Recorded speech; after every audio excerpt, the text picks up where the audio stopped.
This is Genesis chapters 1 through 10. The foundation where everything begins and nothing stays small. It starts with light breaking into the void, the world taking shape and humanity stepping into purpose. Then comes the fracture, the first fall, the first heartbreak, and the slow spread of sin through a world that was made for good. But the story does not end in ruin. These chapters carry us through judgment and mercy, through an arc that becomes a lifeline, and into a covenant that proves God still speaks promise over what is broken. Creation, fall, flood, covenant. Stay with me through Genesis 1 to 10, because once you understand how this story starts, you will recognize its echo in everything that follows.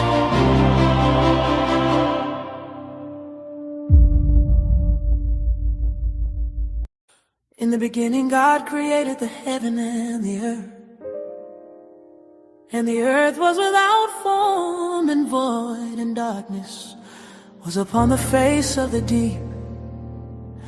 And the Spirit of God moved upon the face of the waters. And God said, "Let there be light." And there was light. And God saw the light that it was good.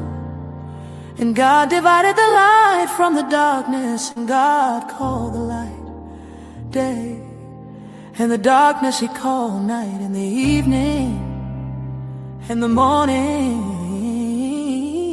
were the first day. And God said, "Let there be a firmament in the midst of the waters, and let it divide the waters from the waters." And God made the firmament and divided the waters which were under the firmament from the waters which were above the firmament. And it was so. And God called the firmament heaven. And the evening and the morning were the second day.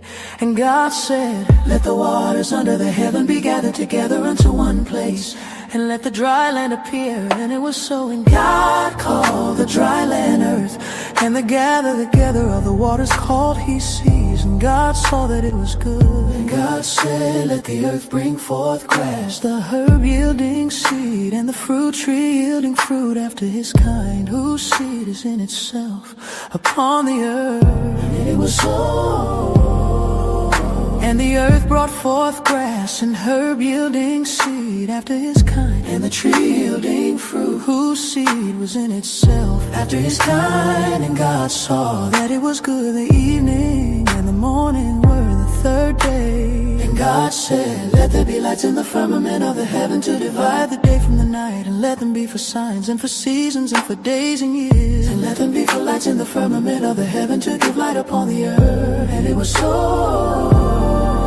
And God made two great lights, the greater light to rule the day, and the lesser light to rule the night. He made the stars also, and God set them in the firmament of the heaven to give light upon the earth, and to rule over the day and over the night, and to divide the light from the darkness. And God saw that it was good. And the evening and the morning were the fourth day.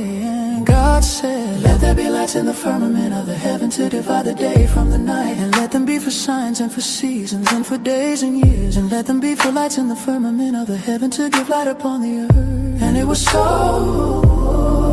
And God made two great lights, the greater light to rule the day, and the lesser light to rule the night. He made the stars also, and God set them in the firmament of the heaven to give light upon the earth, and to rule over the day and over the night, and to divide the light from the darkness. And God saw that it was good. And the evening and the morning were the fourth day. And God said, "Let the waters bring forth abundantly the moving creature that hath life, and fowl that may fly above the earth in the open firmament of heaven." And God created great whales and every living creature that moveth, which the waters brought forth abundantly after their kind, and every winged fowl after his kind. And God saw that it was good.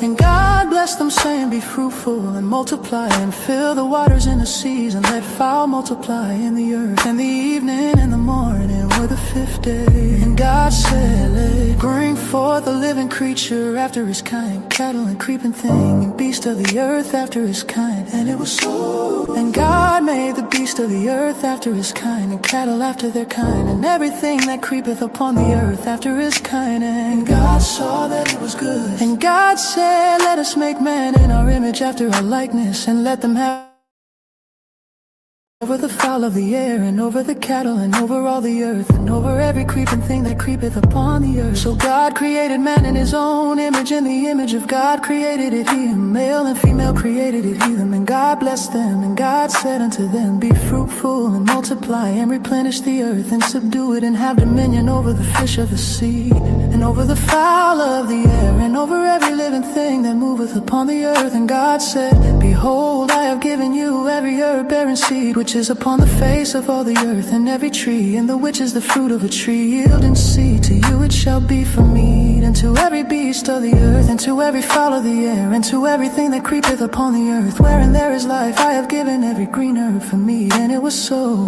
And God saw everything that he had made, and behold, it was very good. And the evening and the morning were the sixth day.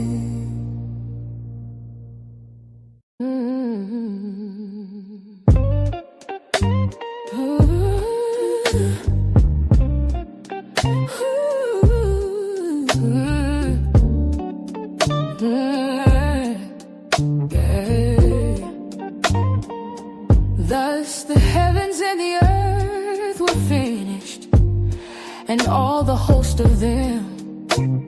And on the seventh day God ended his work which he had made, and he rested on the seventh day from all his work which he had made. And God blessed the seventh day and sanctified it, because that in it he had rested from all his work which God created and made. These are the generations of the heavens and of the earth when they were created. In the day that the Lord God made the earth, in the heavens, and every plant of the field before it was in the earth, and every herb of the field before it grew. For the Lord God had not caused it to rain upon the earth, and there was not a man to till the ground, but there went up a mist from the earth, and watered the whole face of the ground. And the Lord God formed man of the dust of the ground, and breathed into his nostrils the breath of life, and man became a living soul. And the Lord God planted a garden eastward in Eden, and there he put the man whom he had formed.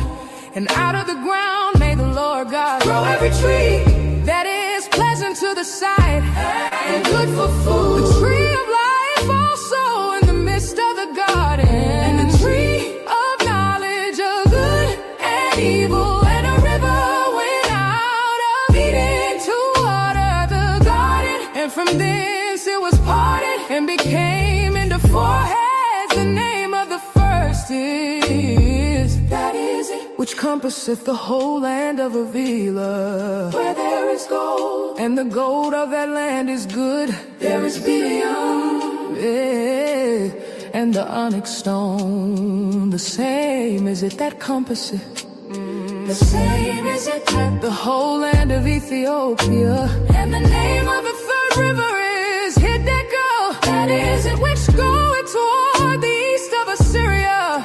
And the fourth river is Euphrates. And the Lord God took the man and put him into the garden of Eden to dress it and to keep it. And the Lord God commanded the man, saying, of every tree of the garden thou mayest freely eat, but of the tree of the knowledge of good and evil thou shalt not eat. For in the the day that thou eatest thereof, thou shalt surely die. And the Lord God said, it is not good that the man should be alone. I will make him an helpmeet for him. And out of the ground the Lord God formed every beast of the field and every fowl of the air, and brought them unto Adam to see what he would call them.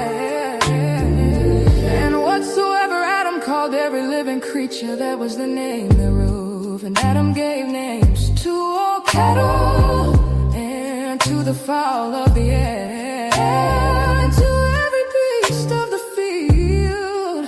But for Adam there was not found an helpmeet for him.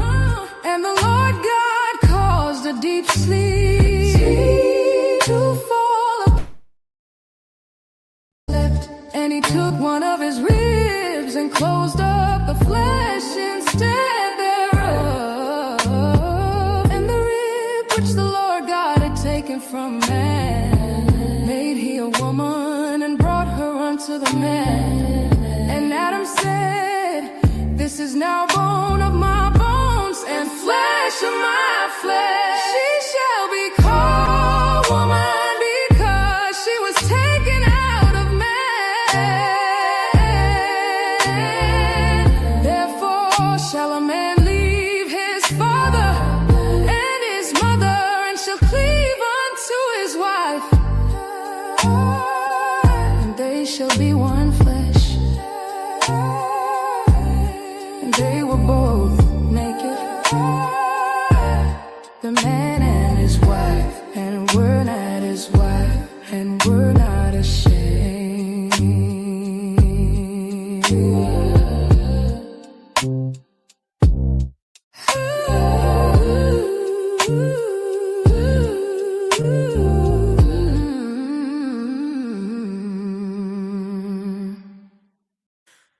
Now the serpent was more subtle than any beast of the field which the Lord God had made. And he said unto the woman, here hath God said, ye shall not eat of every tree of the garden. And the woman said unto the serpent, we may eat of the fruit of the trees of the garden, but of the fruit of the tree which is in the midst of the garden God hath said, ye shall not eat of it, neither shall ye touch it, lest ye die. And the serpent said unto the woman, ye shall not surely die. For God doth know that in the day ye eat thereof, then your eyes shall be opened, and ye shall be as gods, knowing good and evil.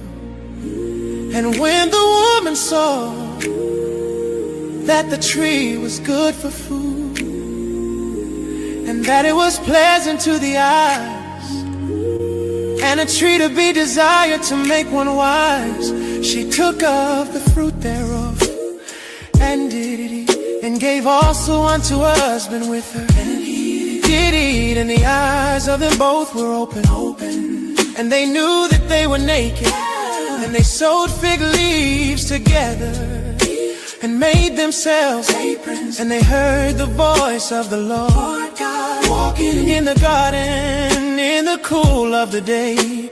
And Adam and his wife hid themselves from the presence of the Lord God amongst the trees of the garden. And the Lord God called unto Adam and said unto him, where art thou? And he said, I heard thy voice in the garden, and I was afraid because I was naked, and I hid myself. And he said, who told thee that thou wast naked? Hast thou eaten of the tree whereof I commanded thee, that thou shouldest not eat? And the man said, the woman whom thou gavest to be with me, she gave me of the tree, and I did eat. And the Lord God said unto the woman, what is this that thou hast done? And the woman said, the serpent beguiled me, and I did eat. And the Lord God said unto the serpent, because thou hast done this, thou art cursed above all cattle, and above every beast of the field. Upon thy belly shalt thou go, and dust shalt thou eat all the days of thy life. And I will put enmity between thee and the woman, and between thy seed and her seed. It shall bruise thy head, and thou shalt bruise his heel. Unto the woman he said, I will greatly multiply thy sorrow and thy conception. In sorrow thou shalt bring forth children, and thy desire shall be to thy husband, and he shall rule over thee. And unto Adam he said, because thou hast hearkened unto the voice of thy wife, and hast eaten of the tree of which I commanded thee, saying, thou shalt not eat of it. For thy sake in sorrow shalt thou eat of it all the days of thy life. Thorns also and thistles shall it bring forth to thee, and thou shalt eat the herb of the field. In the sweat of thy face shalt thou eat bread, till thou return unto the ground, for out of it wast thou taken. For dust thou art, and unto dust shalt thou return. And Adam called his wife's name Eve, because she was the mother of all living. Unto Adam also and to his wife did the Lord God make coats of skins and clothe him. And the Lord God said, behold, the man is become as one of us, to know good and evil. And now, lest he put forth his hand, and take also of the tree of life, and eat, and live forever. Therefore, the Lord God sent him forth from the Garden of Eden, to the ground from whence he was taken.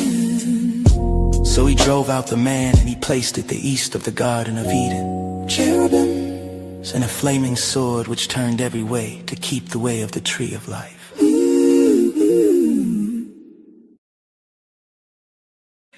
And Adam knew Eve, his wife, and she conceived and bare Cain, and said, I have gotten a man from the Lord. And she again bare his brother Abel. And Abel was a keeper of sheep, but Cain was a tiller of the ground. And in process of time it came to pass that Cain brought up the fruit of the ground and offer unto the Lord. And Abel he also brought of the firstlings of his flock and of the fat thereof.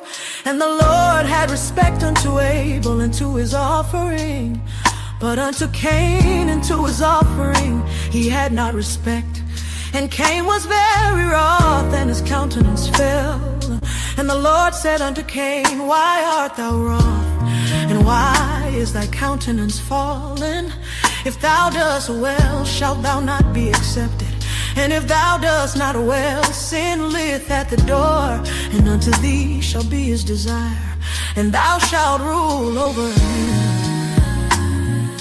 And Cain talked with Abel his brother. And it came to pass when they were in the field that Cain rose up against Abel his brother and slew him. And the Lord said unto Cain, where is Abel thy brother? And he said, I know not, am I my brother's keeper? And he said, what hast thou done? The voice of thy brother's blood crieth unto me from the ground. And now art thou cursed from the earth, which hath opened her mouth to receive thy brother's blood from thy hand. When thou tillest the ground, it shall not henceforth yield unto thee her strength. A fugitive and a vagabond shalt thou be in the earth. And Cain said unto the Lord, my punishment is greater than I can bear. Behold, thou hast driven me out this day from the face of the earth, and from thy face shall I be hid, and I shall be a fugitive and a vagabond in the earth. And it shall come to pass that everyone that findeth me shall slay me. And the Lord said unto him, therefore whosoever slayeth Cain, vengeance shall be taken on him sevenfold. And the Lord set a mark upon Cain, lest any finding him should kill him. And Cain went out from the presence of the Lord, and dwelt in the land of Nod on the east of Eden. And Cain knew his wife,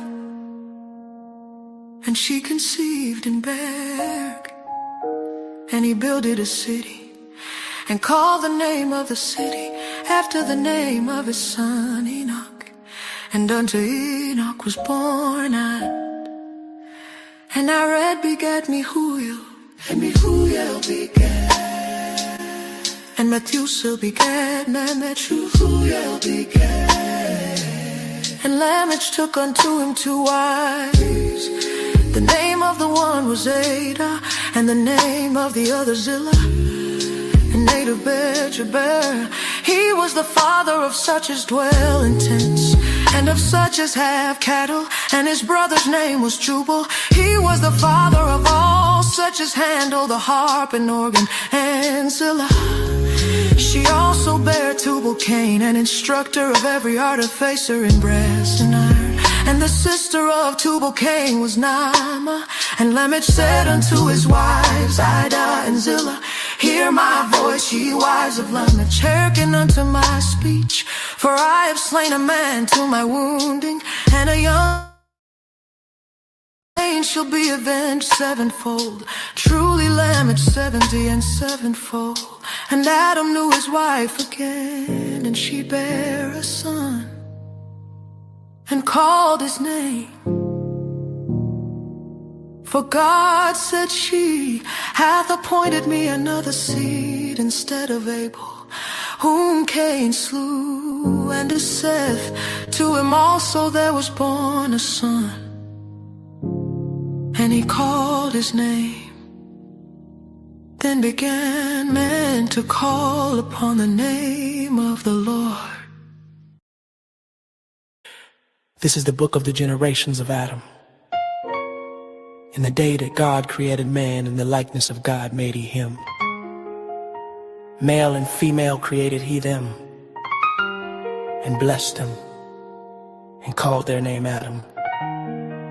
In the day when they were created, and Adam lived 130 years, and begat a son in his own likeness, after his image, and called his name.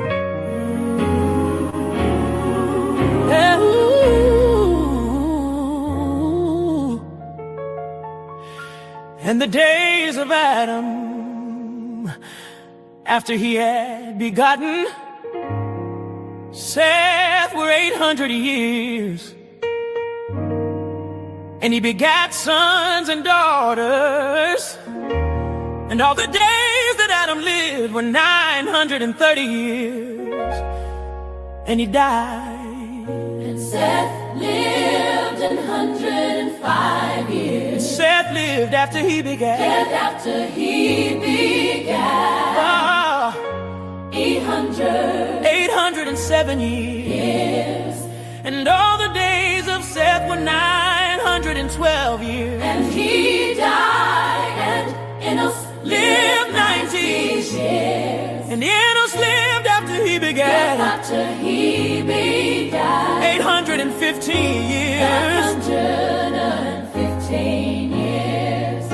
And all the days of Canos were 910 years. And he died. And Mahalalel lived 60 and 5 years. And Mahalalel lived after he begat. He begat Jerry begat Mahalalel. 840 years. 5 years. And all the days of Mahalalel were 810 years. And he died. And Mahalalel lived 60 and 5 years. And Mahalalel lived He begat Jerry begat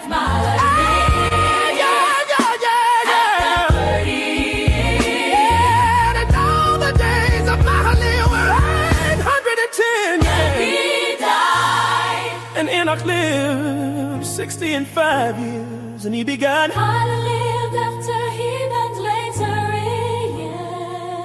And all the days of Mahalalel were 890 and 5 years, and he died. All the days of Mahalalel were 60 and 2 years, and he died. And Enoch's marked, for God took him, and Methuselah. Pilate lived after Enoch's 810 years.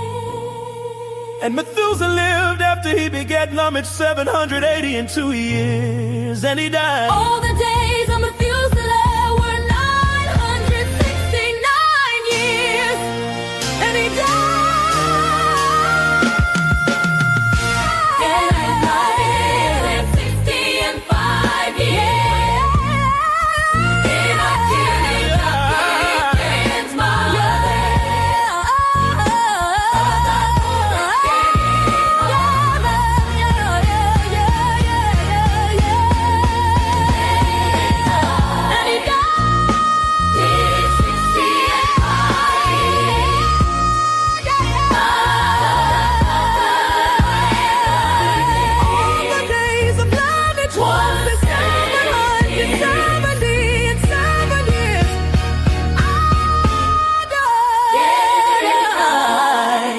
Noah was 500 years old, and Noah begat Shem, Ham, and Japheth.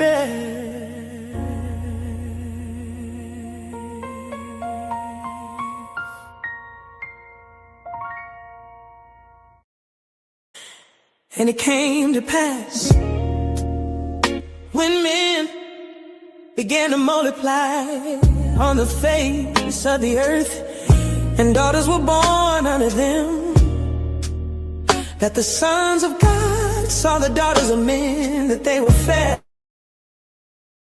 as of all which they chose. And the Lord said, my spirit shall not always strive with man, for that he also is flesh. Yet his days shall be 120 years. There were giants in the earth in those days, and also after that, when the sons of God came in unto the daughters of men, and they bare children to them, the same became mighty men, which were of old, men of renown. And God saw that the wickedness of man was great in the earth, and that every imagination of the thoughts of his heart was only evil continually. And it repented the Lord that he had made man on the earth, and it grieved him at his heart. And the Lord said, I will destroy man, whom I have created from the face of the earth, both man and beast and creeping thing, and the fowls of the air, for it repenteth me that I have made them. But Noah found grace in the eyes of the Lord. These are the generations of Noah. Noah was a just man and perfect in his generations, and Noah walked with God. And Noah begat 3 sons, Shem, Ham, and Japheth. The earth also was corrupt before God, and the earth was filled with violence. And God looked upon the earth, and behold, it was corrupt, for all flesh had corrupted his way upon the earth. And God said unto Noah, the end of all flesh is come before me, for the earth is filled with violence through them. And behold, I will destroy them with the earth. Make thee an ark of gopher wood. Room shalt thou make in the ark, and shalt pitch it within and without with pitch. And this is the fashion which thou shalt make it of. The length of the ark shall be 300 cubits, the breadth of it 50 cubits, and the height of it 30 cubits. A window shalt thou make to the ark, and in a cubit shalt thou finish it above. And the door of the ark shalt thou set in the side thereof. With lower, second, and third stories shalt thou make it. And behold, I do bring a flood of waters upon the earth, to destroy all flesh, wherein is the breath of life from under heaven. And everything that is in the earth shall die. But with thee will I establish my covenant. And thou shalt come into the ark, thou and thy sons, and thy wife, and thy sons' wives with thee. And of every living thing of all flesh, 2 of every sort shalt thou bring into the ark, to keep them alive with thee. They shall be male and female, of fowls after their kind, and of cattle after their kind, of every creeping thing of the earth after his kind. 2 of every sort shall come unto thee, to keep them alive. And take thou unto thee of all food that is eaten, and thou shalt gather it to thee, and it shall be for food for thee and for them. Thus did Noah, according to all that God commanded him, so did he.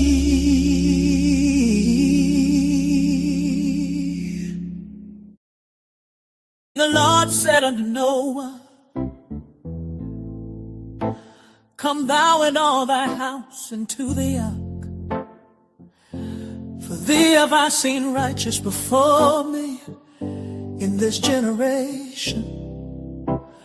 Of every clean beast thou shalt take to thee by 7s, the male and his female, and of beasts that are not clean by 2, the male and his female, of fowls also of the air by 7s, the male and the female, to keep seed alive upon the face of all the earth.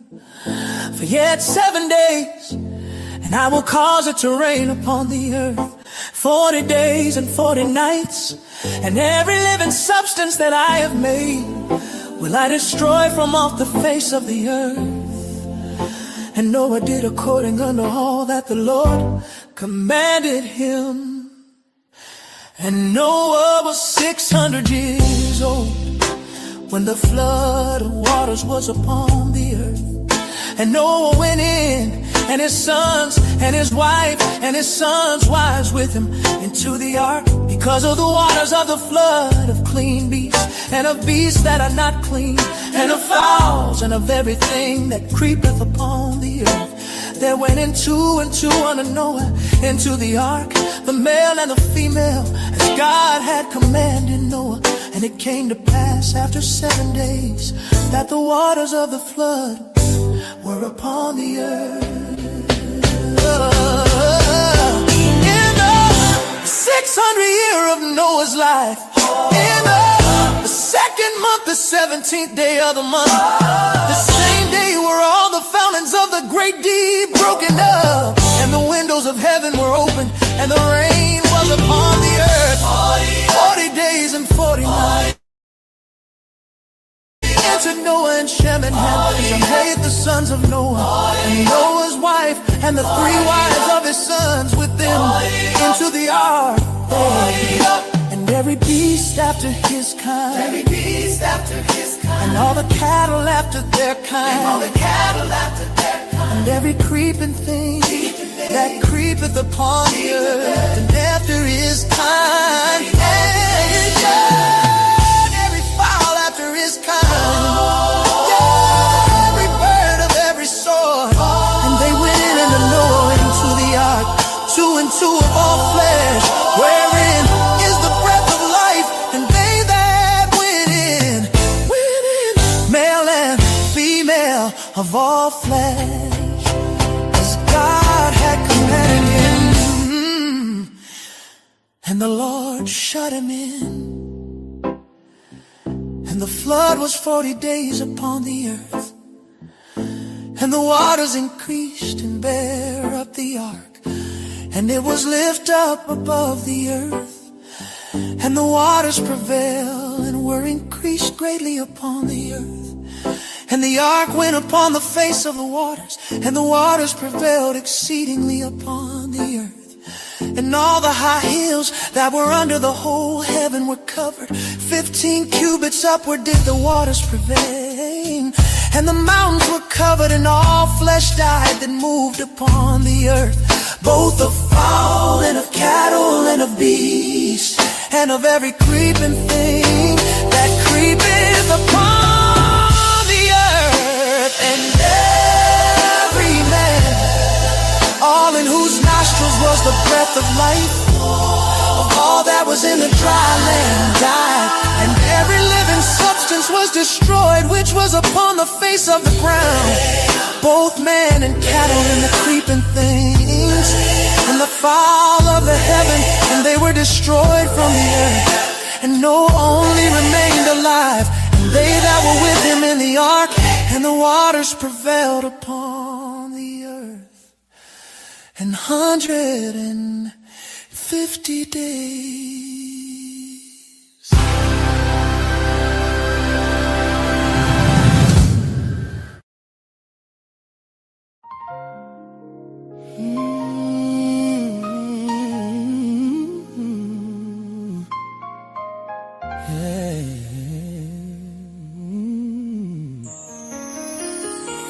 And I remembered Noah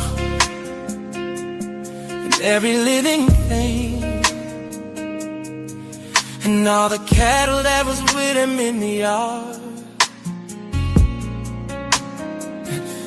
And I made a way to pass over the earth, and the waters as swept. The fountains also of the deep, and the windows of heaven were stopped. And the rain from heaven was restrained, and the waters returned from off the earth continually.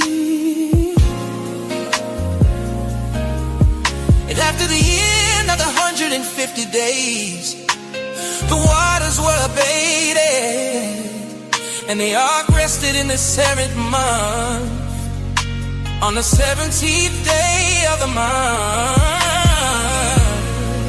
upon the mountains of Ararat. And the waters decreased continually until the 10th month. And the 10th month, on the 1st day of the month, were the tops of the mountains seen. And it came to pass at the end of 40 days that Noah opened the window of the ark which he had made, and he sent forth a raven, which went forth to and fro until the waters were dried up from off the earth. Also he sent forth the dove from him to see if the waters were abated from off the face of the ground.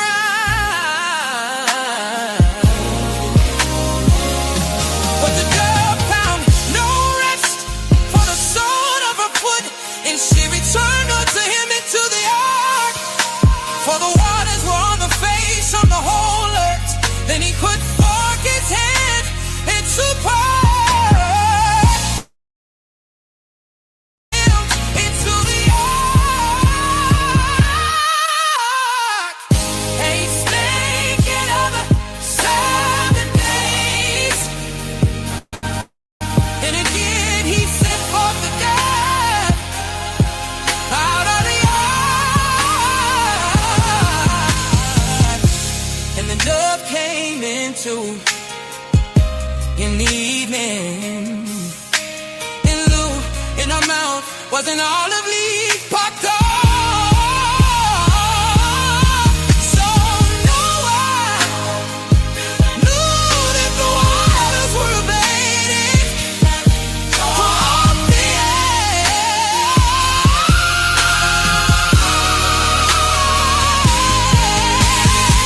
And he stayed yet other 7 days, which returned that again unchanged anymore. And it came to pass in the 601st year, in the 1st month, the 1st day of the month,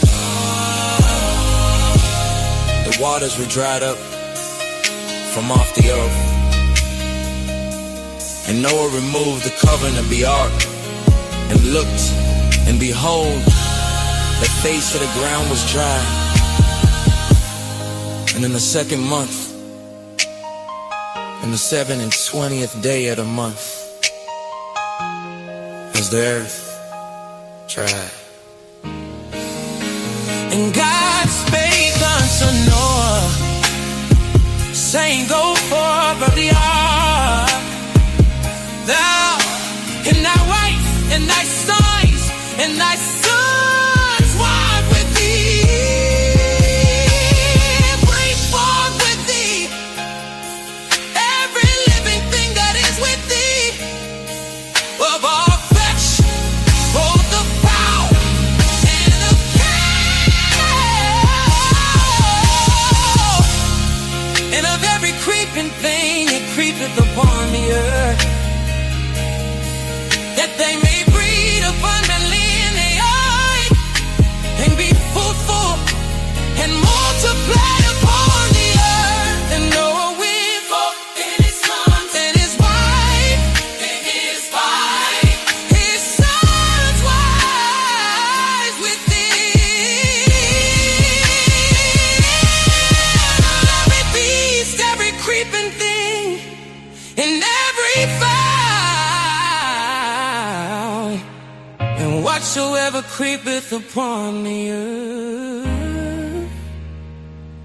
after their kinds went forth out of the ark. And Noah builded an altar unto the Lord, into the every queen beast, and of every queen fowl,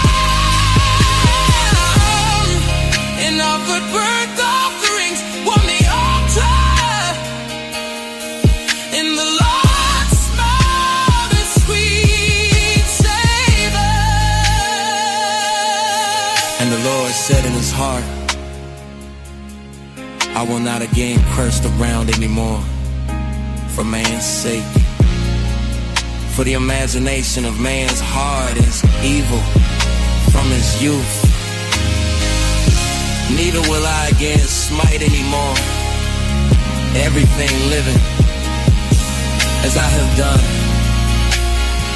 while the earth remaineth, seed time and harvest, and cold and heat, and summer and winter, and day and night shall not cease.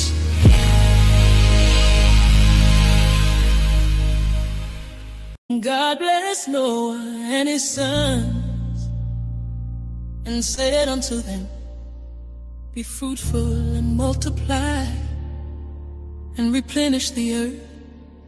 And the fear of you and the dread of you shall be upon every beast of the earth, and upon every fowl of the air, upon all that moveth upon the earth, and upon all the fishes of the sea. Into your hands are they delivered. Every moving thing that liveth shall be meat for you. Even as the green herb have I given you all things, but flesh with the life thereof, which is the blood, eat, and surely your blood of your lives will I require. At the hand of every beast will I require, and at the hand of man, at the hand of every man's brother, will I require the life of man. Whoso sheddeth man's blood, by man shall his blood be shed.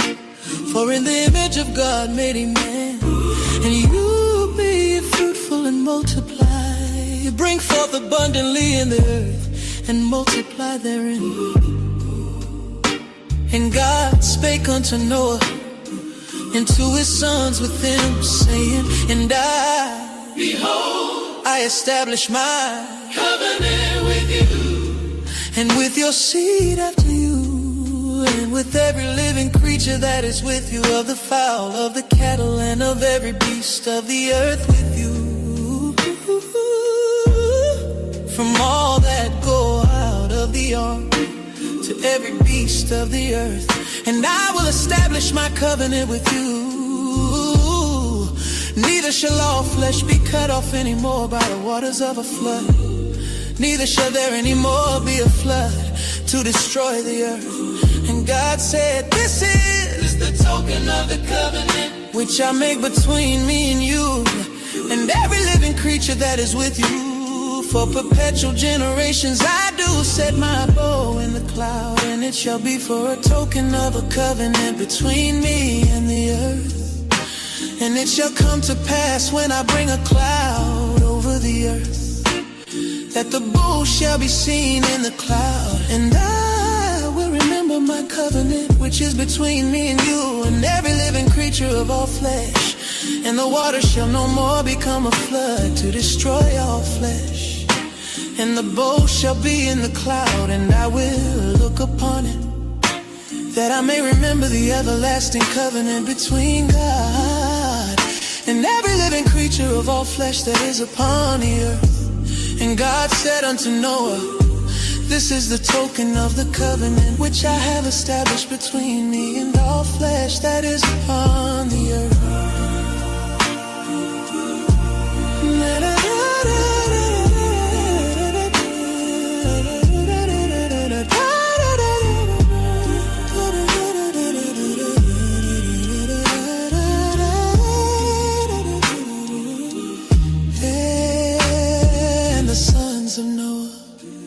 That went forth of the ark was Shem and Ham and Japheth, and Ham is the father of Canaan.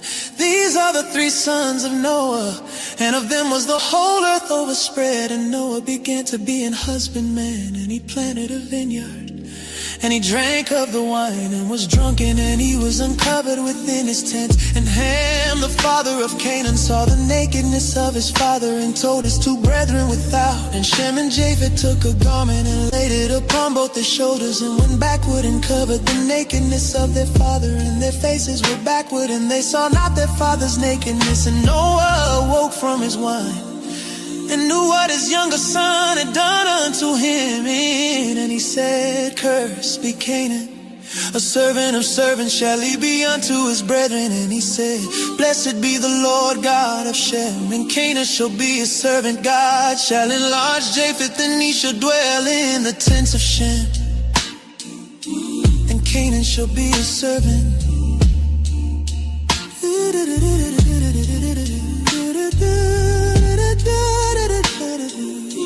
And Canaan shall be his servant. And Noah lived after the flood 350 years, and all the days of Noah were 950 years, and he died.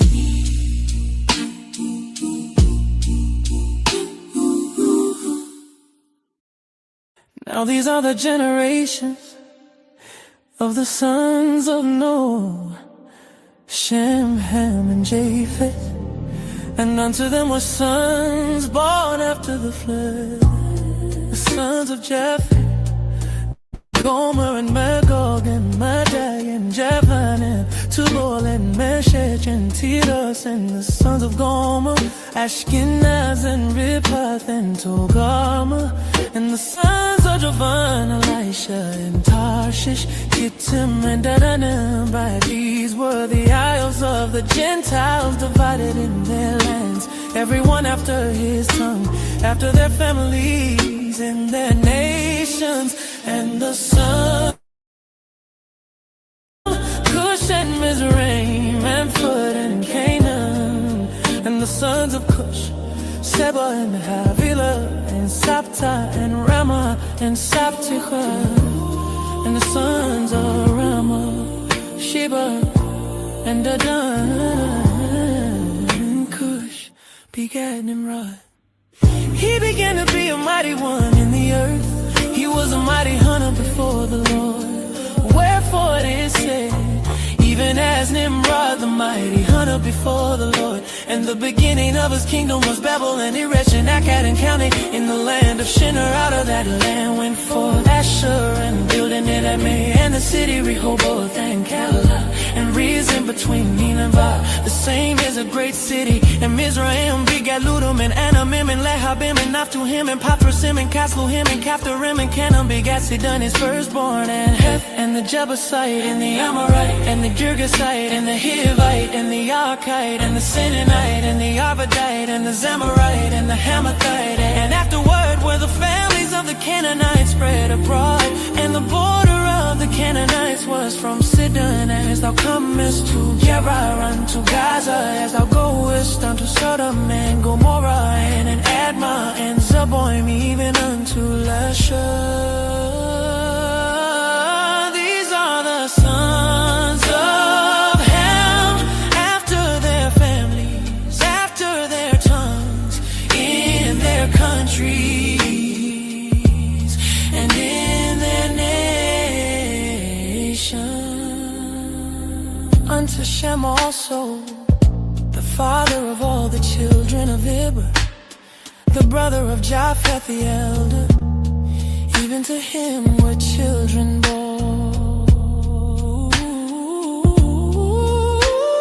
The children of Shem, Elam, and Asher, and Arphaxad, and Lud, and Adam, and the children of Adam, Uz, and Hul, and Gather, and Mash, and Arphaxad begat Salah, and Salah begat Eber, and unto Eber were born 2 sons. The name of one was Peleg, for in his days was the earth divided, and his brother's name was Joktan. And Joktan begat Amudad, and Shelef, and Hazamaveth, and Jerah, and Haram, and Uzal, and Dikla, and Obal, and Abimael, and Sheba, and Ophir, and Havilah. All these were the sons of Joktan, and their dwelling was from Misha. As thou goest unto Sephara, mount of the east, these are the sons of Shem, after their families, after their tongues, in their lands, after their nations. These are the families of the sons of Noah, after their generations, in their nations. And by these were nations divided in the earth after the flood.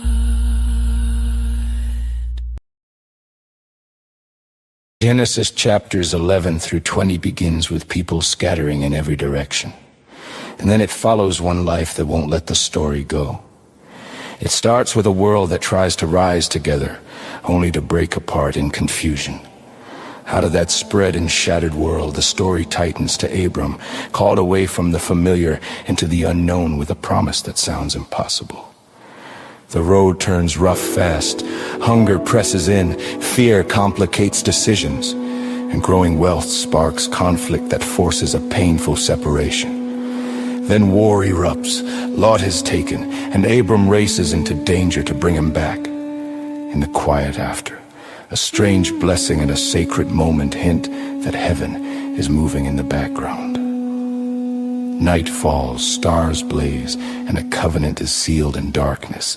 Names are changed, hope is tested, and the impossible is spoken aloud. Visitors arrive, laughter slips out of a tent. Judgment looms over a wicked city. Mercy is pleaded for, and smoke rises on the horizon. And through every twist, one thing holds. The promise keeps moving forward.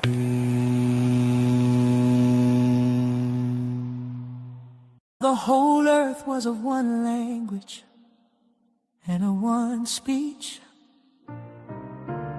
And it came to pass, as they journeyed from the east, that they found a plain in the land of Shinar. And they dwelt there, and they said one to another, "Go to, let us make brick and burn them thoroughly." And they had brick for stone, and slime had they for mortar. And they said, "Go to, let us build us a city and a tower, whose top may reach unto heaven. And let us make us a name, lest we be scattered abroad upon upon the face of the whole earth. And the Lord came down to see the city and the tower which the children of men build. And the Lord said, behold, the people is one, and they have all one language, and this they begin to do. And now nothing will be restrained from them which they have imagined to do. Go to let us go down and there confound their language, that they may not understand one another's speech. So the Lord scattered them abroad from thence upon the face of all the earth, and they left off to build the city. Therefore is the name of it called Babel, because the Lord did there confound the language of all the earth. And from thence did the Lord scatter them abroad upon the face of all the earth.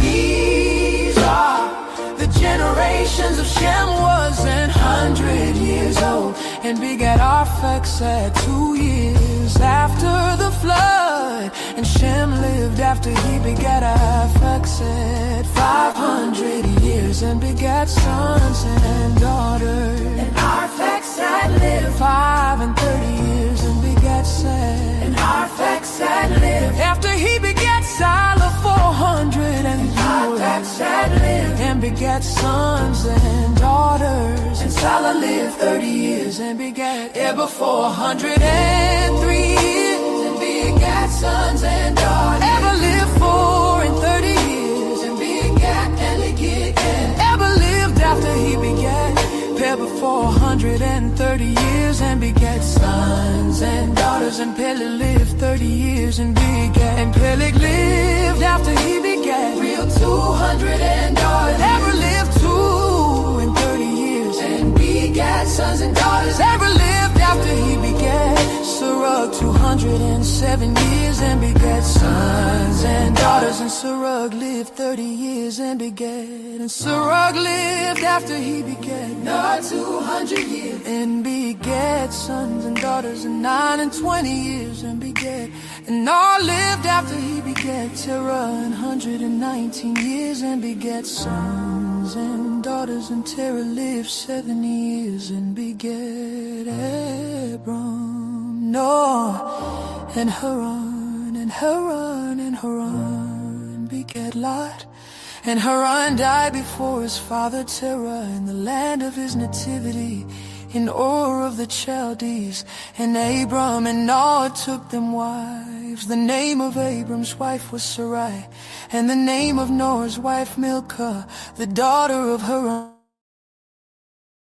and the father of Iscah. But Sarai was barren, she had no child. And Terah took Abram his son, and Lot the son of Haran his son's son, and Sarai his daughter-in-law, his son Abram's wife. And they went forth with them from Ur of the Chaldees to go into the land of Canaan. And they came unto Haran and dwelt there.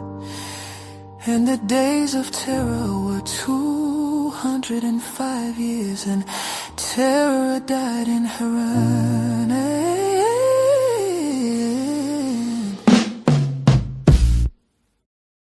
The Lord had said unto Abram,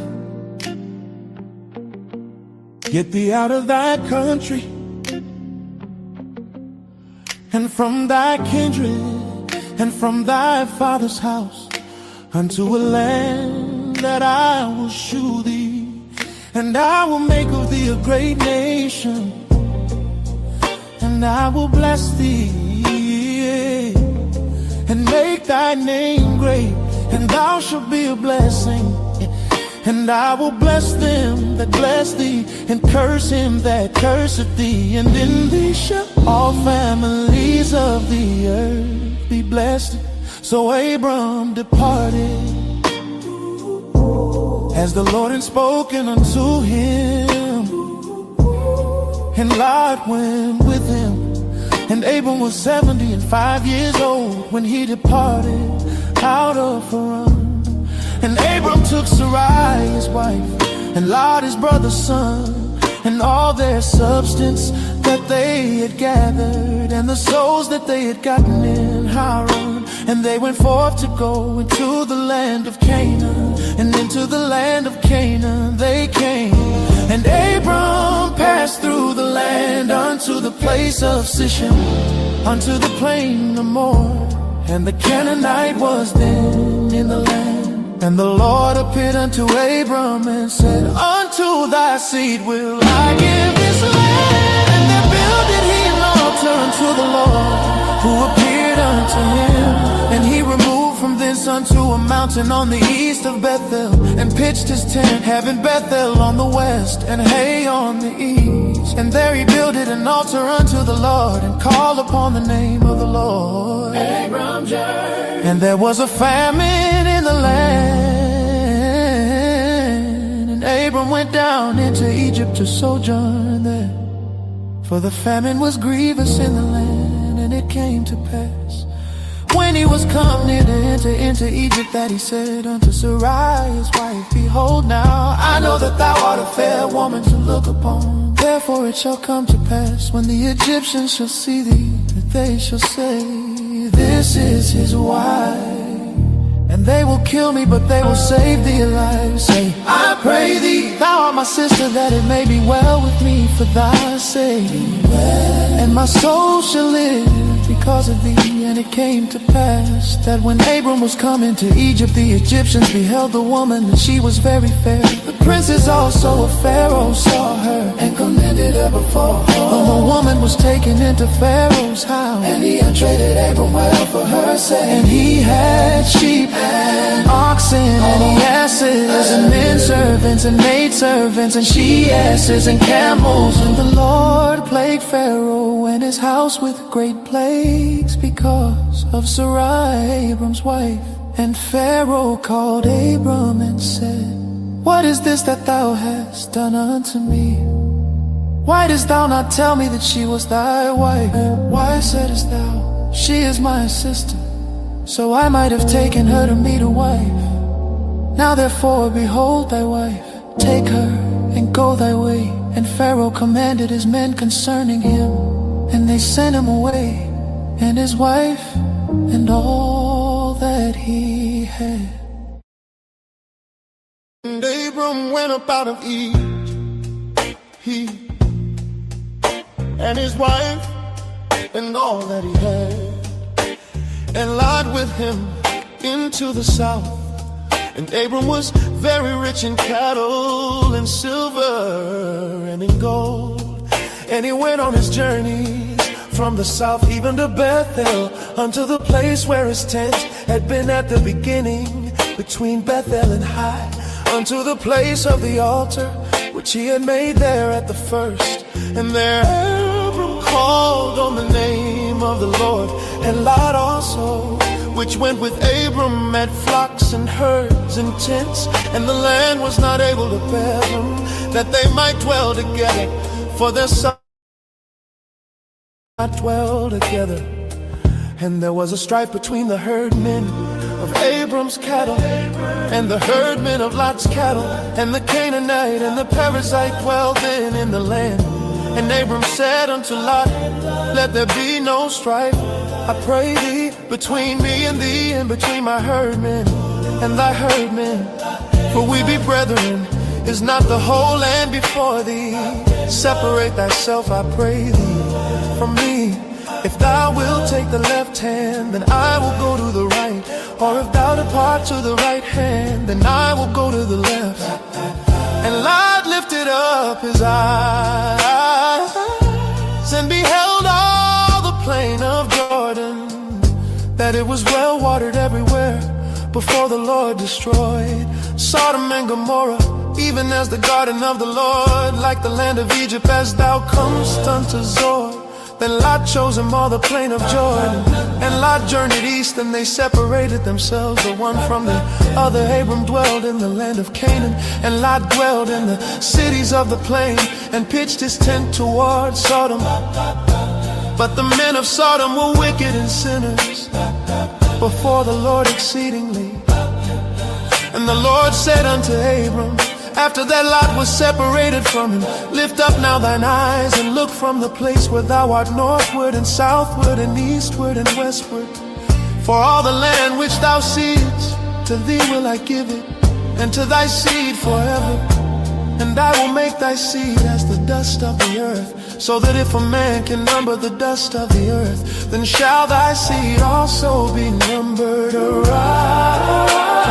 walk through the land in the length of it and in the breadth of it, for I will give it unto thee.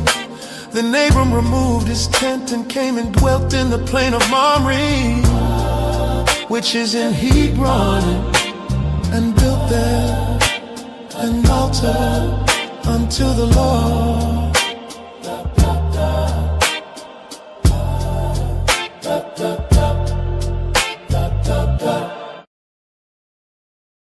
It came to pass in the days of Amraphel, king of Shinar, Arioch, king of Elasar, Chedorlaomer, king of Elam, entitled king of nations, that these made war with Bera, king of Sodom, and with Bersha, king of Gomorrah, Shanab, king of Admah, and Sheba, king of Zeboim, and the king of Bela, which is Zor. All these were joined together in the vale of Siddim, which is the Salt Sea. 12 years they served Chedorlaomer, and in the 13th year they rebelled. And in the 14th year came Chedorlaomer and the kings that were with him, and smote the Repaims and Ashtaroth Kanim, and the Zuzims in Ham, and the Emims in Shavakiriah, and the Horites in their Mount Seir, unto El Paran, which is by the wilderness. And they returned and came to Mishpat, which is Kadesh, and smote all the country of the Amalekites, and also the Amorites that dwelt in Hazon Tamar. And there went out the king of Sodom, and the king of Gomorrah, and the king of Admah, and the king of Zeboim, and the king of Bela, the same as Zor. And they joined battle with them in the vale of Siddim, with Chedorlaomer the king of Elam, and with Tidal, king of nations, and Amraphel, king of Shinar, and Arioch, king of Elasar, 4 kings with 5. And the vale of Siddim was full of slime pits, and the kings of Sodom and Gomorrah fled and fell there, and they that remained fled to the mountain. And they took all the goods of Sodom and Gomorrah, and all their victuals, and went their way. And they took Lot, Abram's brother's son, who dwelt in Sodom, and his goods, and departed. And there came one that had escaped, and told Abram the Hebrew, for he dwelt in the plain of Mamre, the Amorite, brother of Eshcol and brother of Aner. And these were confederate with Abram. And when Abram heard that his brother was taken captive, he armed his trained servants, born in his own house, 318, and pursued them unto Dan. And he divided himself against them, he and his servants by night, and smote them, and pursued them unto Hobah, which is on the left hand of Damascus. And he brought back all the goods, and also brought again his brother Lot, and his goods, and the women also, and the people. And the king of Sodom went out to meet him after his return from the slaughter of Chedorlaomer at the valley of Shaveh, which is the king's dale. And Melchizedek, king of Salem, brought forth bread and wine, and he was the priest of the Most High God. And he blessed him and said, Blessed be Abram of the Most High God, possessor of heaven and earth. And blessed be the Most High God, which hath delivered thine enemy to thy hand. And he gave him tithes of all. And the king of Sodom said unto Abram, Give me the persons, and take the goods to thyself. Abram said to the king of Sodom, I have lifted up mine hand unto the Lord, the Most High God, the possessor of heaven and earth, that I will not take from a thread even to a shoelet, and that I will not take anything that is thine, lest thou shouldest say, I have made Abram rich, save only that which the young men have eaten. And the portion of the man which went with me, and Eshcol and Mamre, let them take their portion.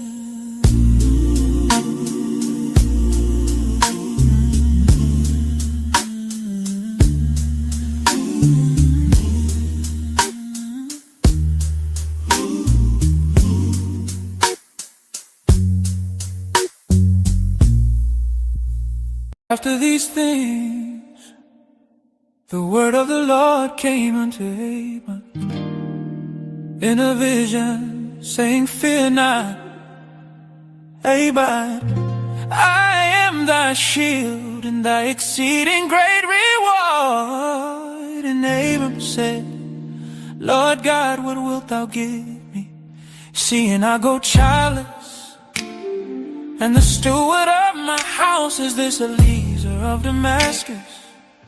And Abram said, Behold, to me thou hast given no seed, and lo, one born in my house is mine heir. And behold, the word of the Lord came unto him, saying, This shall not be thine heir, but he that shall come forth out of thine own bowels shall be thine heir. And he brought him forth abroad and said, Look now toward heaven, and tell the stars, if thou be able to number them. And he said unto him, So shall thy seed be. And he believed in the Lord, and he counted it to him for righteousness. And he said unto him, I am the Lord that brought thee out of Ur of the Chaldees, to give thee this land to inherit it. And he said, Lord God, whereby shall I know that I shall inherit it? And he said unto him, Take me an heifer of 3 years old, and a she-goat of 3 years old, and a ram of 3 years old, and a turtle dove, and a young pigeon. And he took unto him all these, and divided them in the midst, and laid each piece one against another. But the birds divided he not. And when the fowls came down upon the carcasses, Abram drove them away. And when the sun was going down, a deep sleep fell upon Abram, and lo, an horror of great darkness fell upon him. And he said unto Abram, Know of a surety that thy seed shall be a stranger in a land that is not theirs, and shall serve them, and they shall afflict them 400 years. And also that nation whom they shall serve will I judge. And afterward shall they come out with great substance, and thou shalt go to thy fathers in peace. Thou shalt be buried in a good old age, but in the 4th generation they shall come hither again. For the iniquity of the Amorites is not yet full. And it came to pass that when the sun went down and it was dark, behold, a smoking furnace and a burning lamp that passed between those pieces. In the same day the Lord made a covenant with Abram, saying, Unto thy seed have I given this land, from the river of Egypt unto the great river, the river Euphrates. The Canaanites and the Kenizzites and the Cadmonites and the Hittites and the Perizzites and the Rephaims and the Amorites and the Canaanites and the Girgashites and the Jebusites.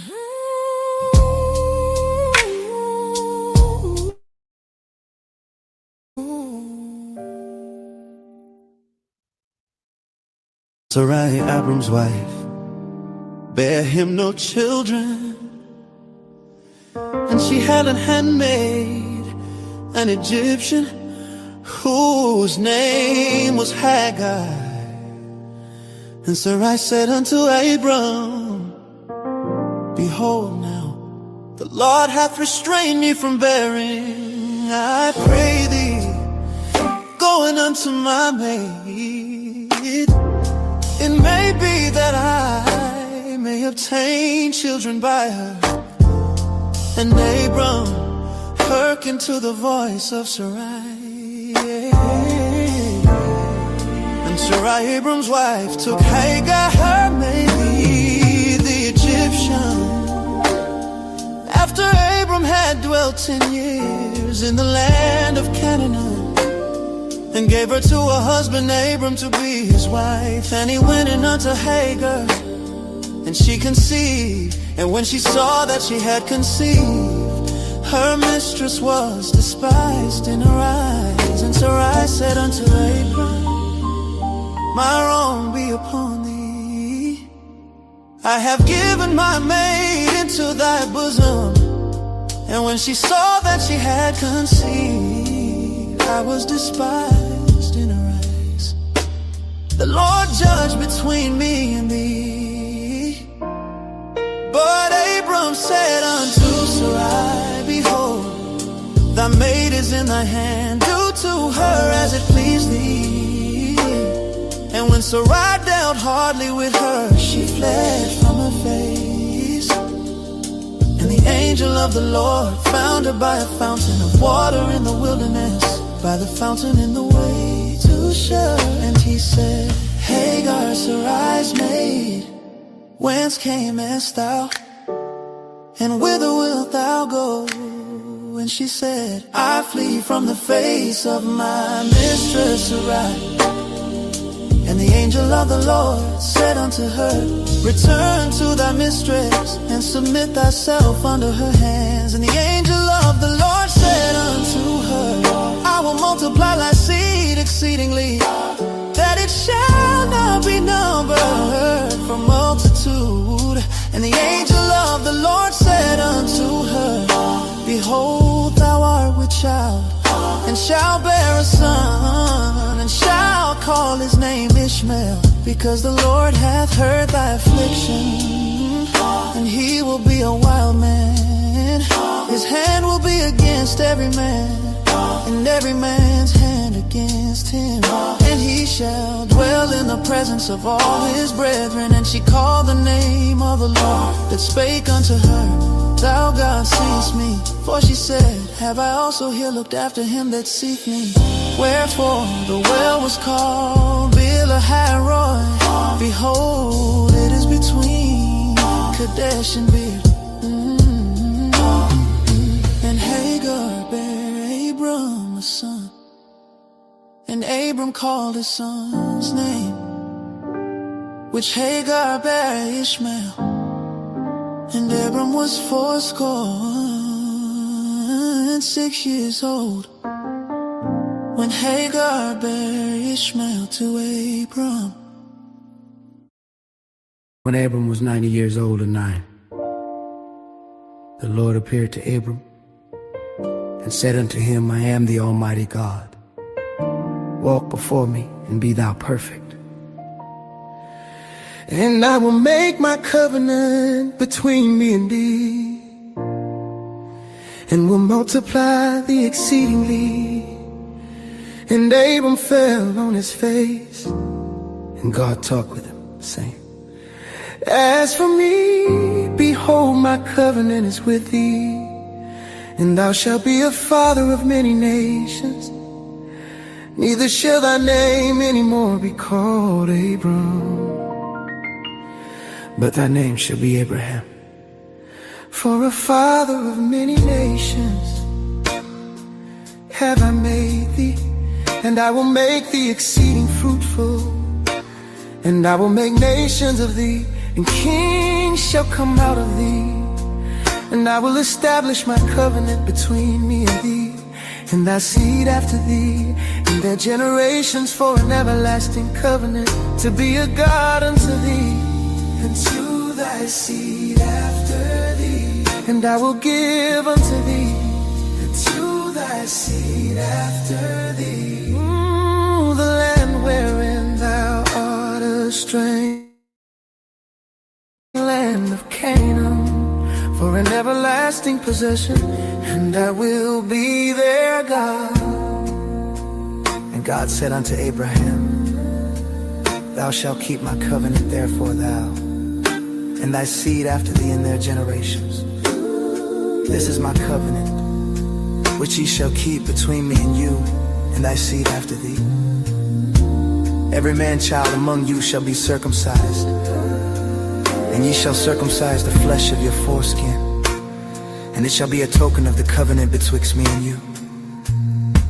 And he that is 8 days old shall be circumcised among you.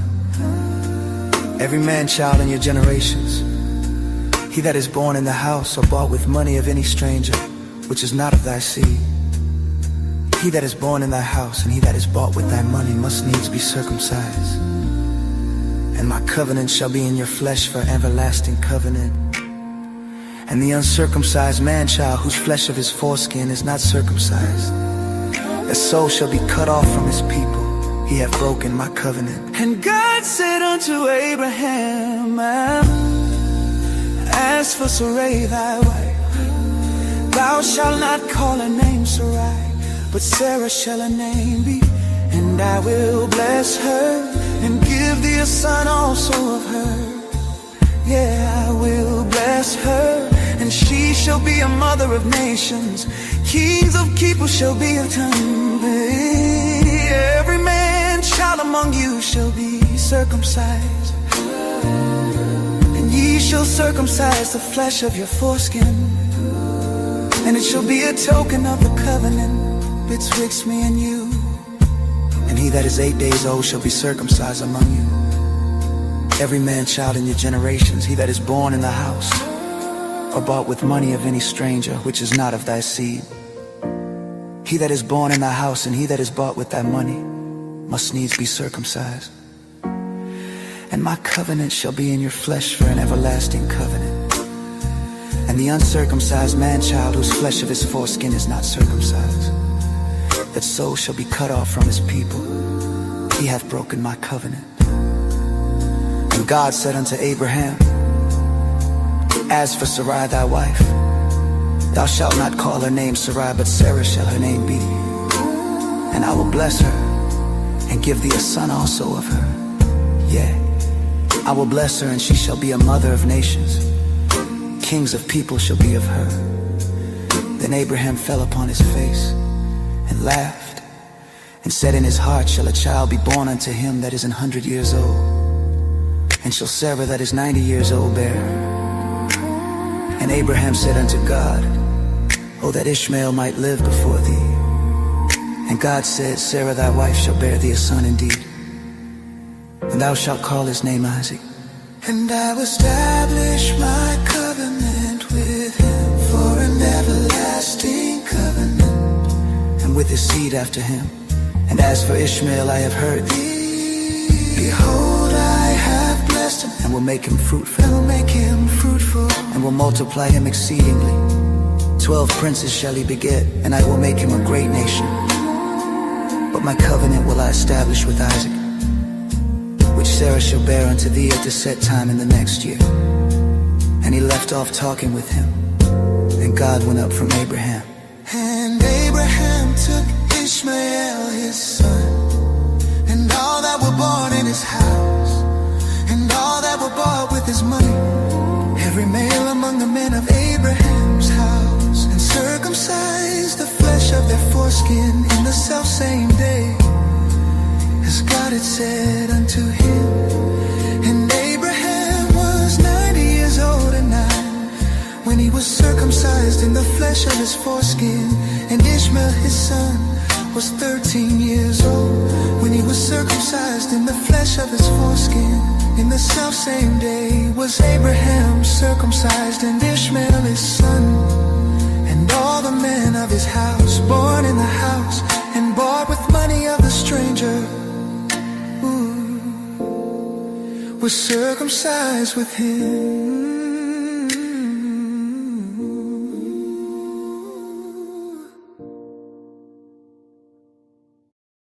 And the Lord appeared unto him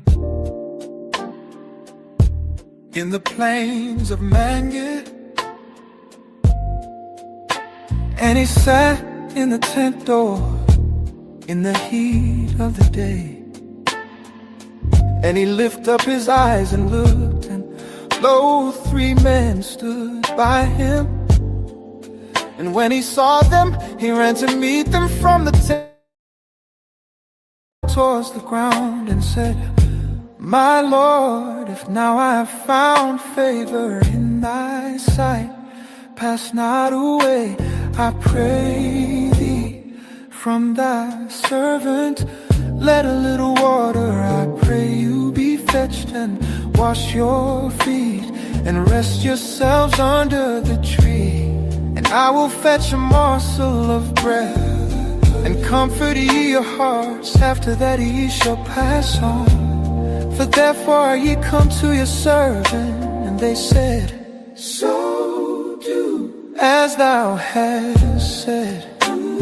And Abraham hastened into the tent unto Sarah, said, Make ready quickly 3 measures of fine meal knitted, and make cakes upon the hearth. And Abraham ran unto the herd, and fetched a calf tender and good, and gave it unto a young man. And he hasted to dress it, and he took butter and milk and the calf which he had dressed, and set it before them. And he stood by them under the tree, and they did eat. And they said unto him, Where is Sarah thy wife? And he said, Behold, in the tent. And he said, I will certainly return unto thee according to the time of life. And lo, Sarah thy wife shall have a son. And Sarah heard it in the tent door which was behind him. Now Abraham and Sarah were old and well stricken in age, and it ceased to be with Sarah after the manner of women. Therefore Sarah laughed within herself, saying, After I am waxed old, shall I have pleasure, my Lord, being old also?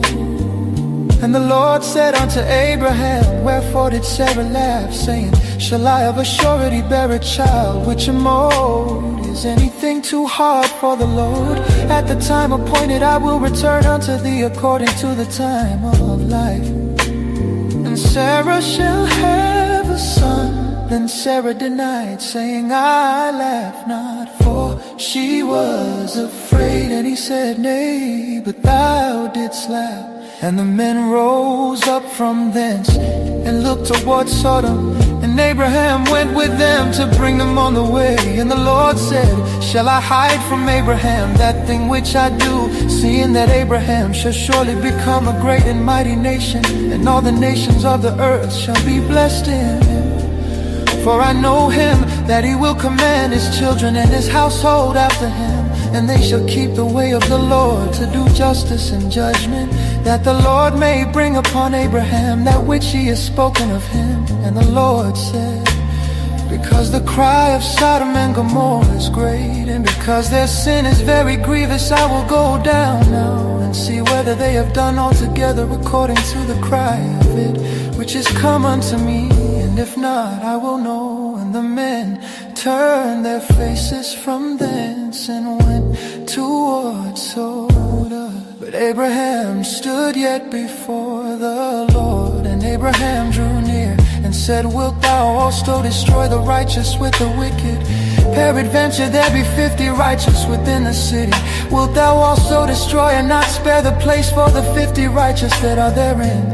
That be far from thee to do after this manner, to slay the righteous with the wicked, and that the righteous should be as the wicked. That be far from thee. Shall not the judge of all the earth do right? And the Lord said, If I find in Sodom 50 righteous within the city, then I will spare all the place for their sakes. And Abraham answered and said, Behold, now I have taken upon me to speak unto the Lord, which am but dust and ashes. Peradventure there shall lack 5 of the 50 righteous. Wilt thou destroy all the city for lack of 5? And he said, If I find there 40 and 5, I will not destroy it. And he spake unto him yet again, and said, Peradventure there shall be 40 found there. And he said, I will not do it for 40's sake. And he said unto him, Oh, let not the Lord be angry, and I will speak. Peradventure there shall be found there. And he said, I will not do it if I find 30 there. And he said, Behold, now I have taken upon me to speak unto the Lord. Peradventure there shall be 20 found there. And he said, I will not destroy it for 20's sake. And he said, oh, let not the Lord be angry, and I will speak yet but this once. Prepare but destroyed, and shall be found there. And he said, I will not destroy it for 10's sake. And the Lord went his way as soon as he had left communing with Abraham. When Abraham returned unto his place. Two angels to Sodom at even, and Lot sat in the gate of Sodom, and Lot, seeing them, rose up to meet them, and he bowed himself with his face toward the ground, and he said, behold now, my Lord's turning, I pray you, into your servant's house, and tarry all night, and wash your feet, and ye shall rise up early, and go on your ways. And they said, nay, but we will abide in the street all night. And he pressed upon them greatly, and they turned in unto him, and entered into his house. And he made them a feast, and did bake unleavened bread, and they did eat. But before they lay down, the men of the city, even the men of Sodom, compassed the house round, both old and young, all the people from every quarter. And they called unto Lot, and said unto him, where are the men which came into thee this night? Bring them out unto us, that we may know them. And Lot went out at the door unto them, and shut the door after him, and said, I pray you, brethren, do not so wickedly. Yeah. Behold now, I have two daughters which have not known man. Let me, I pray you, bring them out unto you, and do ye to them as is good in your eyes. Only unto these men do nothing, for therefore came they under the shadow of my roof. And they said, stand back. And they said again, this one fellow came in a sojourn, and he will needs be a judge. Now will we deal worse with thee than with them? And they pressed sore upon the man, even Lot, and came near to break the door. But the men put forth their hand, and pulled Lot into the house to them, and shut to the door. And they smote the men that were at the door of the house with blindness, both small and great, so that they wearied themselves to find the door. And the men said unto Lot, hast thou here any besides son-in-law, and thy sons and thy daughters, and whatsoever thou hast in the city, bring them out of this place, for we will destroy this place, because the cry of them is waxing great before the face of the Lord. And the Lord hath sent us to destroy it. And Lot went out, and spake unto his sons-in-law, which married his daughters, and said, up, get you out of this place, for the Lord will destroy this city. But he seemed as one that mocked unto his sons-in-law. And when the morning arose, then the angels hastened Lot, saying, arise, take thy wife and thy two daughters which are here, lest thou be consumed in the iniquity of the city. And while he lingered, the men laid hold upon his hand, and upon the hand of his wife, and upon the hand of his two daughters, the Lord being merciful unto him. And they brought him forth, and set him without the city. And it came to pass, when they had brought them forth abroad, that he said, escape for thy life, look not behind thee, neither stay thou in all the plain. Escape to the mountain, lest thou be consumed. And Lot said unto them, oh, not so, my Lord. Behold, now thy servant hath found grace in thy sight, and thou hast magnified thy mercy, which thou hast shewed unto me in saving my life. And I cannot escape to the mountain, lest some evil take me and I die. Behold, now this city is near to flee unto, and it is a little one. Oh, let me escape thither. Is it not a little one? And my soul shall live.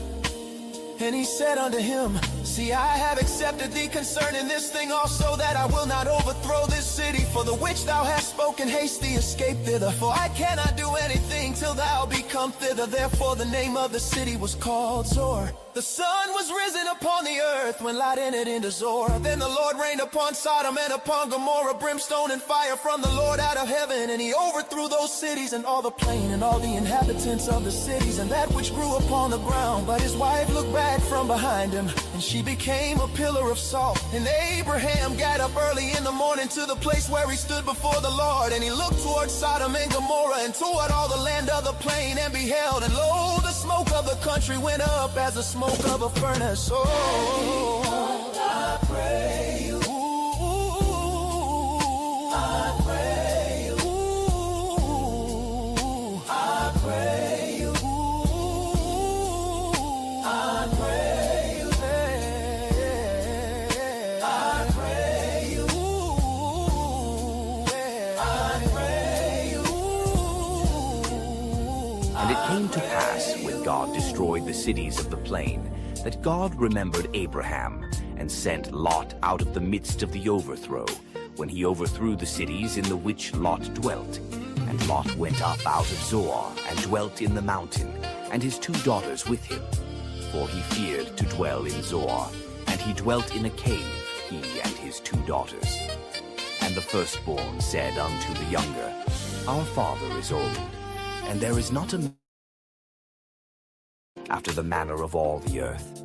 Come, let us make our father drink wine, and we will lie with him, that we may preserve seed of our father. And they made their father drink wine that night. And the firstborn went in, and lay with her father. And he perceived not when she lay down, nor when she arose.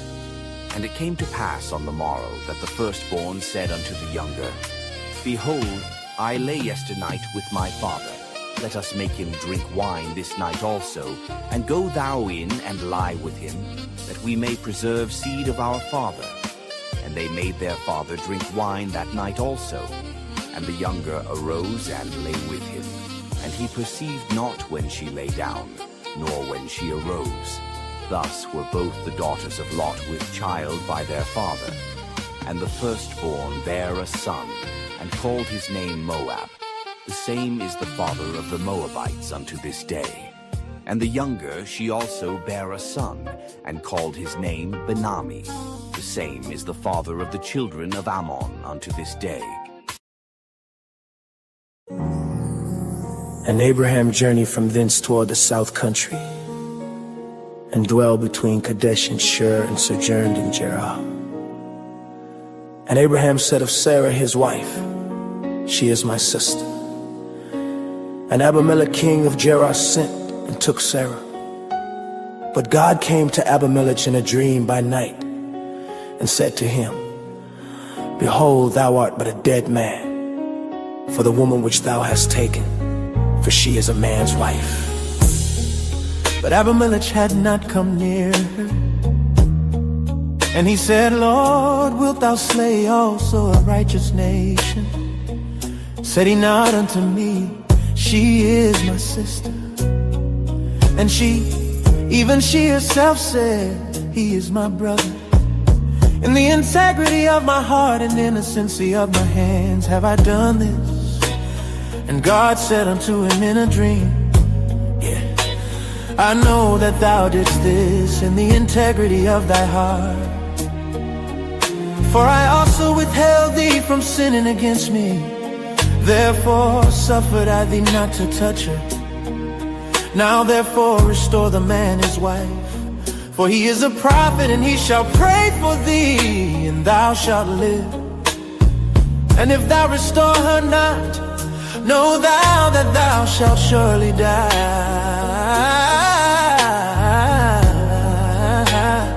Thou and all that are thine. Therefore Abimelech rose early in the morning, and called all his servants, and told all these things in their ears. And the men were so afraid. Then Abimelech called Abraham, and said unto him, What hast thou done unto us, that thou hast brought on me and on my kingdom a great sin? Thou hast done deeds unto me that ought not to be done. And Abimelech said unto Abraham, What sawest thou that thou hast done this thing? And Abraham said, Because I thought, surely the fear of God is not in this place, and they will slay me for my wife's sake. And yet indeed she is my sister. She is the daughter of my father, but not the daughter of my mother. And she became my wife. And it came to pass, when God caused me to wander from my father's house, that I said unto her, This is thy kindness, which thou shalt shew unto me. At every place whither we shall come, say of me,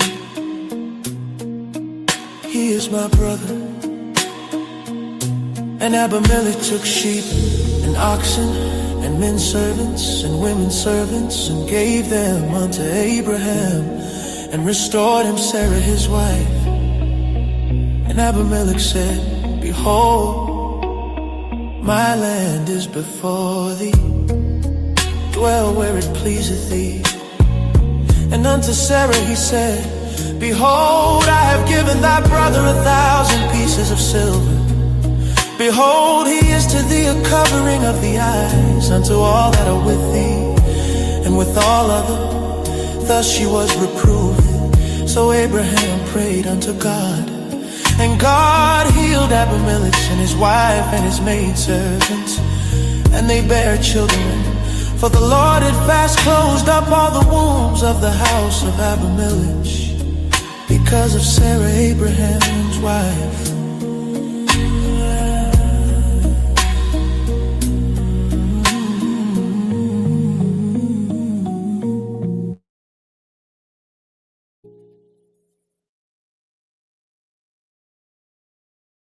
The Lord visited Sarah as he had said, and the Lord did unto Sarah as he had spoken.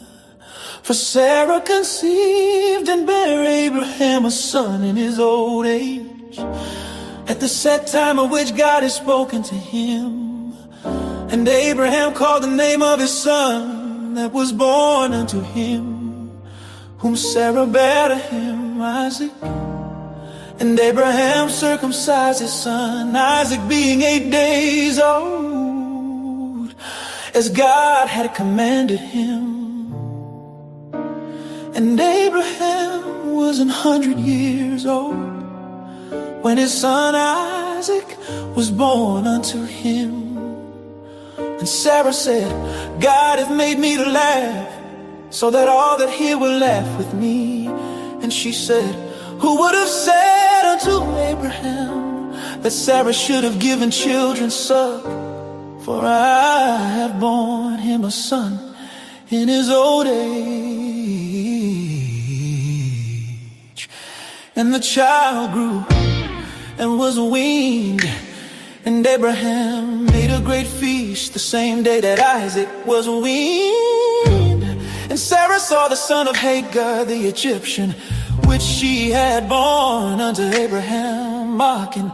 Wherefore she said unto Abraham, cast out this bondwoman and her son, for the son of this bondwoman shall not be heir with my son, even with Isaac. And the thing was very grievous in Abraham's sight because of his son. And God said unto Abraham, let it not be grievous in thy sight because of the lad and because of thy bondwoman, and all that Sarah has said unto thee. Hearken unto her voice, for in Isaac shall thy seed be called. And also of the son of the bondwoman will I make a nation, because he is thy seed. And Abraham rose up early in the morning and took bread and a bottle of water and gave it unto Hagar, put it on her shoulder and the child, and sent her away. And she departed and wandered in the wilderness of Beersheba. And the water was spent in a bottle, and she cast the child under one of the shrubs. And she went and sat her down over against him a good way off, as it were about shot. For she said, let me not see the death of the child. And she sat over against him and lifted up her voice and wept. And God heard the voice of the lad. And the angel of God called her Hagar out of heaven, and said unto her, what aileth thee, Hagar? Fear not, for God hath heard the voice of the lad where he is. Arise, lift up the lad and hold him in thine hand, for I will make him a great nation.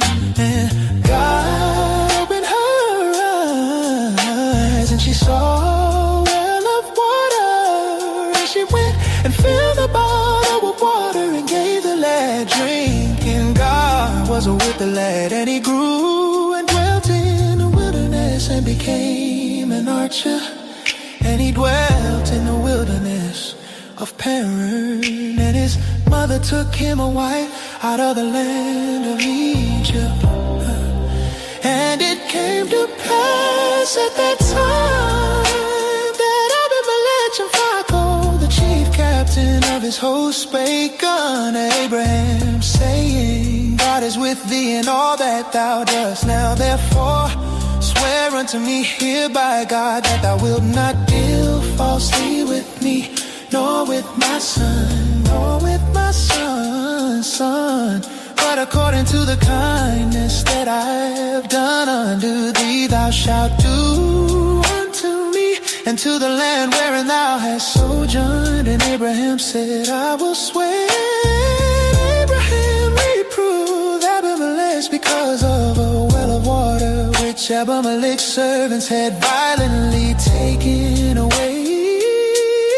And Abimelech said, I wot not who hath done this thing, neither didst thou tell me, neither yet heard I of it but today. And Abraham took sheep and oxen and gave them unto Abimelech, and both of them made a covenant. And Abraham set 70 lambs of the flock by themselves. And Abimelech said unto Abraham, what mean these 70 lambs which thou hast set by themselves? And he said, for these 70 lambs shalt thou take of my hand, that they may be a witness unto me that I did this well. Wherefore he called that place Beersheba, because there they swear both of them. Thus they made a covenant at Beersheba. Then Abimelech rose up, and Phicol, the chief captain of his host, and they returned into the land of the Philistines.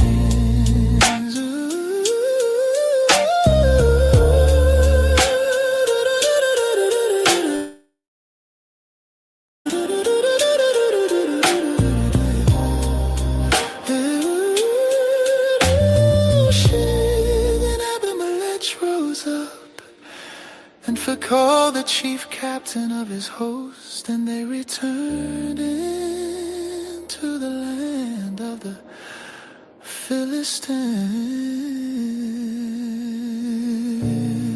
Then Abimelech rose up, and Phicol, the chief captain of his host, and they returned into the land of the Philistines.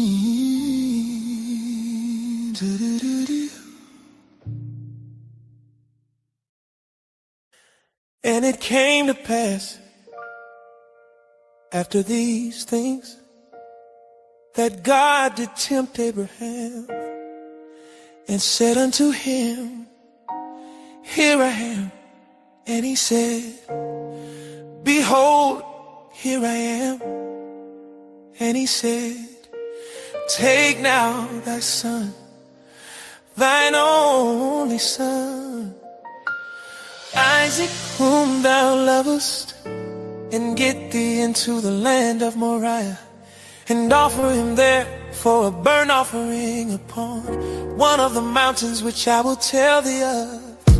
And Abraham rose up early in the morning, and saddled his ass, and took 2 of his young men with him, and Isaac his son, and clave the wood for the burnt offering, and rose up and went unto the place of which God had told him. Then on the 3rd day Abraham lifted up his eyes and saw the place afar off. And Abraham said unto his young men, abide ye here with the ass, and I and the lad will go yonder and worship and come again to you. And Abraham took the wood of the burnt offering and laid it upon Isaac his son. And he took the fire in his hand and a knife, and they went both of them together. And Isaac spake unto Abraham his father, he said, Abraham my son, And he said, behold the fire and the wood, but where is the lamb for a burnt offering? And Abraham said, my son, God will provide himself a lamb for a burnt offering. So they went both of them together, and they came to the place which God had told him of. And Abraham built an altar there, and laid the wood in order, and bound Isaac his son, and laid him on the altar upon the wood. And Abraham stretched forth his hand, and took the knife to slay his son. And the angel of the Lord called unto him out of heaven, and said, Abraham. And he said, here am I. And he said, lay not thine hand upon the lad, neither do thou anything unto him. For now I know that thou fearest God, seeing thou hast not withheld thy son, thine only son, from me. And Abraham lifted up his eye, and looked, and behold, behind him a ram caught in a thicket by his horn. And Abraham went and took the ram, and offered him up for a burnt offering in the stead of his son. And Abraham called the name of that place Jehovah-Jireh. As it is said to this day, in the mount of the Lord it shall be seen. And the angel of the Lord called unto Abraham out of heaven the second time, and said, by myself have I sworn, saith the Lord, for because thou hast done this thing, and hast not withheld thy son, thine only son, that in blessing I will bless thee, and in multiplying I will multiply thy seed as the stars of the heaven, and as the sand which is upon the seashore. And thy seed shall possess the gate of his enemies, and in thy seed shall all the nations of the earth be blessed, because thou hast obeyed my voice. So Abraham returned unto his young men, and they rose up and went together to Beersheba. And Abraham dwelt at Beersheba. And it came to pass after these things, that it was told Abraham, saying, behold, Milcah, she hath also borne children unto thy brother Ahaz his firstborn, and Buz his brother, and Kemuel the father of Aram, and Chesed, and Hazo, and Pildash, and Jidlaph, and Bethuel. And Bethuel begat Rebekah. These 8 Milcah did bear to Nahor, Abraham's brother, and his concubine. There also Tebah, and Gaham, and Thahash, and Maacah. Sarah was 107 and 20 years old. These were the years of the life of Sarah. And Sarah died in Kiriath Arba, the same as Hebron in the land of Canaan. And Abraham came to mourn for Sarah, and to weep for her. And Abraham stood up from before his dead, and spake unto the sons of Heth, saying, I am a stranger and a sojourner with you. Give me a possession of a burying place with you, that I may bury my dead out of my sight. And the children of Heth answered Abraham, saying unto him, hear us, my Lord, thou art a mighty prince among us. In the choice of our sepulchres, bury thy dead. None of us shall withhold from thee his sepulture, but that thou mayest bury thy dead. And Abraham stood up and bowed himself to the people of the land, even to the children of Heth. And he communed with them, saying, if it be your mind that I should bury my dead out of my sight, hear me and entreat for me to Ephron, the son of Zohar, that he may give me the cave of Machpelah, which he had, which is in the end of his field. For as much money as it is worth, he shall give it me for a possession of a burying place amongst you.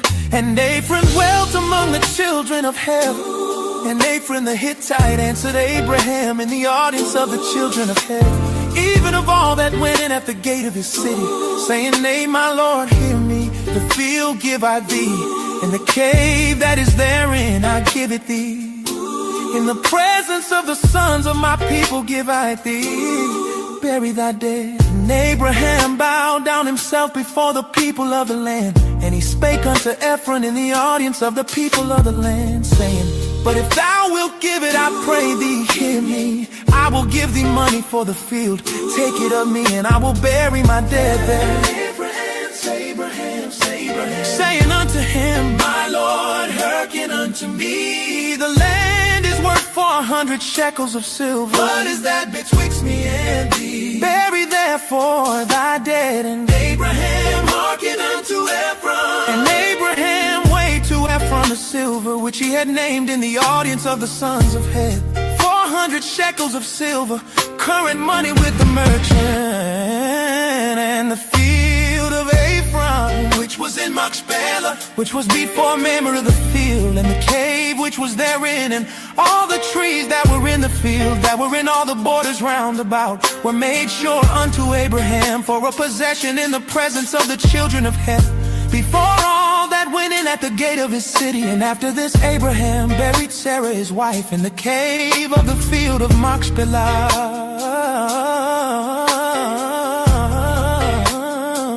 The same is Hebron in the land of Canaan, and the field and the cave that is therein were made sure unto Abraham for a possession of a burying place by the sons of Heth. And Abraham was old and well stricken in age, and the Lord had blessed Abraham in all things. And Abraham said unto his eldest servant of his house, that ruled over all that he had, Put, I pray thee, thy hand under my thigh, and I will make thee swear by the Lord, the God of heaven and the God of the earth, that thou shalt not take a wife unto my son of the daughters of the Canaanites, among whom I dwell. But thou shalt go unto my country, and to my kindred, and take a wife unto my son Isaac. And the servant said unto him, Peradventure the woman will not be willing to follow me unto this land. Must I needs bring thy son again unto the land from whence thou camest? And Abraham said unto him, Beware thou that thou bring not my son thither again. The Lord God of the house, and from the land of my kindred, and which spake unto me, and that sware unto me, saying, Unto thy seed will I give this land. He shall send his angel before thee, and thou shalt take a wife unto my son from thence. And if the woman will not be willing to follow thee, then thou shalt be clear from this my oath. Only bring not my son thither again.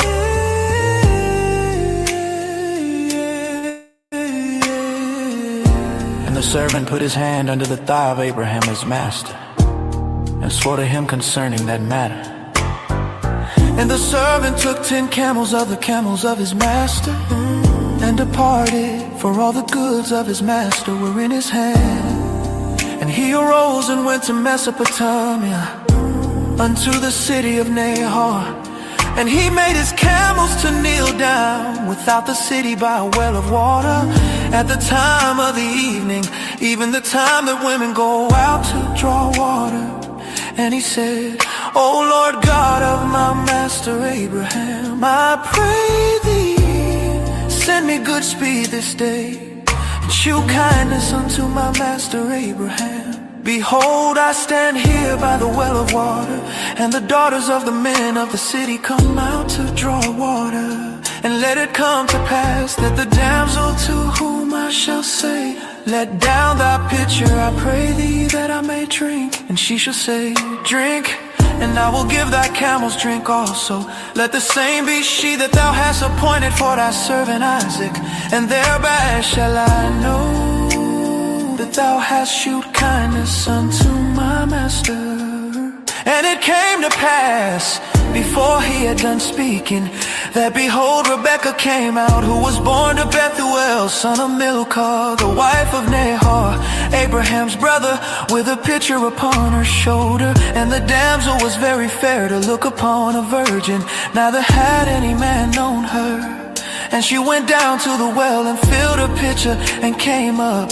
And the servant ran to meet her and said, let me, I pray thee, drink a little water of that pitcher. And she said, drink, my Lord. And she hasted and let down her pitcher upon her hand and gave him drink. And when she had done giving him drink, she said, I will draw water for thy camels also, until they have done drinking. And she hasted and emptied her pitcher into the trough, and ran again unto the well to draw water, and drew for all his camels. And the man, wondering at her, held his peace, to wit whether the Lord had made his journey prosperous or not. And it came to pass, as the camels had done drinking, that the man took a golden earring of half a shekel weight, and 2 bracelets for her hands of 10 shekels weight of gold, and said, whose daughter art thou? Tell me, I pray, is there room in thy father's house for us to lodge in? And she said unto him, I am the daughter of Bethuel, the son of Milcah, which she bare unto Nahor. She said, moreover unto him, we have both straw and provender enough, and room to lodge in. And the man bowed down his head and worshipped the Lord. And he said, blessed be the Lord God of my master Abraham, who hath not left destitute my master of his mercy and his truth. I, being in the way, the Lord led me to the house, my master's brethren. The damsel ran and told them of her mother's house these things. And Rebekah had a brother, and his name was Laban. And Laban ran out unto the man unto the well. And it came to pass, when he saw the earring and bracelets upon his sister's hands, and when he heard the words of Rebekah his sister, saying, thus spake the man unto me, that he came unto the man. And behold, he stood by the camels at the well. And he said, come in, thou blessed of the Lord, wherefore standest thou without? For I have prepared the house and room for the camels. And the man came into the house, and he ungirded his camels, and gave straw and provender for the camels, and water to wash his feet and the men's feet that were with him. And there was set meat before him to eat. But he said, I will not eat until I have told mine errand. And he said, speak on. And he said, I am Abraham's servant, and the Lord hath blessed, and he is become great. And he hath given him flocks and herds and silver and gold and men servants and maid servants and camels and asses. And Sarah my master's wife bare a son to my master when she was old. And unto him hath he given all that he hath. And my master made me swear, saying, thou shalt not take a wife to my son of the daughters of the Canaanites, in whose land I dwell. But thou shalt go unto my father's house, and to my kindred, and take a wife unto my son. And I said unto my master, peradventure the woman will not follow me. And he said unto me, the Lord before whom I walk will send his angel with thee, and prosper thy way. And thou shalt take a wife for my son of my kindred, and of my father's house. Then shalt thou be clear from this my oath, when thou comest to my kindred. And if they give not thee one, thou shalt be clear from my oath. And I came this day unto the well and said, O Lord God of my master Abraham, if now thou do prosper my way which I go, behold, I stand by the well of water. And it shall come to pass that when the virgin cometh forth to draw water, and I say to her, give me, I pray thee, a little water of thy pitcher to drink. And she say to me, both drink thou, and I will also draw for thy camels. Let the same be the woman whom the Lord hath appointed out for my master's son. And before I had done speaking in mine heart, behold, Rebekah came forth with her pitcher on her shoulder. And she went down unto the well and drew water. And I said unto her, let me drink, I pray thee. And she made haste and let down her pitcher from her shoulder and said, drink, and I will give thy camels drink also. So I drank, and she made the camels drink also. And I asked her and said, whose daughter art thou? And she said, the daughter of Bethuel, Nerah's son, whom Milcah bare unto him. And I put the earring upon her face and the bracelets upon her hands. And I bowed down my head and worshiped the Lord, and blessed the Lord God of my master Abraham, which had led me in the right way to take my master's brother's daughter unto his son. And now if ye will deal kindly and truly with my master, tell me. And if not, tell me, that I may turn to the right hand or to the left. Then Laban and Bethuel answered and said, the thing proceeded from the Lord. We cannot speak unto thee bad or good. Hold, Rebekah is before thee. Take her and go, and let her be thy master's son's wife, as the Lord has spoken. And it came to pass that when Abraham's servant heard their words, he worshipped the Lord, bowing himself to the earth. And the servant brought forth jewels of silver and jewels of gold and raiment, and gave them to Rebekah. He gave also to her brother and to her mother precious things. And they did eat and drink, he and the men that were with him tarried all night. And they rose up in the morning, and he said, send me away unto my master. And her brother and her mother said, let the damsel abide with us a few days, at the least 10, after that she shall go. And he said unto them, hinder me not, seeing the Lord hath prospered my way. Send me away, that I may go to my master. And they said, we will call the damsel and inquire at her mouth. And they called Rebekah and said unto her, wilt thou go with this man? And she said, I will go. And they sent away Rebekah their sister, and her nurse, and Abraham's servant, and his men. And they blessed Rebekah and said unto her, thou art our sister, be thou the mother of thousands of millions, and let thy seed possess the gate of those which hate them. Rebekah, and her damsels, and they rode upon the camels and followed the man. And the servant took Rebekah and went his way. And Isaac came from the way of the well of High-Roy, for he dwelt in the south country. And Isaac went out to meditate in the field at the eventide.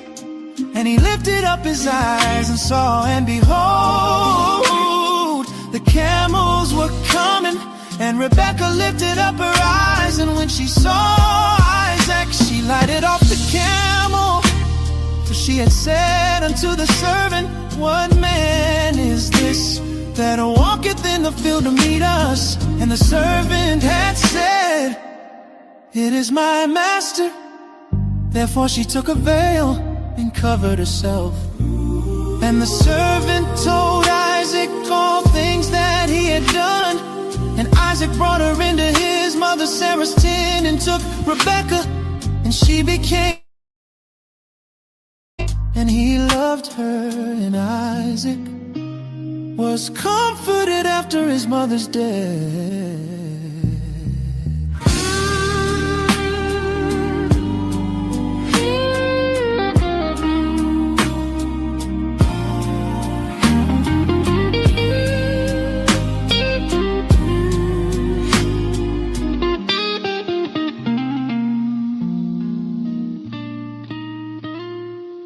And again Abraham took a wife, and her name was Keturah. And she bare him Zimran, and Jokshan, and Medan, and Midian, and Ishbak, and Shua. And Jokshan begat Sheba and Dedan. And the sons of Dedan were Ashurim, and Letushim, and Limim. And the sons of Midian were Ephah, and Epher, and Hanak, and Abidah, and Eldah. All these were the children of Keturah. And Abraham gave all that he had unto Isaac, but unto the sons of the concubines which Abraham had, Abraham gave his, and sent them away from Isaac his son, while he had lived eastward unto the east country. And these are the days of the years of Abraham's life which he lived, 160 years.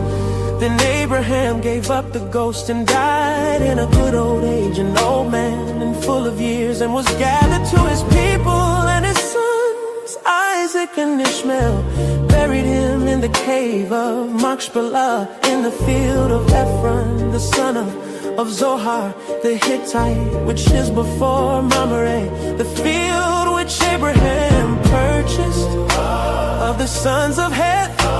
There was Abraham buried, and Sarah his wife. And it came to pass after the death of Abraham that God blessed his son Isaac, and Isaac dwelled by the well of Harai.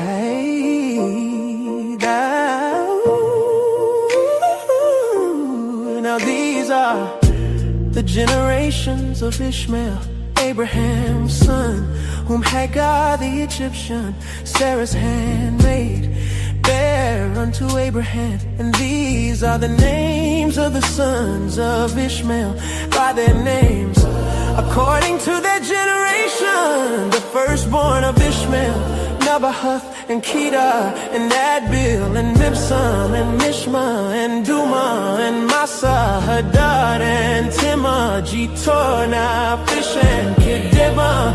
These are the sons of Ishmael, and these are their names by their towns and by their castle. 12 princes according to their nations. And these are the years of the life of Ishmael, 137 years. And he gave up the ghost and died, and was gathered unto his people. And they dwelt from Havilah unto Shur, that is before Egypt, as thou goest toward Assyria. And he died in the presence of all his brethren. And these are the generations of Isaac, Abraham's son. Abraham begat. And Isaac was 40 years old when he took Rebekah to wife, the daughter of Bethuel the Syrian, of Paddan Aram, the sister to Laban the Syrian. And Isaac entreated the Lord for his wife, because she was barren.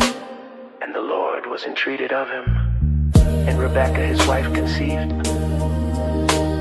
And the children struggled together within her. And she said, if it be so, why am I thus? And she went to inquire of the Lord.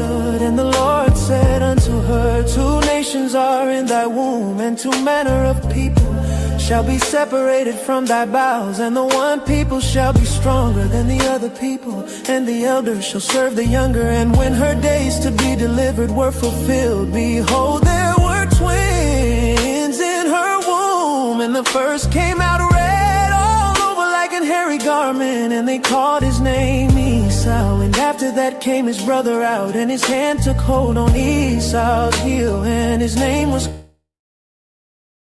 80 years old when she bare them. And the boys grew, and Esau was a cunning hunter, a man of the field, and Jacob was a plain man, dwelling in tents. And Isaac loved Esau because he did eat of his venison. But Rebekah loved Jacob. And Jacob sighed pottage, And Esau came from the field. and he was faint. And Esau said to Jacob, Feed me, I pray thee, with that same red pottage, for I am faint. Therefore was his name called Edom. And Jacob said, Sell me this day thy birthright. And Esau said, Behold, I am at the point to die, and what profit shall this birthright do to me? And Jacob said, Swear to me this day. And he sware unto him, and he sold his birthright unto Jacob. Then Jacob gave Esau bread and pottage of lentils, and he did eat and drink, and rose up and went his way. Thus Esau despised his birthright.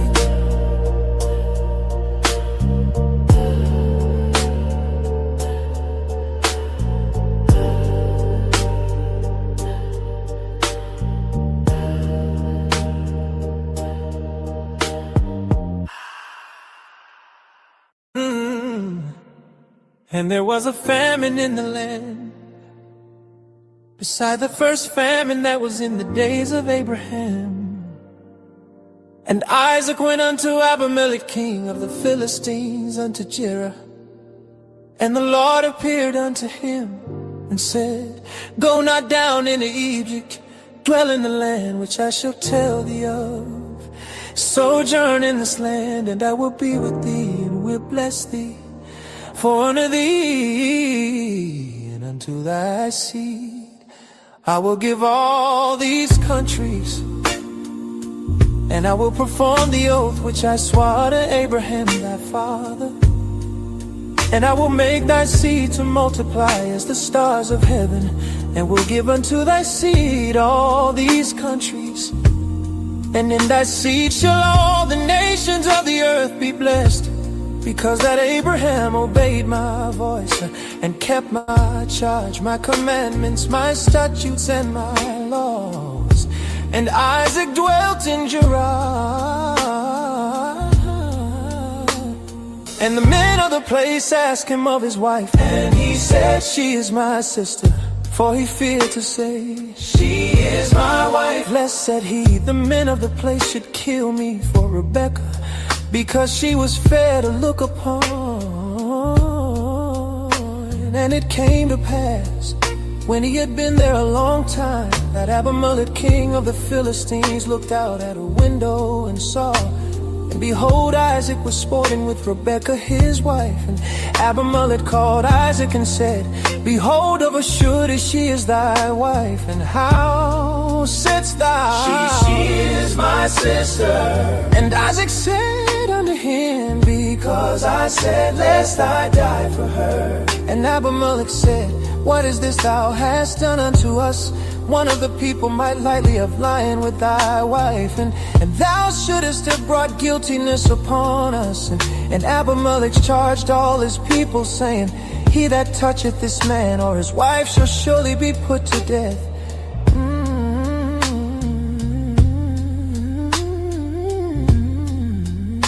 Then Isaac sowed in that land, and received in the same year 100-fold. And the Lord blessed him, and the man waxed great, and went forward and grew until he became very great. For he had possession of flocks, and possession of herds, and great store of servants, and all the mothers. And the Philistines envied him for all the wells which his father's servants had digged in the days of Abraham his father. All the mothers. The Philistines had stopped them and filled them with earth. And Abimelech said unto Isaac, Go from us, for thou art much mightier than we. And Isaac departed thence, and pitched his tent in the valley of Gerar, and dwelt there. And Isaac dig again the wells of water which they had digged in the days of Abraham his father. For the Philistines had stopped them after the death of Abraham, and he called their names after the names by which his father had called them. And Isaac's servants digged in the valley, and found there a well of springing water. And the herdmen of Gerar did strive with Isaac's herdmen, saying, the water is ours. And he called the name of the well Esek, because they strove with him, and they dig another. When he called the name of it Sitnah, and he removed from thence and digged another well, and for that they strove not. And he called the name of it Rehoboth, and he said, for now the Lord hath made room for us, and we shall be fruitful in the land of all the mountains. And he went up from thence to Beersheba, and the Lord appeared unto him the same night, and said, I am the God of Abraham thy father. Fear not, for I am with thee, and will bless thee, and multiply thy seed for my servant Abraham's sake. And he builded an altar there, and called upon the name of the Lord, and pitched his tent there. And there Isaac's servants digged a well. Then Abimelech went to him from Gerar, and Alzath one of his friends, and Phicol the chief captain of his army. And Isaac said unto them, wherefore come you to me, seeing ye hate me, and have sent me away from you? And they said, we saw certainly that the Lord was with thee. And we said, let there be now an oath betwixt us, even betwixt us and thee, and let us make a covenant with thee, that thou wilt do us no hurt, as we have not touched thee, and as we have done unto thee nothing but good, and have sent thee away in peace. Thou art now the blessed of the Lord. And he made them a feast, and they did eat and drink, and they rose up betimes in the morning, and sware one to another. And Isaac sent them away, and they departed from him in peace. And it came to pass the same day that Isaac's servants came and told him concerning the well which they had dig, and said unto him, we have found water. And he called it Sheba. Therefore the name of the city is Beersheba unto this day. And Esau was 40 years old when he took to wife Judith, the daughter of Beeri the Hittite, and Bashemath, the daughter of Elon the Hittite, which were a grief of mind unto Isaac and to Rebekah. And it came to pass that when Isaac was old and his eyes were dim, so that he could not see, he called Esau his eldest son, and said unto him, my son. And he said unto him, behold, here am I. And he said, behold, now I am old, I know not the day of my death. Now therefore take, I pray thee, thy weapons, thy quiver, and in thy bow, and go out to the field, and take me some venison, and make me savory meat, such as I love, and bring it to me, that I may eat, that my soul may bless thee before I die. And Rebekah heard when Isaac spake to Esau his son. And Esau went to the field to hunt for venison, and to bring it. And Rebekah spake unto Jacob her son, say, behold, I heard thy father speak unto Esau thy brother, saying, bring me venison, and make me savory meat, that I may eat, and bless thee before the Lord, before my death. Now therefore, my son, obey my voice, according to that which I command thee. Go now to the flock, and fetch me from thence 2 good kids of the goats, and I will make them savory meat for thy father, such as he loved. And thou shalt bring it to thy father, that he may eat, and that he may bless thee before his death. And Jacob said to Rebekah his mother, behold, Esau my brother is a hairy man, and I am a smooth man. My father peradventure will feel me, and I shall seem to him as a deceiver, and I shall bring a curse upon me, and not a blessing. And his mother said unto him, upon me be thy curse, my son, only obey my voice, and go fetch touch me then. And he went and fetched and brought them to his mother. And his mother made savory meat, such as his father loved. And Rebekah took goodly raiment of her eldest son Esau, which were with her in the house, and put them upon Jacob her younger son. And she put the skins of the kids of the goats upon his hands, and upon the smooth of his neck. And she gave the savory meat and the bread which she had prepared into the hand of her son Jacob. And he came unto his father and said, My father, where am I? Who art thou, my son? And Jacob said unto his father, I am Esau thy firstborn. I have done according as thou badest me. Arise, I pray thee, sit and eat of my venison, that thy soul may bless me. And Isaac said unto his son, How is it that thou hast found it so quickly, my son? And he said, Because the Lord thy God brought it to me. And Isaac said unto Jacob, Come near, I pray thee, that I may feel thee, my son, whether thou be my very son Esau or not. And Jacob went near unto Isaac his father, and he felt him and said, The voice is Jacob's voice, but the hands are the hands of Esau. And he discerned him not, because his hands were hairy as his brother Esau's hands. So he blessed him, and he said, Art thou my very son Esau? And he said, I am. And he said, Bring it near to me, and I will eat of my son's venison, that my soul may bless thee. And he brought it near to him, and he did eat. And he brought him wine, and he drank. And his father Isaac said unto him, Come near now, and kiss me, my son. And he came near and kissed him, and he smelled the smell of his raiment, and blessed him, and said, See, the smell of my son is as the smell of a field which the Lord hath blessed. Therefore God give thee of the dew of heaven, and the fatness of the earth, and plenty of corn and wine. Let people serve thee, and nations bow down to thee. Be Lord over thy brethren, and let thy mother's sons bow down to thee. Cursed be everyone that curseth thee, and blessed be he that blesseth thee, and blesseth thee.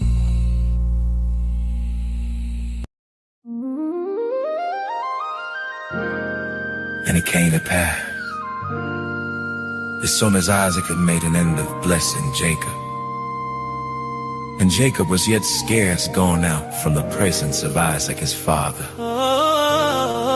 that Esau his brother came in from his hunting, and he also had made savory meat, and brought it unto his father, said unto his father, Let my father arise, and eat of his son's venison, that thy soul may bless me. And Isaac his father said unto you, Who art thou? And he said, I am thy son, thy firstborn Esau. And Isaac trembled very exceedingly, and said, Who? Where is he that hath taken venison, and brought it near? And I have eaten of all before thou camest, and have blessed him, yea, and he shall be blessed. oh. And when Esau heard the words of his father, he cried with a great and exceeding bitter cry, and said unto his father, Bless me, even thee also, O my father.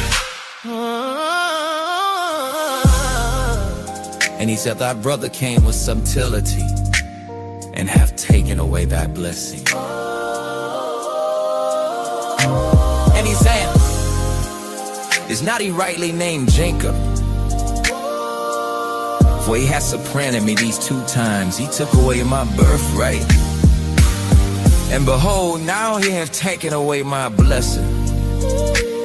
And he said, hast thou not reserved a blessing for me? And Isaac answered, he said unto Esau, behold, I have made him thy lord, and all his brethren have I given to him for service. And with corn and wine have I sustained them. And what shall I do now unto thee, my son? And Esau said unto his father, hast thou but one blessing, my father? Bless me, Even me also.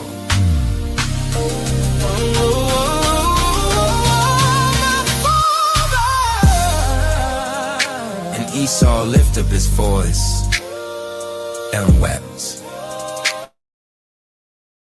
And said unto him, behold, thy dwelling shall be the fatness of the earth, and at the dew of heaven from above.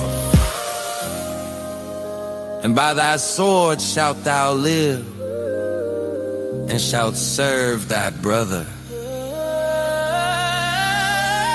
And it shall come to pass, when thou shalt have the dominion, that thou shalt break his yoke from off thy neck. And Esau hated Jacob because of the blessing wherewith his father blessed him. And Esau said in his heart, the days of mourning for my father are at hand. Then will I slay my brother Jacob. These words of Esau, her eldest son, were told to Rebekah. And she sent and called Jacob her youngest son, and said unto him, behold, thy brother Esau is touching thee, doth comfort himself, purposing to kill thee.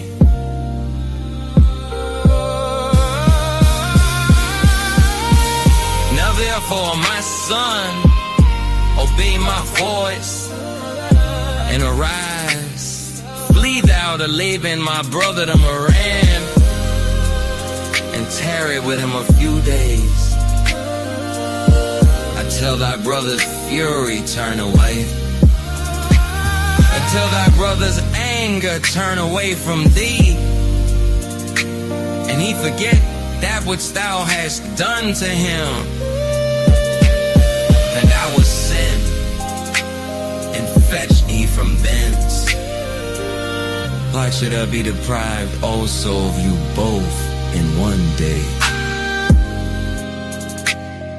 And Rebekah said to Isaac, I am weary of my life because of the daughters of Heth. Jacob, take a wife for the daughters of Heth, such as these which are the daughters of the land. What good shall my life do me?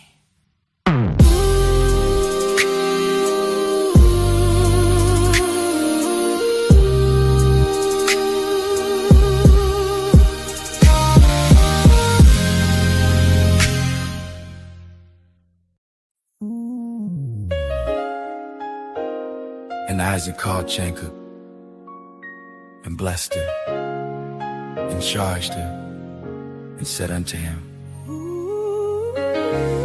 thou shalt not take a wife of the daughters of Canaan, arise.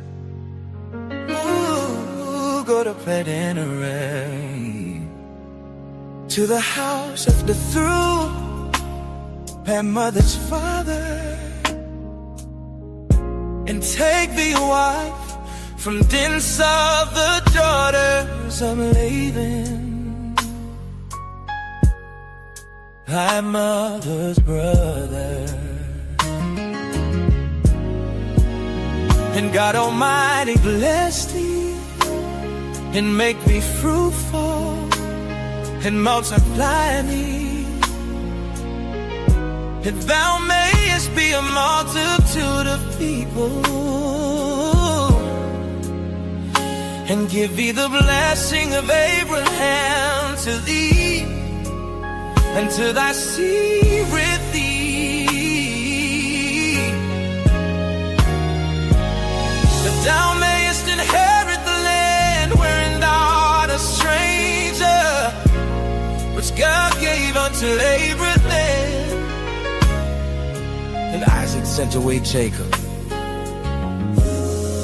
and he went to Padan Aram with Laban, son of Bethuel the Syrian, the brother of Rebekah, Jacob's and Esau's mother. When Esau saw that Isaac had blasted Jacob, and sent him away to Padan Aram to take him a wife from thence, and that as he blessed him, he gave her with charge, saying, thou shalt not take a wife of the daughters of Canaan. And that Jacob obeyed his father and his mother, going to Padan Aram. And Esau, seeing that the daughters of Canaan pleased not Isaac his father, then went Esau unto Ishmael, and took unto the wives which he had in Mahalath, the daughter of Ishmael, Abraham's son, the sister of Nebaioth, to be his wife. When Jacob went out from Beersheba and went toward Haran, and he lighted upon a certain place, and tarried there all night, because the sun was set. And he took all the stones of that place and put them for his pillows, and lay down in that place to sleep.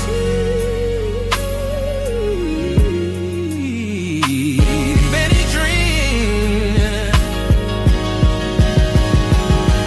and behold, a ladder set upon the earth, and the top of it reached to heaven. And behold, the angels of God ascending and descending on it. And behold, the Lord stood above it and said, I am the Lord God of Abraham thy father, and the God of Isaac. The land whereon thou liest, to thee will I give it, and to thy seed, and thy seed shall be as the dust of the earth. And thou shalt spread abroad to the west, and to the east, and to the north, and to the south. And indeed, and in thy seed shall all the families of the earth be blessed. And behold, I am with thee, and will keep thee at all places whither thou goest, and will bring thee again into this land, for I will not leave thee until I have done that which I have spoken to thee of.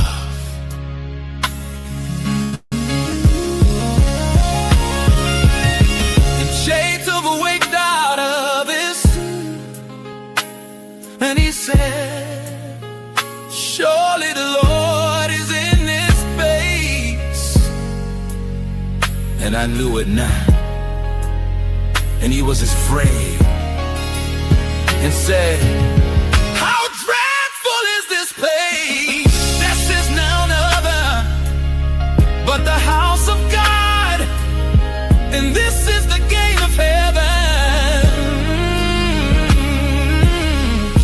Jacob rose up early in the morning and took the stone that he had put for his pillows and set it up for a pillar and poured oil upon the top of it. And he called the name of that place Bethel. But the name of that city was called Luz at the first.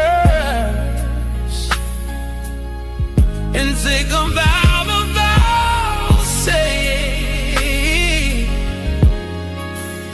if God will be with me and will keep me in this way that I go,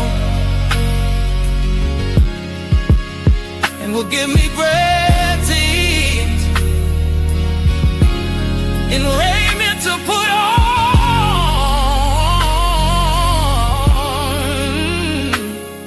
so that I come again to my Father's house in peace. Then shall the Lord be my God, and this stone which I have set for a pillar shall be God's house,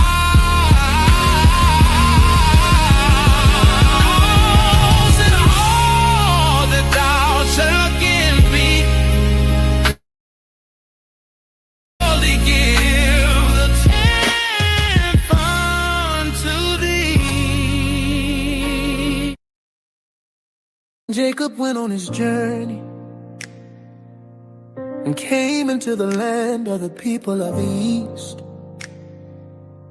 And he looked, and behold, a well in the field, and lo, there were 3 flocks of sheep lying by. For out of that well they watered the flocks, and a great stone was upon the well's mouth, and thither were all the flocks gathered. And they rolled the stone from the well's mouth, and watered the sheep, and put the stone again upon the well's mouth in his place. And Jacob said unto them, my brethren, whence be ye? And they said, of Haran are we. And he said unto them, know ye Laban the son of Nahor? And they said, we know him. And he said unto them, is he well? And they said, he is well. And behold, Rachel his daughter cometh with the sheep. And he said, lo, it is yet high day, neither is the time that the cattle should be gathered together.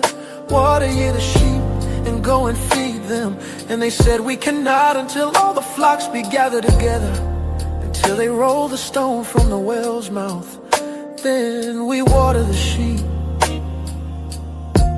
And while he yet spake with them, Rachel came with her father's sheep, for she kept them. And it came to pass, when Jacob saw Rachel, the daughter of Laban, his mother's brother, and the sheep of Laban, his mother's brother, that Jacob went near and rolled a stone from the well's mouth, and watered the flock of Laban, his mother's brother. And Jacob kissed Rachel, and lifted up his voice and wept. And Jacob told Rachel that he was her father's brother, and that he was Rebekah's son. And she ran and told her father. And it came to pass, when Laban heard the tidings of Jacob, his sister's son, that he ran to meet him, and embraced him, and kissed him, and brought him to his house. And he told Laban all these things. And Laban said to him, surely thou art my bone and my flesh. And he abode with him the space of a month. And Laban said unto Jacob, because thou art my brother, shouldest thou therefore serve me for naught? Tell me, what shall thy wages be? And Jacob loved Rachel, and said, I will serve thee 7 years for Rachel thy younger daughter. And Laban said, it is better that I give her to thee, than that I should give her to another man. Abide with me. And Jacob served 7 years for Rachel, and they seemed unto him but a few days, for the love he had to her. And Jacob said unto Laban, give me my wife, for my days are fulfilled, that I may go in unto her. And Laban gathered together all the men of the place, and made a feast. And it came to pass in the evening that he took Leah his daughter and brought her to him. And he went in unto her, and Laban gave unto his daughter Leah Zilpah his maid for an handmaid. And it came to pass that in the morning, behold, it was Leah. And he said to Laban, what is this thou hast done unto me? Did not I serve with thee for Rachel? Wherefore then hast thou beguiled me? And Laban said, it must not be so done in our country, to give the younger before the firstborn fulfill a week.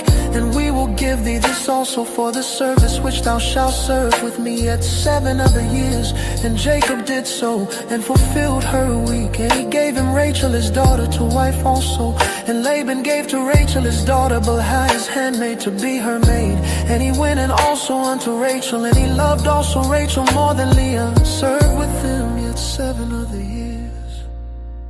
And when the Lord saw that Leah was hated, he opened her womb, but Rachel was barren, and Leah conceived and bare a son. And she called his name Reuben, for she said, surely the Lord hath looked upon my affliction. Now therefore my husband will love me. And she conceived again and bare a son, and said, because the Lord hath heard that I was hated, he hath therefore given me this son also. And she called his name Simeon, and she conceived again and bare a son, and said, now this time will my husband be joined unto me, because I have borne him 3 sons. Therefore was his name called Levi. And she conceived again and bare a son, and she said, now will I praise the Lord. Therefore she called his name Judah, and left bearing.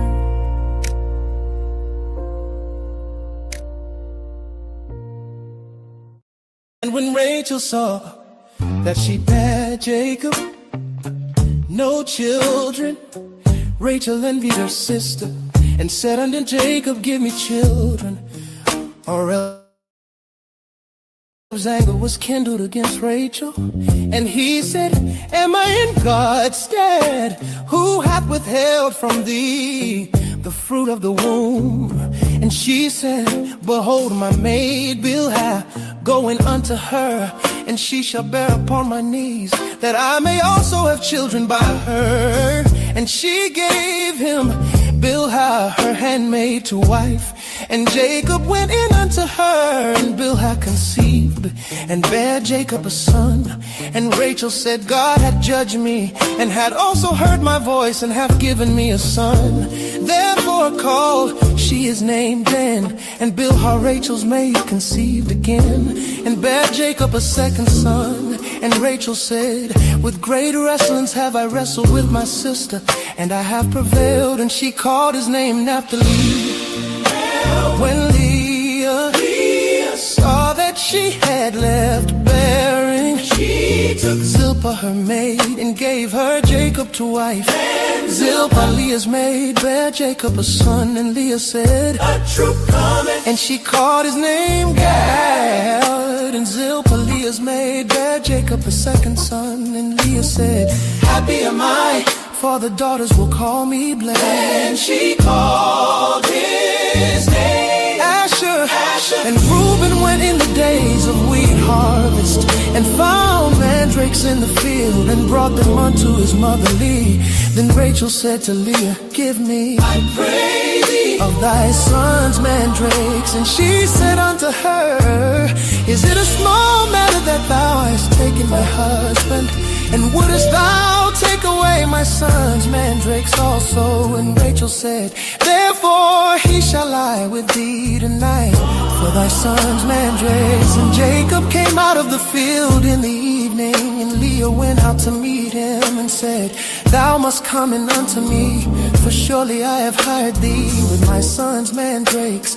And he lay with her that night, and God hearkened unto Leah, and she conceived and bare Jacob the 5th son. And Leah said, God hath given me my hire, because I have given my maiden to my husband. And she called his name Issachar. And Leah conceived again, and bare Jacob the 6th son. And Leah said, God hath endued me with a good dowry. Now will my husband dwell with me, because I have borne him 6 sons. And she called his name Zebulun. And afterwards she bare a daughter, and called her name Dinah. hearkened to her and opened her womb, and she conceived and bare a son, and said God had taken away my reproach, and she called his name Joseph, and said the Lord shall add to me another son.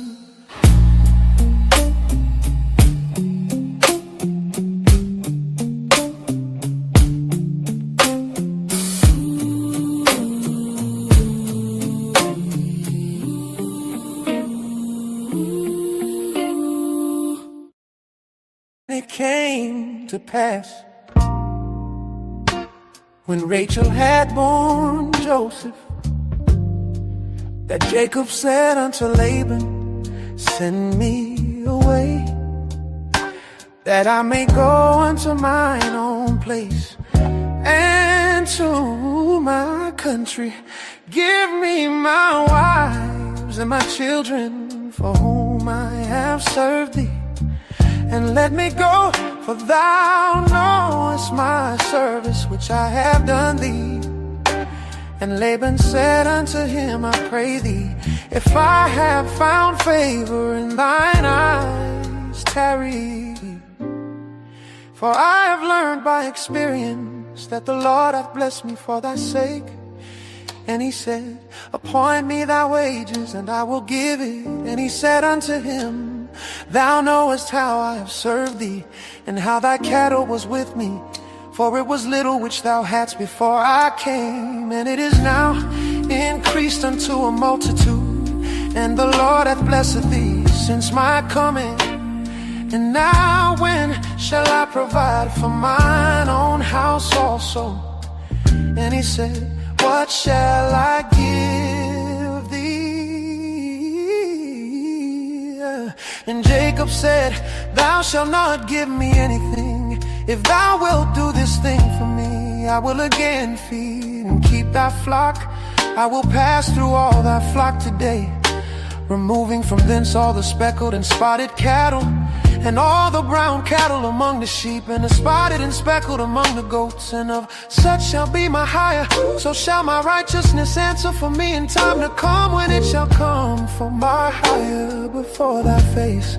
Everyone that is not speckled and spotted among the goats, and brown among the sheep, that shall be counted stolen with me. And Laban said, behold, I would it might be according to thy word. And he removed that day the he-goats that were ring-straked and spotted, and all the she-goats that were speckled and spotted, and everyone that had some white in it, and all the brown among the sheep, and gave them into the hand of his sons. And he set 3 days' journey betwixt himself and Jacob fed the rest of Laban's flocks. And Jacob took him rods of green poplar, and of the hazel and chestnut tree, and peeled white strakes in them, and made the white appear which was in the rods. And he set the rods which he had peeled before the flocks in the gutters, in the watering troughs, when the flocks came to drink, that they should conceive when they came to drink. And the flocks conceived before the rods, and brought forth cattle ring-straked, speckled and spotted. And Jacob did separate the lambs, and set the faces of the flocks toward the ring-straked, and all the brown in the flock of Laban. And he put his own flocks by themselves, and put them not unto Laban's cattle. And it came to pass, whensoever the stronger cattle did conceive, that Jacob laid the rods before the eyes of the cattle in the gutters, that they might conceive among the rods. But when the cattle were feeble, he put them not in. So the feebler were Laban's, and the stronger Jacob's. And the man increased exceedingly, and had much cattle, and maid servants, and men servants, and camels, and asses.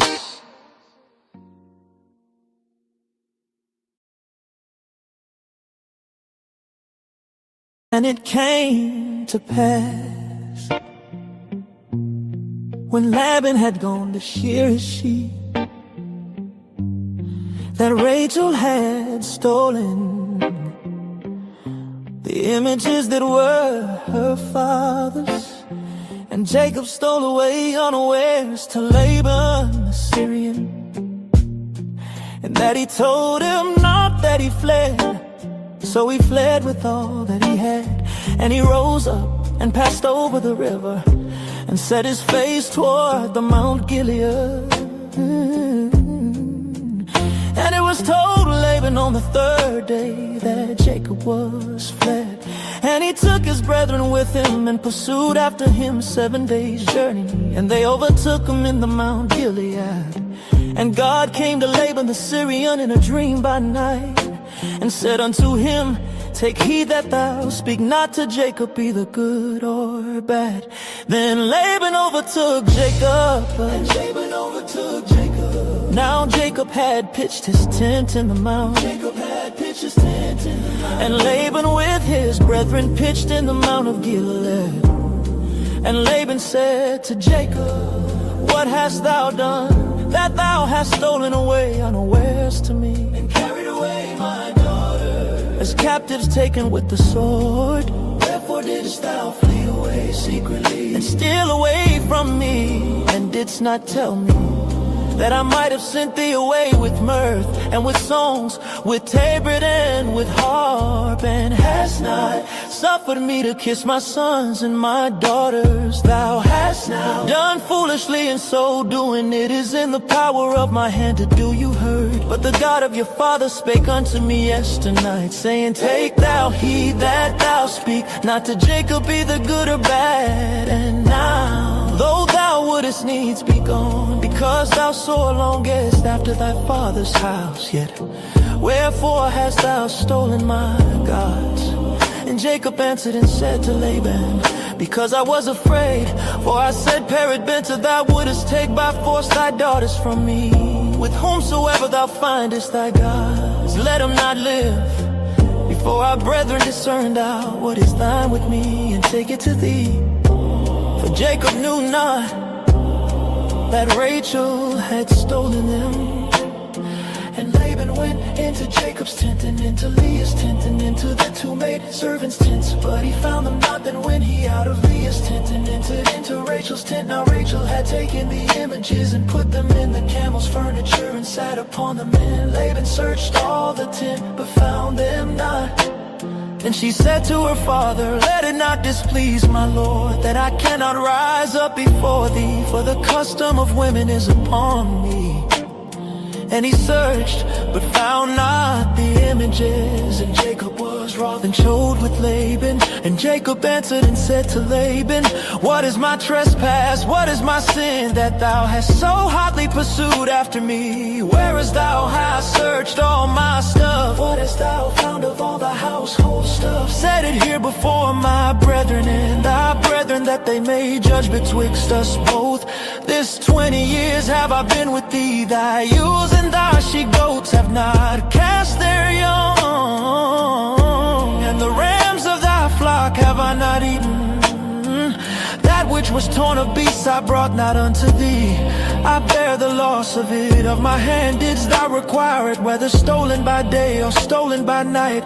Thus I was in the day, the drought consumed me, and the frost by night, and my sleep departed from mine eyes. Thus have I been 20 years in thy house. I served thee 14 years for thy 2 daughters, and 6 years for thy cattle.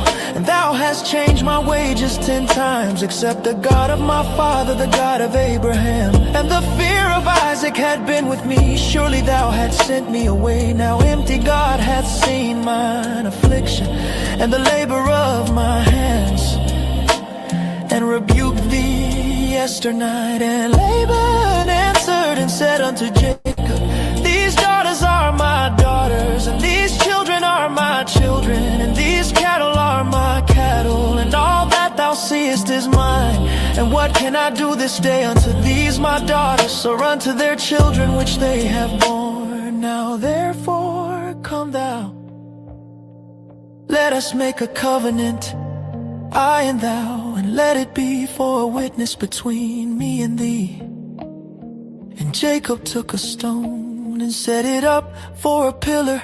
And Jacob said unto his brethren, gather stones. And they took stones and made an heap, and they did eat there upon the heap. But Jacob called it Gilead, and Laban said, this heap is a witness between me and thee this day. Therefore was the name of it called Gilead and Mizpah, for he said, the Lord watch between me and thee when we are absent one from another. If thou shalt afflict my daughters, or if thou shalt take other wives beside my daughters, no man is with us. See, God is witness betwixt me and thee. And Laban said to Jacob, behold this heap, and behold this pillar which I have cast betwixt me and thee. This heap be witness, and this pillar be witness, that I will not pass over this heap to thee, and that thou shalt not pass over this heap and this pillar unto me, for harm. The God of Abraham and the God of Nahor, the God of their father, judge betwixt us and Jacob. Swear by the fear of his father Isaac. Jacob offered sacrifice upon the mount, and called his brethren to eat bread. And they did eat bread, and tarried all night in the mount. And early in the morning Laban rose up, and kissed his sons and his daughters, and blessed them. And Laban departed, and returned unto his place.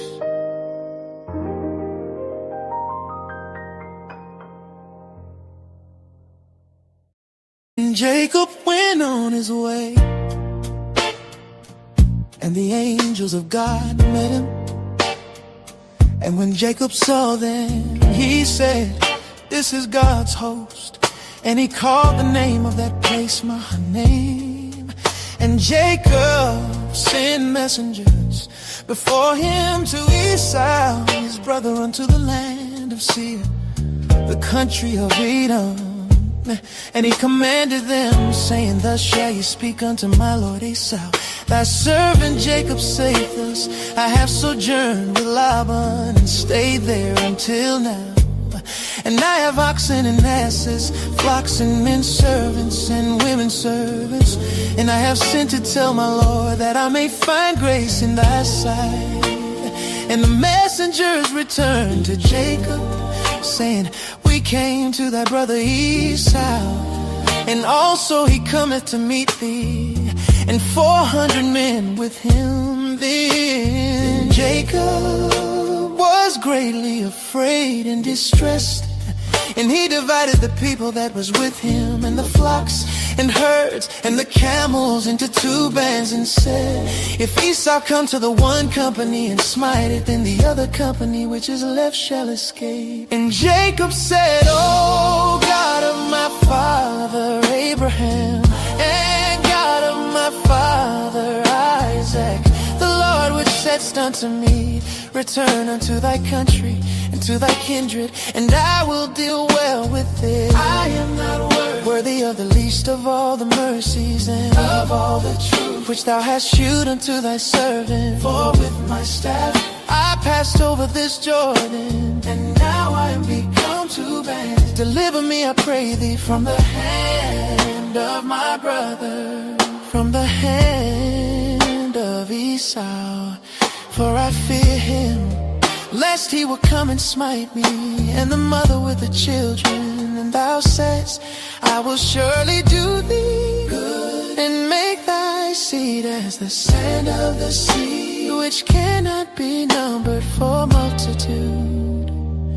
And he lodged there that same night, and took of that which came to his hand a present for Esau his brother, 200 she-goats and 20 he-goats, 200 ewes and 20 rams, 30 milch camels with their coats, 40 kine and 10 bulls, 20 she-asses and 10 foals. And he delivered them into the hand of his servants. Every drove by themselves, and said unto his servants, pass over before me, and put a space betwixt drove and drove. And he commanded the foremost, saying, when Esau my brother meeteth thee, and asketh thee, saying, whose art thou, and whither goest thou, and whose are these before thee? Then thou shalt say, they be thy servant Jacob's, it is a present sent unto my lord Esau. Behold, also he is behind us. And so commanded he the second and the third, and all that followed the drove, saying, On this manner shall ye speak unto Esau when ye find him. And say ye moreover, Behold, thy servant Jacob is behind us. For he said, I will appease him with the present that goeth before me, and afterward I will see his face. Peradventure he will accept of me. So went the present over before him, and himself lodged that night in the company. And he up that night and took his 2 wives and his 2 women servants and his 11 sons, and passed over the ford Jabbok. And he took them and sent them over the brook, and sent over that he had. And Jacob was left alone, and there wrestled a man with him until the breaking of the day. And when he saw that he prevailed not against him, he touched the hollow of his thigh. And the hollow of Jacob's thigh was out of joint as he wrestled with him. And he said, Let me go, for the day breaketh. And he said, I will not let thee go, except thou bless me. And he said unto him, What is thy name? What is thy name? And he said, Jacob. And he said, Thy name shall be called no more Jacob, but Israel. For as a prince hast thou power with God and with men, and haste prevail. And Jacob asked him and said, Tell me, I pray thee, thy name. And he said, Wherefore is it that thou dost ask after my name? And he blessed him there. And Jacob called the name of the place Peniel. For I have seen God face to face, and my life is preserved. And as he passed over Peniel, the sun rose upon him, and he halted upon his thigh. Therefore the children of Israel eat not of the sinew which shrank, which is upon the hollow of the thigh, unto this day, because he touched the hollow of Jacob's thigh, in the sinew that shrank.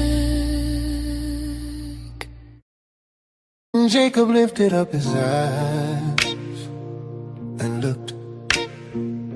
Behold, Esau came, and with him 400 men. And he divided the children unto Leah, and unto Rachel, and unto the 2 handmaids. And he put the handmaids and their children foremost, and Leah and her children after, and Rachel and Joseph hindermost. And he passed over before them, and bowed himself to the ground 7 times, until he came near to his brother. And Esau ran to meet him, and embraced him, and fell on his neck and kissed him. And they wept. And he lifted up his eyes and saw the women and the children, and said, Who are those with thee? And he said, The children which God hath graciously given thy servant. Then the handmaidens came near, they and their children, and they bowed themselves. And Leah also with her children came near, and bowed themselves. And he said, What meanest thou by all this drove which I made? And he said, These are to find grace in the sight of my Lord. And Esau said, I have enough, my brother, keep that thou hast unto thyself.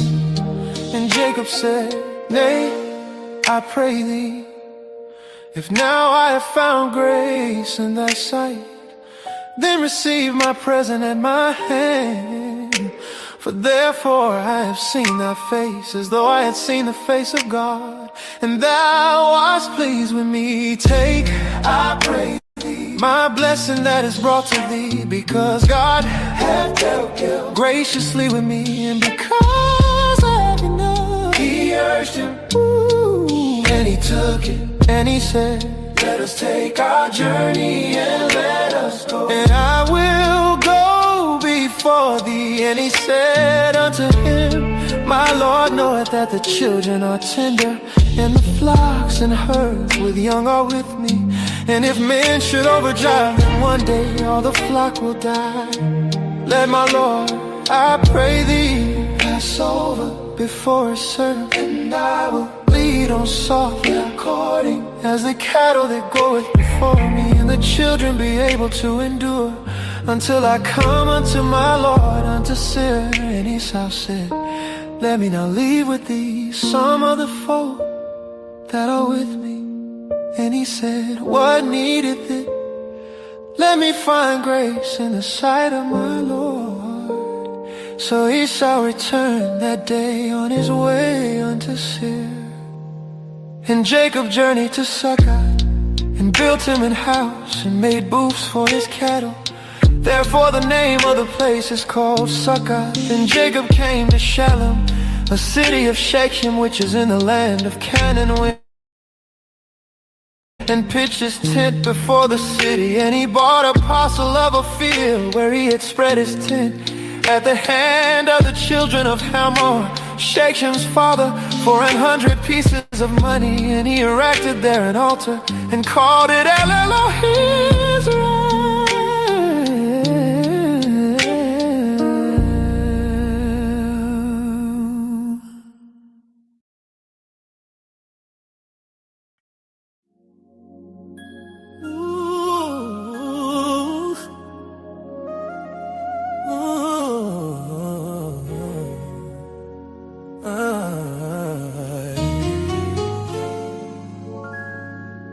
And Dinah, the daughter of Leah, what she bare unto Jacob, went out to see the daughters of the land. And when she came, the son of one more the Hivites, prince of the country, saw her. He took her and lay with her, and defiled her. And his soul cried out to Dinah, the daughter of Jacob. And he loved the damsel, but spake kindly unto the damsel. And she came, spake unto his father Hamor, saying, give me this damsel to wife.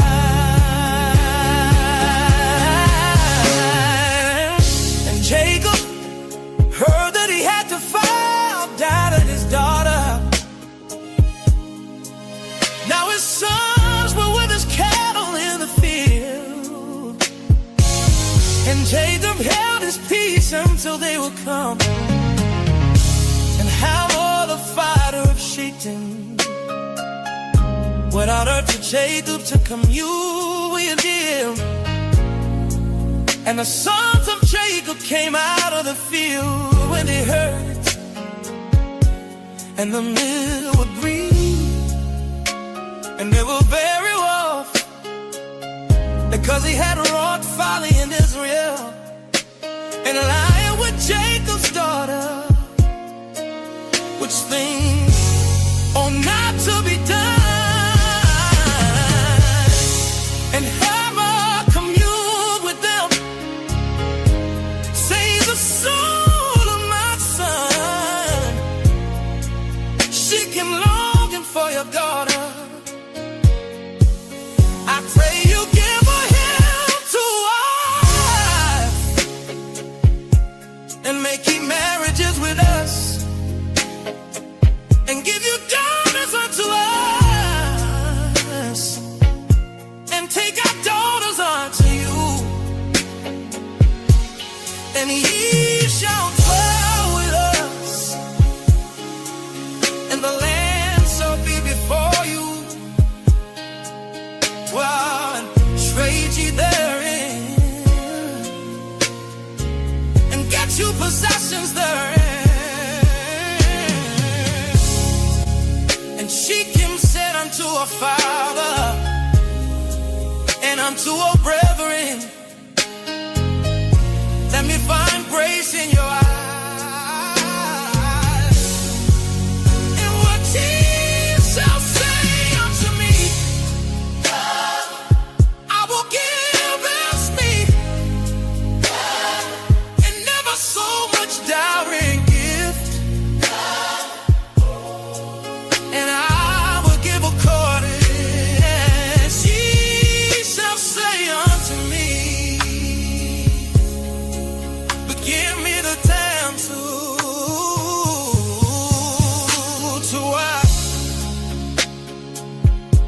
sons of Jacob answered, Shechem and Hamor his father deceitfully. He said, because he had defiled Dinah their sister. And he said unto them, we cannot do this thing, to give our sister the one that is uncircumcised, for that were a reproach unto us. But in this will we consent unto you, if you will be as we be, that every male of you be circumcised. Then will we give our daughters unto you, then we will take your daughters to us, then we will dwell with you. People,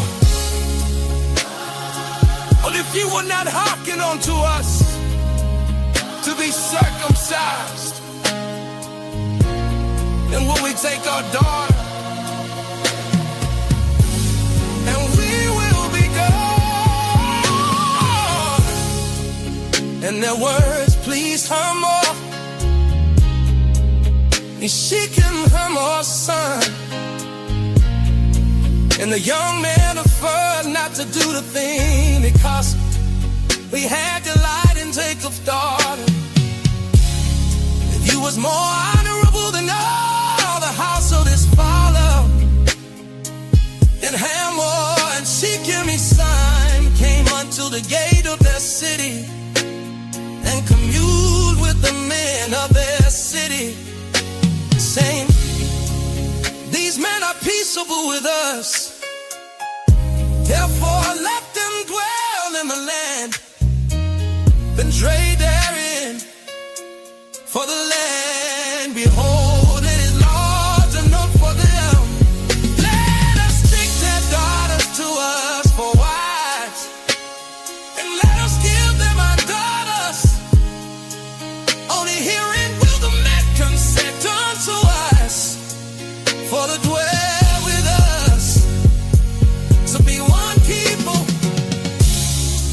If every male among us be circumcised, it's the uncircumcised sound not their cattle and their substance, and that we be substance be ours. Only let us consent unto them, and they will dwell with us.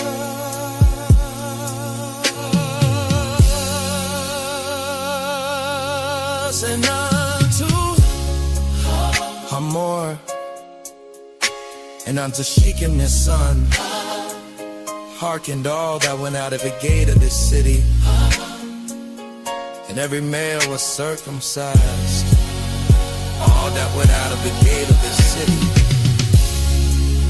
And it came to pass on the third day, when they were sore, that two of the sons of Jacob, Simeon and Levi, Dinah's brethren, took each man his sword and came upon the city boldly. They slew all the males, and they slew Hamor and Shechem the son with the edge of his sword, and took Dinah out of Shechem's house. And when out the sons of Jacob came upon the slain,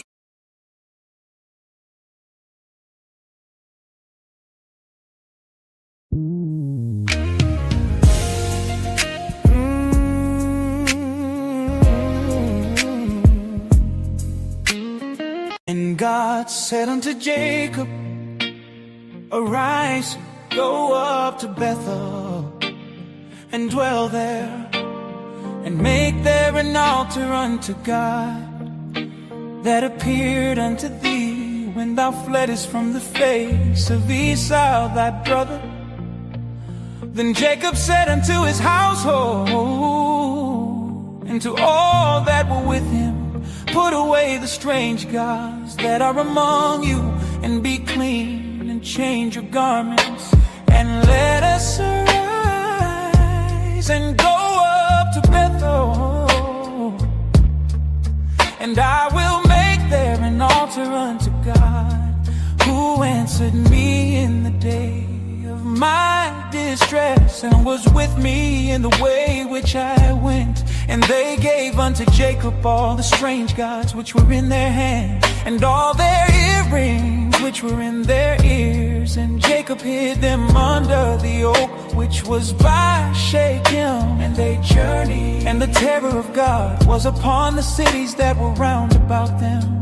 And they did not pursue after the sons of Jacob. So Jacob came to Luz, which is in the land of Canaan, that is Bethel, he and all the people that were with him. And he built there an altar, and called the place El Behel, because their God appeared unto him when he fled from the face of his brother.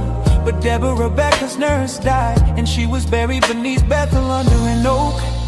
And the name of it was called Allon Bachoth. And God appeared unto Jacob again when he came out of Padanaram, and blessed him. And God said unto him, thy name is Jacob,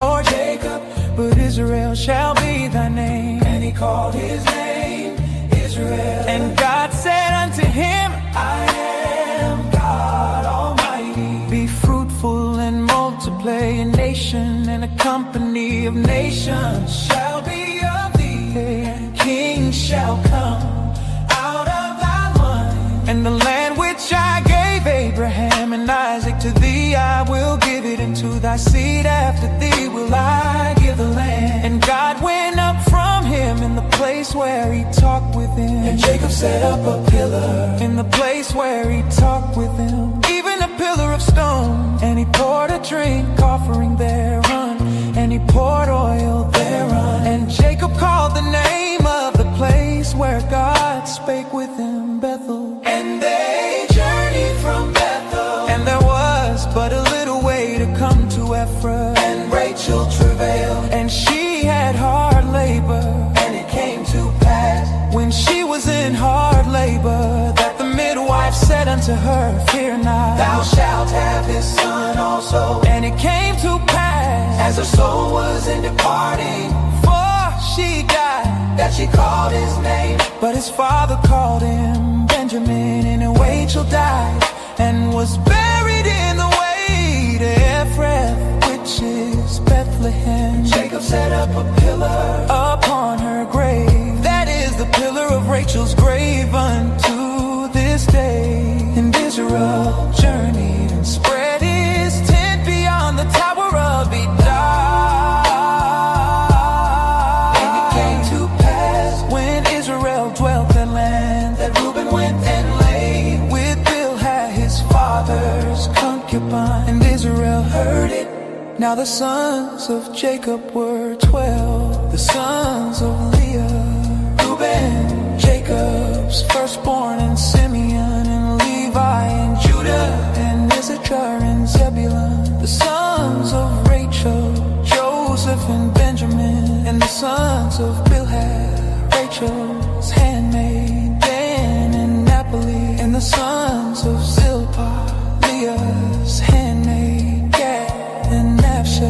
These are the sons of Jacob, which were born to him in Padanaram. And Jacob came unto Isaac his father, unto Mamre, unto the city of Arba, which is Hebron, where Abraham and Isaac sojourned. And the days of Isaac were 180 years. And Isaac gave up the ghost and died, and was gathered unto his people, being old and full of days. And his sons Esau and Jacob buried him.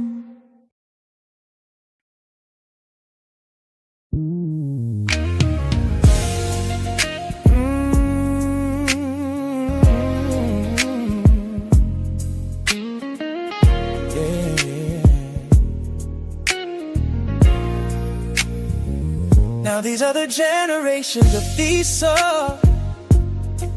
Who is it on Esau? Took his wives of the daughters of Canaan. Out of the daughter of Elam, the Hittite, and the holy Bama, the daughter of Anna, the daughter of Zebion, the Hivite, and Bashemat Ishmael's daughter, sister of Nebaioth, and Adabed, Esau, and Eliphaz, and Bashemat Berud, and a holy Bama, Jarom, and Korah. These are the sons of Esau, which were born to him in the land of Canaan. And Esau took his wives and his sons and his daughters, and all the persons of his house and his cattle, and all his beasts, and all his substance, which he had got in the land of Canaan, and went into the country from the face of his brother Jacob. For their riches were more than that they might dwell together in the land wherein it was strangers could not bear them, because of their cattle. That's what we saw and now say. Esau is Edom, and these are the 10 generations of Esau, the father of their rights and no say. These are the needs of Esau's sons, and Eliphaz, the son of Ahad, the wife. Son of Bashemat, the wife of Esau, and the sons of Eliphaz were Teman, Omar, and Gadam, and Keilah, and Timnah was concubine to Eliphaz, Esau's son, and she bare to Eliphaz Amalek. These were the sons of Ada, Esau's wife. These are the sons of Ada, Esau's wife. These are the sons of Aholibama, the daughter of Anna, the daughter of Zebion, Esau's wife. These are the sons. That she bare to Esau, and Jadim. These are dukes of the sons of Esau, the sons of Eliphaz, the firstborn son of Esau. Duke Teman, Duke Poan, Duke Zepho, Duke Kedaz, Duke Korah, Duke Gatam, and Duke Gamalad. These are the dukes that came of Eliphaz in the land of Edom. These are the sons of Ada. And these are the sons of Ru, Esau's son. Duke, Duke, Zerah, Duke, John, Duke. These are the dukes that came of rule in the land of Edom. These are the sons of Bashemat, Esau's wife. These are the sons of Aholibama, Esau's wife. Duke, Judge, Duke, John. These are the dukes that came of Aholibama, the daughter of Anna, Esau's wife. These are the sons of Esau, who is Edom, and these are their deeds. These are the sons of Seir, the Horeth, who inhabit in the land, Lotan, and Sobal, and Zebion, and Anna, and this son, and Ezer, and this son. These are dukes of the Horites, the children of Seir, in the land of Edom.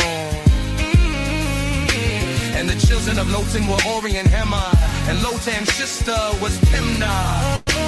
And the children of Shohol were Alvan, and Manahath, and Ebal, Shepho, and Ona.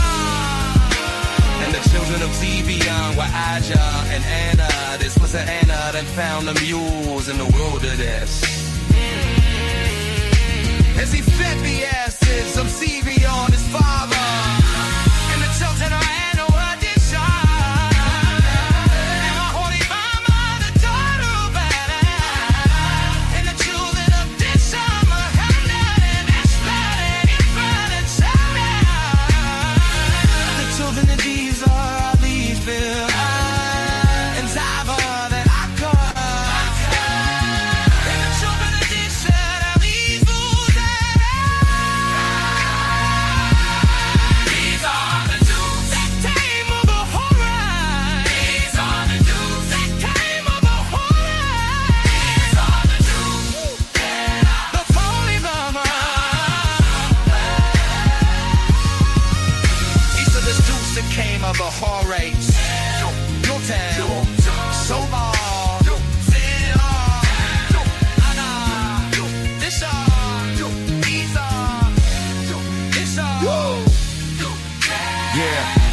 These are the dukes of the whole race, among their dukes in the land of Sin. And these are the kings that reigned in the land of Edom, before there reigned any king over the children of Israel. And Bela the son of Beor reigned in Edom, and the name of the city was Benabar.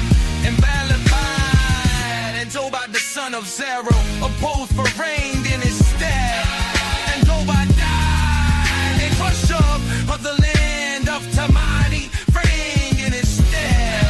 And Cusham died, and Hadad the son of Vidad, which smote Midian in the field of Moab, reigned in his stead. And the name of his city was Aved. And Hadad died.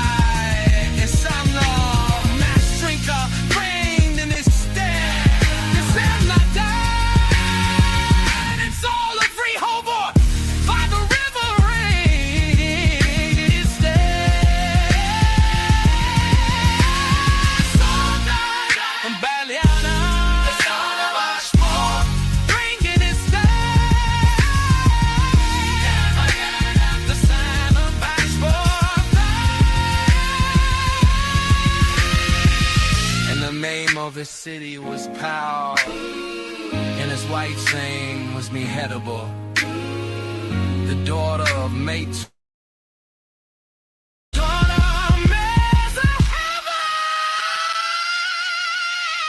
And these are the names of the dukes that came on Esau, according to their families, after their places, by their names: Duke Tunga, Duke Alva, Deptah.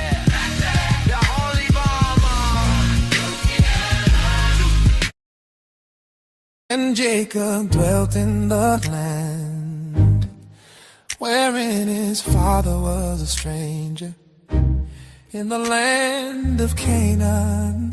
These are the generations of Jacob Joseph. Being 17 years old, was feeding the flock with his brethren, and the lad was with the sons of Bilhah, and with the sons of Zilpah, his father's wives, and Joseph brought unto his father their evil report.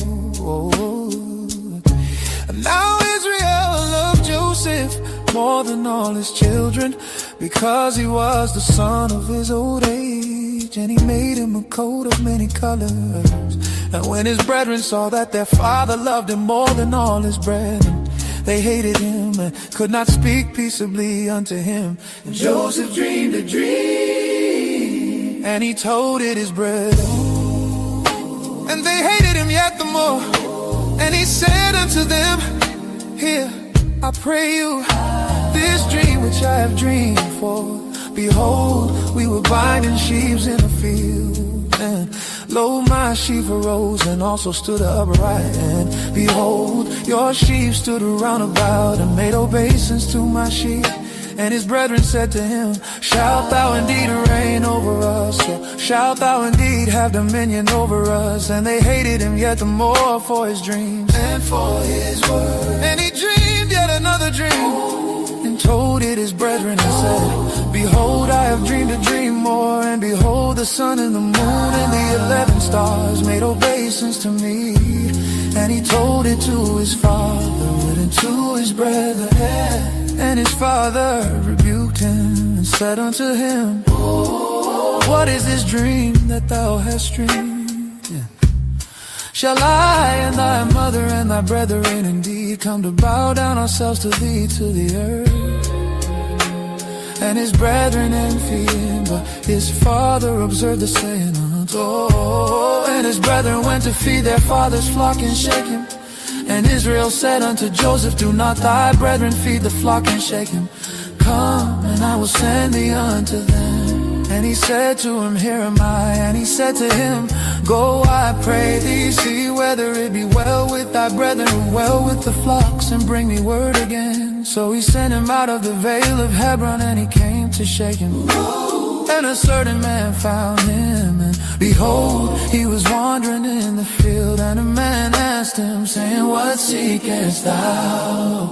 And he said, I seek my brethren. Tell me, I pray thee, where they feed their flocks. flocks. And the man said, they are departed hence, for I heard them say, let us go to Dothan. And Joseph went after his brethren and found them in Dothan. And when they saw him afar off, even before he came near unto them, they conspired against him to slay him. And they said one to another, behold, this dreamer cometh, come now therefore, and let us slay him, and cast him into some pit, and we will say, some evil beast hath devoured him, and we shall see what will become of his dreams. And Reuben heard it, and he delivered him out of their hands, and said, let us not kill him. And Reuben said unto them, shed no blood, but cast him into this pit that is in the wilderness, and lay no hand upon him, that he might rid him out of their hands, to deliver him to his father again. And it came to pass, when Joseph was come unto his brethren, that they stripped Joseph out of his coat of many colors that was on him. And they took him and cast him into a pit, and the pit was empty, there was no water in it.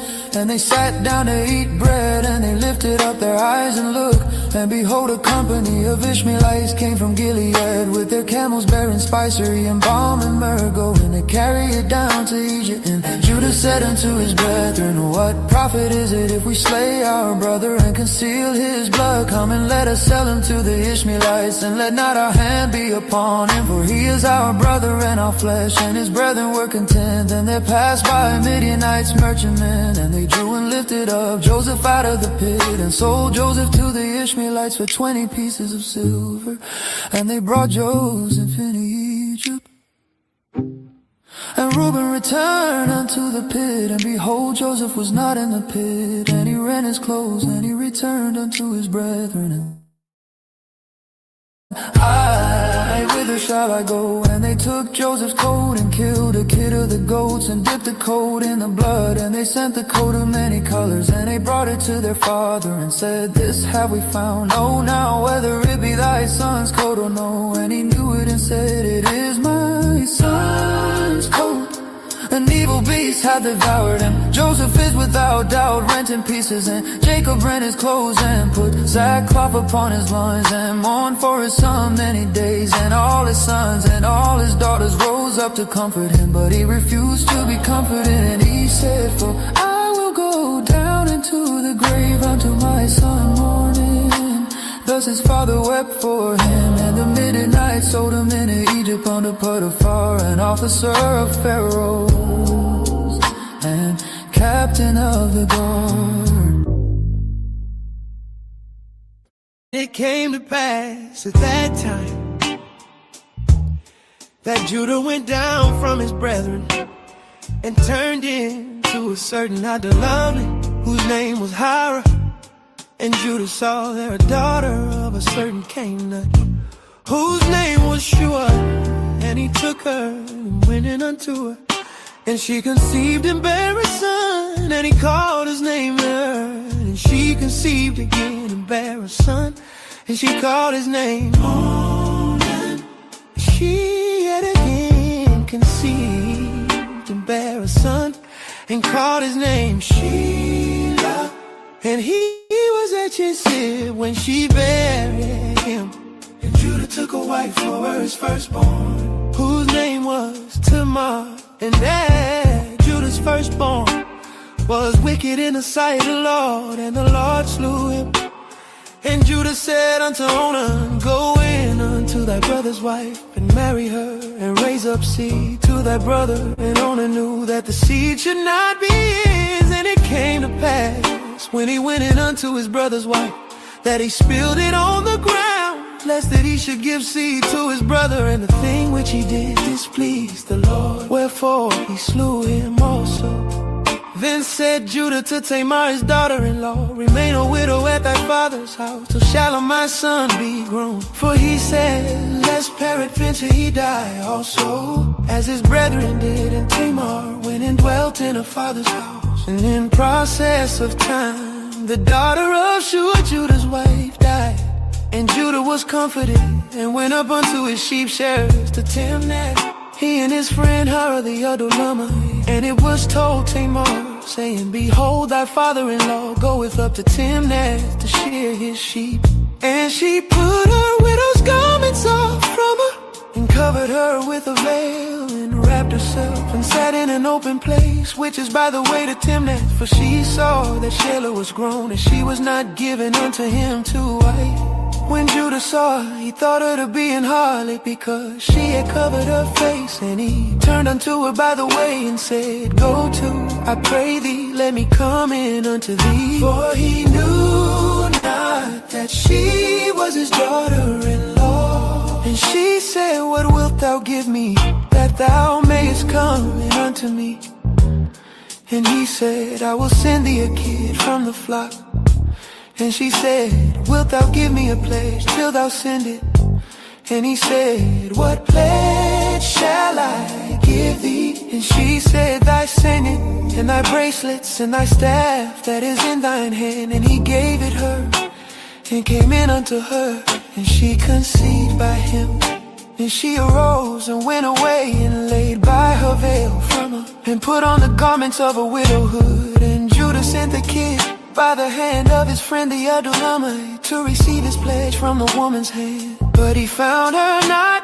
Then he asked the men of that place, saying, Where is the harlot that was openly by the wayside? And they said, There was no harlot in this place. And he returned to Judah and said, I cannot find her. And also the men of the place said that there was no harlot in this place. And Judah said, Let her take it to her, lest we be shamed. Behold, I sent this kid, and thou hast not found her. And it came to pass about 3 months after that it was told Judah, saying, Tamar, thy daughter-in-law, hath played the harlot. And also, behold, she is with child by a whoredom. And Judah said, Bring her forth, and let her be burnt. When she was brought forth, she sent to her father-in-law, saying, By the man whose these are, am I with child? And she said, Discern, I pray thee, whose are these?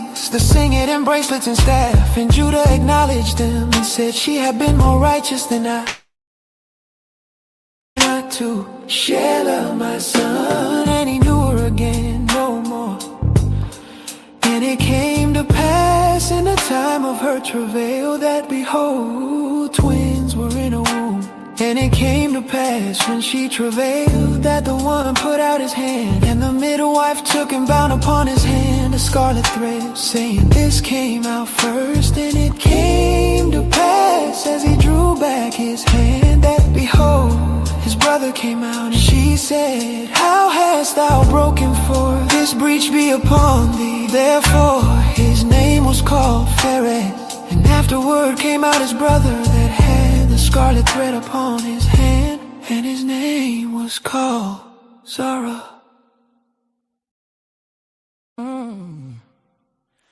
And Joseph was brought down to Egypt, and Potiphar, an officer of Pharaoh, captain of the guard, an Egyptian, bought him of the hands of the Ishmaelites, which had brought him down thither. And the Lord was with Joseph, and he was a prosperous man.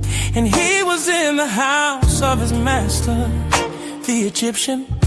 And his master saw that the Lord was with him, and that the Lord made all that he did to prosper in his hand. And Joseph found grace in his sight, and he served him, and he made him overseer over his house. And all that he had, he put into his hand. And it came to pass, from the time that he had made him overseer in his house, it came to pass, over all that he had, that the Lord blessed the Egyptian's house for Joseph's sake. And the blessing of the Lord was upon all that he had in the house and in the field. And he left all that he had in Joseph's hand. And he knew not all he had, save the bread which he did eat. And Joseph was a goodly person and well favored.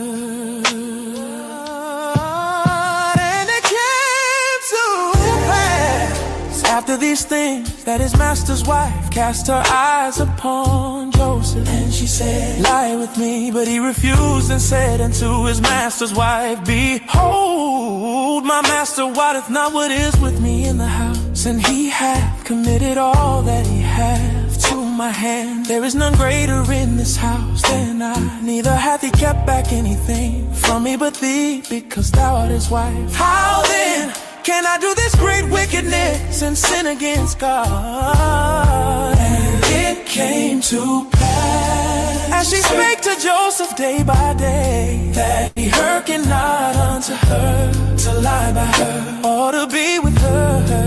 And it came to pass about this time that Joseph went into the house to do his business, and there was none of the men of the house there within. And she caught him by his garment, saying, lie with me. And he left his garment in her hand and fled and got him out. And it came to pass, when she saw that he had left his garment in her hand and was fled forth, that she called unto the men of her house and spake unto them, saying, see, he hath brought in an Hebrew unto us to mock us. He came in unto me to lie with me, and I cried with a loud voice. And it came to pass, when he heard that, I lifted up my voice and cried, that he left his garment with me and fled and got him out. And she laid up his garment by her until his Lord came home.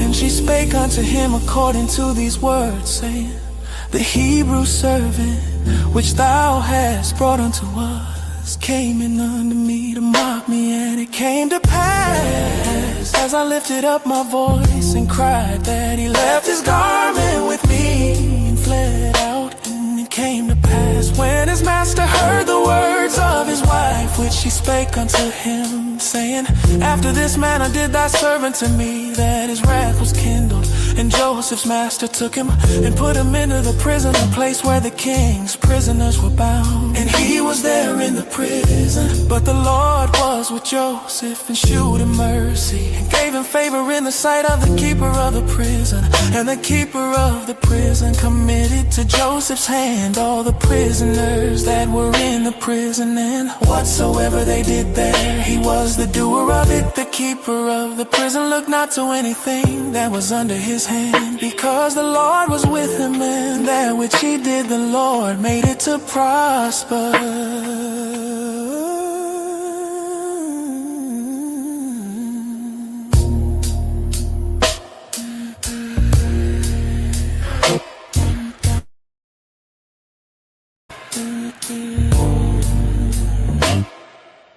It came to pass, after these things, that the butler of the king of Egypt and his baker had offended their lord, the king of Egypt. And Pharaoh was wroth against two of his officers, against the chief of the butlers and against the chief of the bakers. And he put them in ward in the house of the captain of the guard, into the prison, the place where Joseph was bound. And the captain of the guard charged Joseph with them, and he served them. And they continued a season in ward, and they dreamed a dream, both of them, each man his dream in one night, each man according to the interpretation of his dream. The butler and the baker of the king of Egypt, which were bound in the prison. And Joseph came in unto them in the morning, and looked upon them, and behold, they were sad. And he asked Pharaoh's officers that were with him in the ward of his Lord's house, saying, wherefore look ye so sadly today? And they said unto him, we have dreamed a dream, and there is no interpreter of it. And Joseph said unto them, do not interpretation belong to God? Tell me then, I pray you.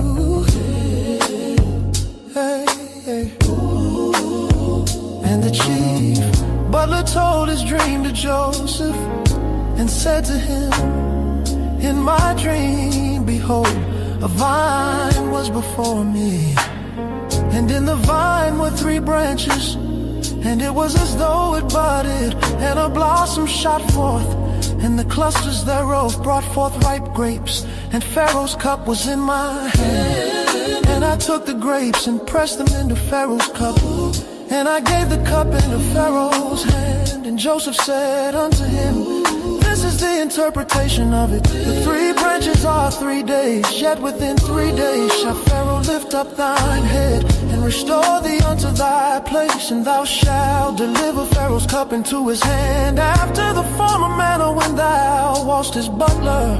But think on me when it shall be well with thee, and shew kindness, I pray thee, unto me, and make mention of me unto Pharaoh, and bring me out of this house. For indeed I was stolen away out of the land of the Hebrews, and here also have I done nothing that they should put me into the dungeon. When the chief baker saw that the interpretation was good, he said unto Joseph, I also was in my dream, and behold, I had 3 white baskets on my head, and in the uppermost basket there was of all manner of baking meats for Pharaoh, and the birds did eat them out of the basket upon my head. And Joseph answered and said, this is the interpretation thereof. The 3 baskets are 3 days, yet within 3 days shall Pharaoh lift up thy head from off thee, and shall hang thee on a tree, and the birds shall eat thy flesh from off thee. And it came to pass the 3rd day, which was Pharaoh's birthday, that he made a feast unto all his servants. And he lifted up the head of the chief butler and of the chief baker among his servants. And he restored the chief butler unto his butlership again, and he gave the cup into Pharaoh's hand. But he hanged the chief baker, as Joseph had interpreted to them. Yet did not the chief butler remember Joseph, but forget him.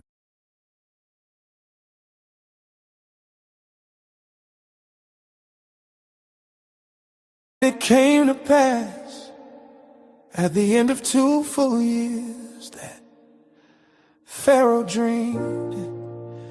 Behold, he stood by the river, and behold, there came up out of the river 7 well-favored, kind, fat-flushed, and they fed in a meadow.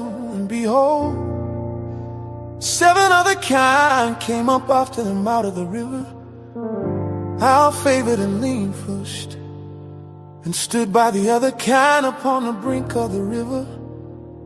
And the ill-favored and lean-flushed kind did eat up the 7 well-favored and fat kind. So Pharaoh awoke, and he slept and dreamed a 2nd time, and behold, 7 ears of corn came up upon 1 stalk, and behold, 7 pennies and blasted with the east wine sprung up after them. The 7th is devoured the 7 ranking fullies. And Pharaoh awoke, and behold, it was a dream. And it came to pass in the morning that his spirit was troubled, and he sent and called for all the magicians of Egypt and all the wise men thereof. Pharaoh told them his dream, but there was none that could interpret them unto Pharaoh. Then spake the chief butler unto Pharaoh, saying, I do remember my faults this day. Pharaoh was wroth with his servants, and put me in ward in the captain of the guard's house, both me and the chief baker. And we dreamed a dream in one night. I and he, we dreamed, each man according to the interpretation of his dream. And there was there with us a young man, an Hebrew servant to the captain of the guard, and we told him, and he interpreted to us our dreams, to each man according to his dream he did interpret. And it came to pass as he interpreted to us, so it was me he restored unto mine, and him he hangs. Then Pharaoh sent and called Joseph, and they brought him hastily out of the dungeon. And it He shaved himself and changed his raiment and came in unto Pharaoh. And Pharaoh said unto Joseph, I have dreamed a dream, and there is none that can interpret it. And I have heard say of thee, that thou canst understand a dream interpreted. And Joseph answered Pharaoh, saying, it is not in me. God shall give Pharaoh an answer of peace. And Pharaoh said unto Joseph, in my dream, behold, I stood upon the bank of the river, and behold, there came up out of the river 7 kind, fat, full, and well-favored, and they fed in a meadow. And behold, 7 other kind came up after them, poor and very ill-favored, and lean full, such as I never saw in all the land of Egypt for badness. And the lean and the ill-favored kind did eat up the first 7 fat kinds. And when they had eaten them up, it could not be known that they had eaten them, but they were still ill-favored as at the beginning. So I in my dream, behold, I stood upon the bank of the river, and behold, there came up out of the river 7 kind, fat, full, and well-favored, and they fed in a meadow. And behold, 7 other kind came up after them, poor and very ill-favored, and lean full, such as I never saw in all the land of Egypt for badness. And the lean and the ill-favored kind did eat up the first 7 fat kind. And when they had eaten them up, it could not be known that they had eaten them, but they were still ill-favored as at the beginning. So I awoke and I saw in my dream, and behold. So I awoke and I saw in my dreaming, and behold, 7 ears came up in one stalk, full and good. And behold, 7 ears withered thin and blasted with the east wind sprung up after them. And the thin ears devoured the 7 good ears. And I told this unto the magicians, but there was none that could declare it to me. And Joseph said unto Pharaoh, the dream of Pharaoh is one. God hath shewed Pharaoh what he is about to do. 7 good kind are 7 years, and the 7 good is a 7 years, and the 7 good is a 7 years. A dream is one. And the 7th thin and ill-favored kind that came up after them are 7 years, and the 7 empty years blasted with the east wind shall.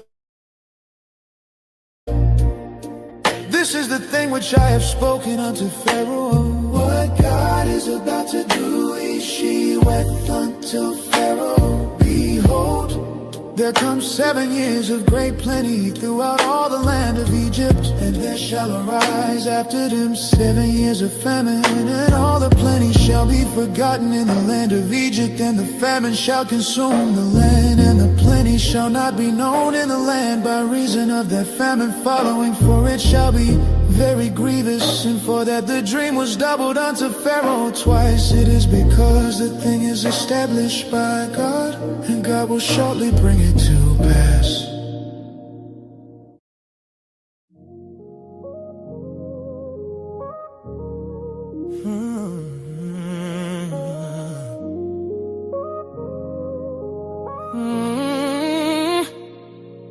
Now therefore let Pharaoh look out a man discreet and wise, and set him over the land of Egypt.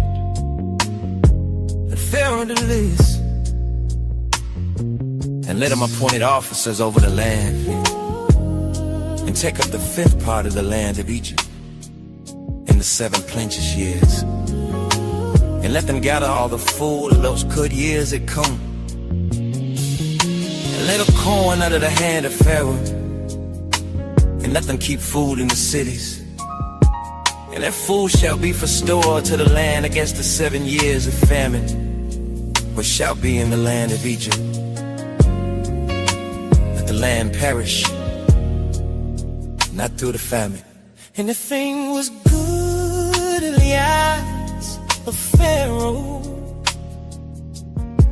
and in the eyes of all his servants.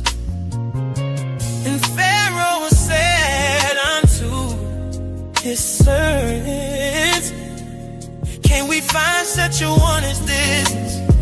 A man in whom the Spirit of God is. And Pharaoh said unto Joseph, for as much as God has shewed thee all this, there is none so discreet and wise as thou art. Thou shalt be over my house, and according unto thy word shall all my people be ruled. Only in the throne will I be greater than thou. And Pharaoh said unto Joseph, see, I have set thee over all the land of Egypt. And Pharaoh took off his ring from his hand and put it upon Joseph's hand, and arrayed him in vestures of fine linen, and put a gold chain about his neck. And he made him to ride in the second chariot which he had, and they cried before him, bowed the knee. And he made him ruler over all the land of Egypt. Hey. And Pharaoh said unto Joseph, I am Pharaoh, and without me shall no man lift up his hand or foot in all the land of Egypt. And Pharaoh called Joseph's name Zaphnath-Paneah, and he gave him to wife Asenath, the daughter of Potiphar of Crease on Bear. Joseph went out over all the land of Egypt, and Joseph was 30 years old when he stood before Pharaoh, king of Egypt. And Joseph went out from the presence of Pharaoh and went throughout all the land of Egypt. And in the 7 plenteous years, the earth brought forth by handfuls. And he gathered up all the food of the 7 years, which were in the land of Egypt, and laid up the food in the cities, the food of the field, which was round about every city, laid he up in the same. And Joseph gathered corn as the sand of the sea, very much, until he left numbery, for it was without number. And unto Joseph were born 2 sons before the years of famine came, which Asenath, the daughter of Potiphar, a priest of Bear, unto him. And Joseph called the name of the firstborn Manasseh, for God get all my toil and all my father's house. In the name of the second, call me Ephraim, for God hath caused me to be fruitful in the land of my affliction. And the 7 years of plenteousness that was in the land of Egypt were ended. Then the 7 years of this began to come, according as Joseph had said. And the death was in all lands, but in all the land of Egypt there was bread. And when all the land of Egypt was famished, the people cried to Pharaoh for bread. And Pharaoh said And tell to all the Egyptians, go unto Joseph when he said to you. And the famine was over all the face of the earth. And Joseph opened all the storehouses and sold them to the Egyptians. And the famine waxed sore in the land of Egypt, and all countries came into Egypt to Joseph for to buy corn because that the famine was so sore in all land.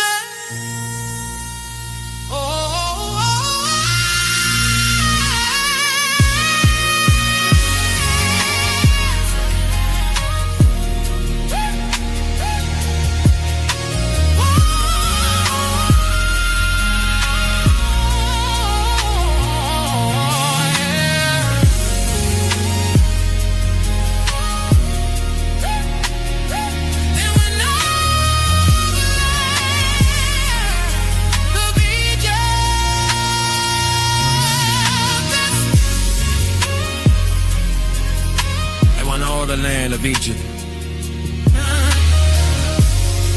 in the 7 plenches, in the 7 plenches, in Pharaoh, in Pharaohs, and Ephengather, and Pharaoh, in Pharaoh, and Pharaoh, and Pharaoh, and Pharaoh. And let him get the let him keep food in the seas when the 7 quenches, and let them gather all the food of. Now when Jacob saw that there was corn in Egypt, Jacob said unto his sons, why do ye look one upon another? And he said, behold, I have heard that there is corn in Egypt. Get you down it there and buy for us from thence, that we may live and not die. And Joseph's 10 brethren went down to buy corn in Egypt. But Benjamin, Joseph's brother, Jacob sinned not with his brethren, for he said, lest peradventure mischief befall him. And the sons of Israel came to buy corn among those that came, for the famine was in the land of Canaan. And Joseph was the governor over the land, and he was that sold to all the people of the land. And Joseph's brethren came and bowed down themselves before him with their faces to the earth. And Joseph saw his brethren, and he knew them, but made himself strange unto them, and spake roughly unto them. And he said unto them, whence come ye? And they said, from the land of Canaan, to buy food. And Joseph knew his brethren, but they knew not him. And Joseph remembered the dreams which he dreamed of them, and said unto them, ye are spies, to see the nakedness of the land ye are come. And they said unto him, nay, my Lord, but to buy food are thy servants come. We are all one man's sons, we are true men, thy servants are no spies. And he said unto them, nay, but to see are come. And they said, thy servants are 12 brethren, the sons of one man, in the land of Canaan. And behold, the youngest is this day with our father, and one is not. And Joseph said unto them, that is it that I spake unto you, saying, ye are spies.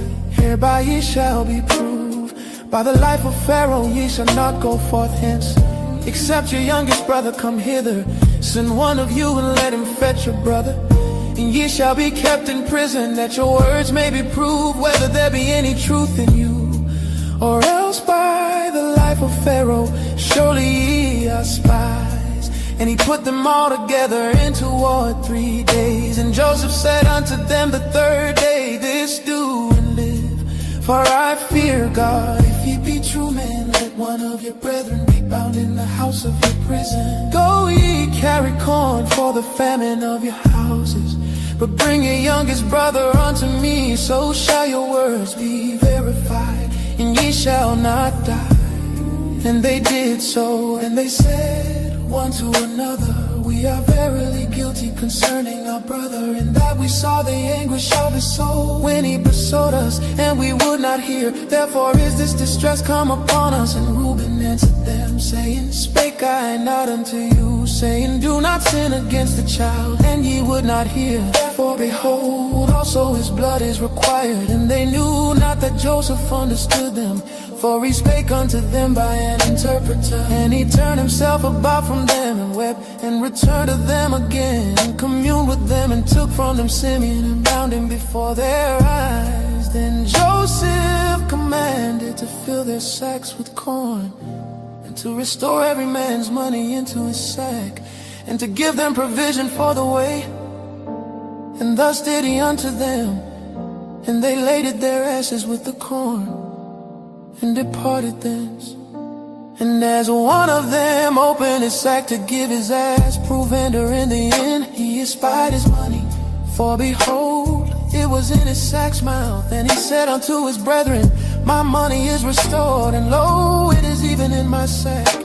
And their heart failed them, and they were afraid, saying one to another, What is this that God hath done unto us? And they came unto Jacob their father unto the land of Canaan, and told him all that befell unto them, saying, The man who is the Lord of the land spake roughly to us, and took us for spies of the country. And we said unto him, We are true men, we are no spies. We be 12 brethren, sons of our father, one is not. And the youngest is this day with our father in the land of Canaan. And the man, the Lord of the country, said unto us, Hereby shall I know that ye are true men. Leave one of your brethren here with me, and take food for the famine of your households, and be gone. And bring your youngest brother unto me, then shall I know that ye are no spies, but that ye are true men. So will I deliver you your brother, and ye shall traffic in the land. And it came to pass as they emptied their sacks, that behold, every man's bundle of money was in his sack. And when both they and their father saw the bundles of money, they were afraid. And Jacob their father said unto them, Me have ye bereaved of my children? Joseph is not, and Simeon is not, and ye will take Benjamin away. All these things are against me. And Reuben spake unto his father, saying, Slay my 2 sons. If I bring him not to thee, deliver him into my hand, and I will bring him to thee again. And he said, My son shall not go down with you, for his brother is dead, and he is left alone. If mischief be fallen by the way in which you go, then shall you bring down my gray hairs with sorrow to the grave.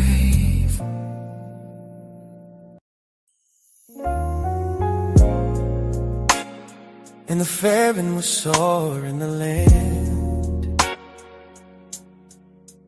and it came to pass, when they had eaten up the corn which they had brought out of Egypt, their father said unto them, Go again, buy us a little food. And Judah spake unto him, saying, The man did solemnly protest unto us, saying, Ye shall not see my face, except your brother be with you.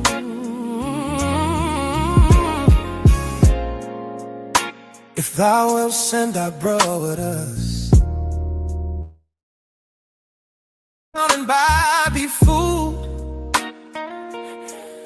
but if thou wilt not send him, we will not go down. For the man said unto us, Yeah, shall not see my face, except your brother be with you. And Israel said, Wherefore dealt ye so ill with me, as to tell the man whether ye had yet a brother? And they said, But man asked us straightly of our state and of our kindred, say, is your father yet alive? Have ye another brother? And we told him according to the tenor of these words, could we certainly know that he would say, bring your brother down.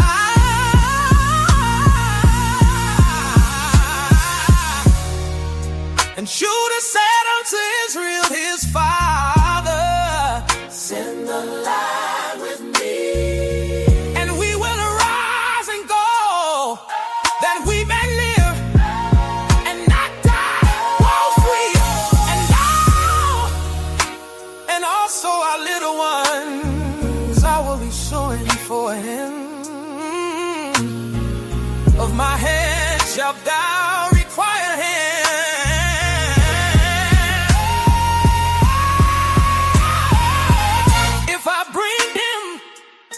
To thee and set him before thee, then let me bear the blame forever.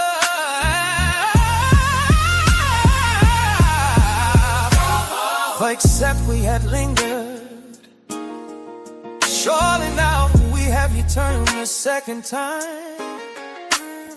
And the father Israel said unto them, if it must be so now, do this.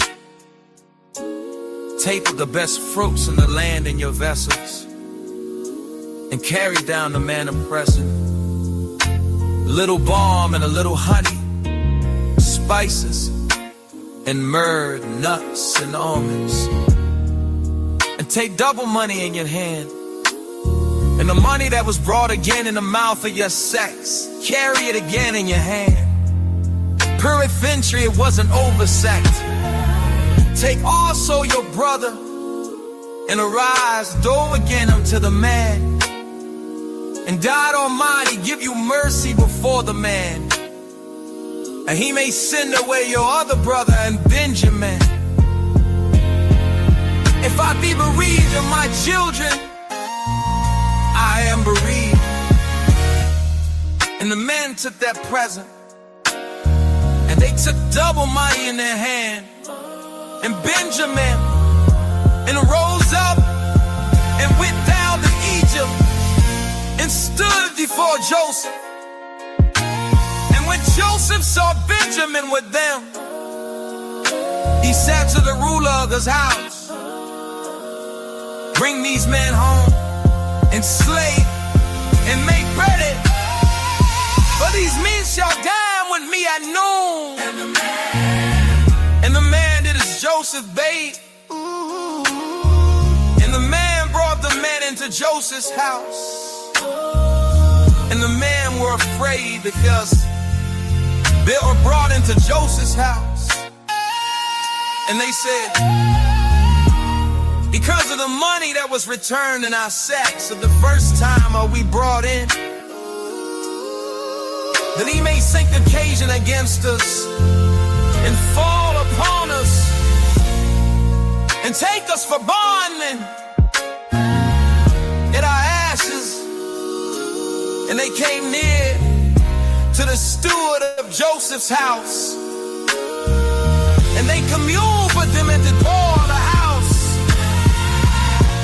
and said, oh sir, we came indeed down at the first time to buy food,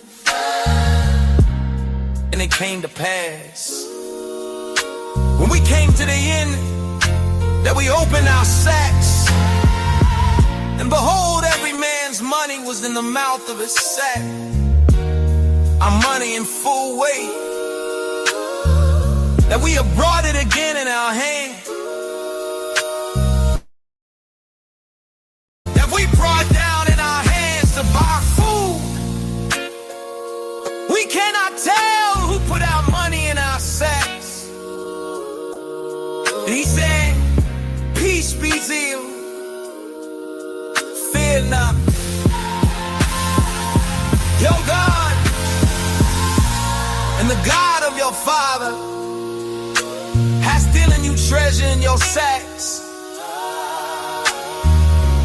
I had your money, and he brought Simeon out unto them.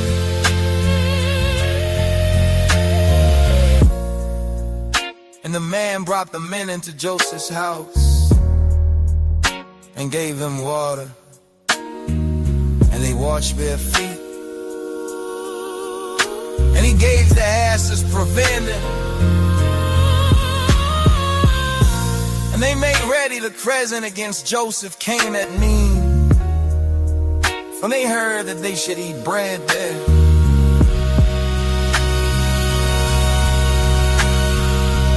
And when Joseph came home, they brought him the present which was in their hand into the house, and bowed themselves to him to the earth. And he asked them of their welfare and said, "Is your father well?"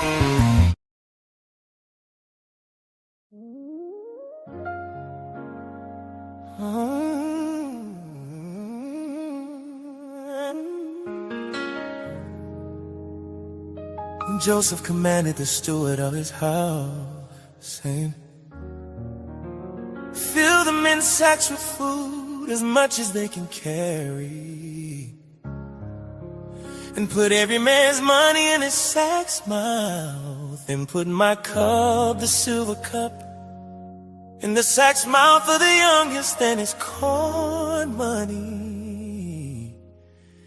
And he did according to the word that Joseph had spoken.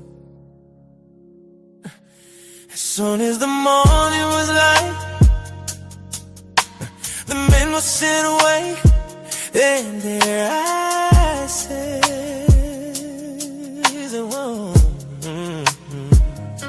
and when they were gone out of the city, and not yet far off, Joseph said unto this steward,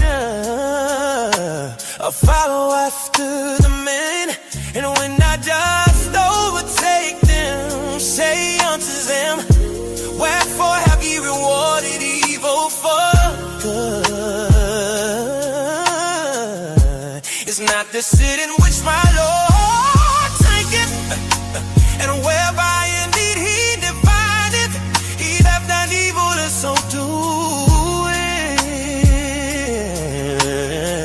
And he overtook them, and he spake unto them these same words, and they said unto him, wherefore saith my Lord these words?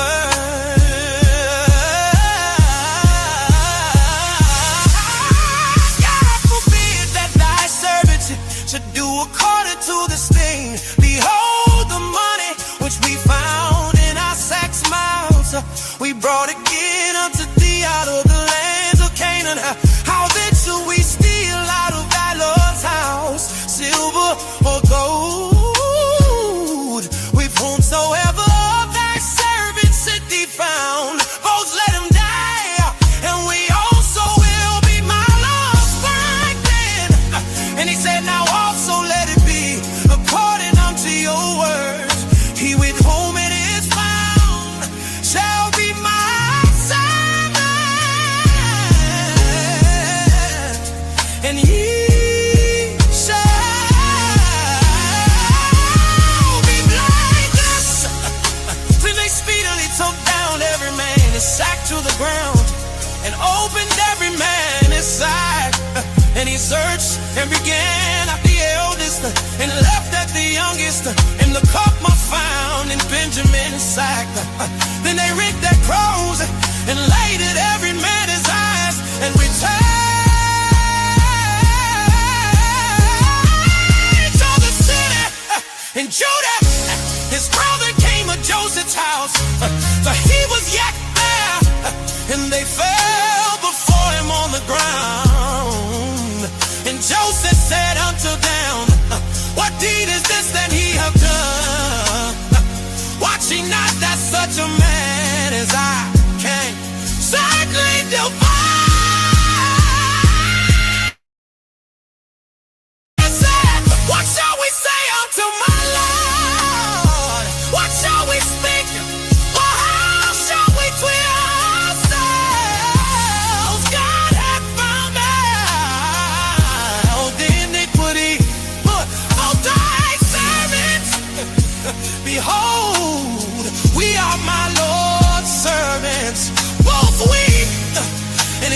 also went through the coffee spot. And he said, God forbid that I should do so with the man in whose hand the cup is found. He shall be my servant. And as for you, yet you up in peace unto your father.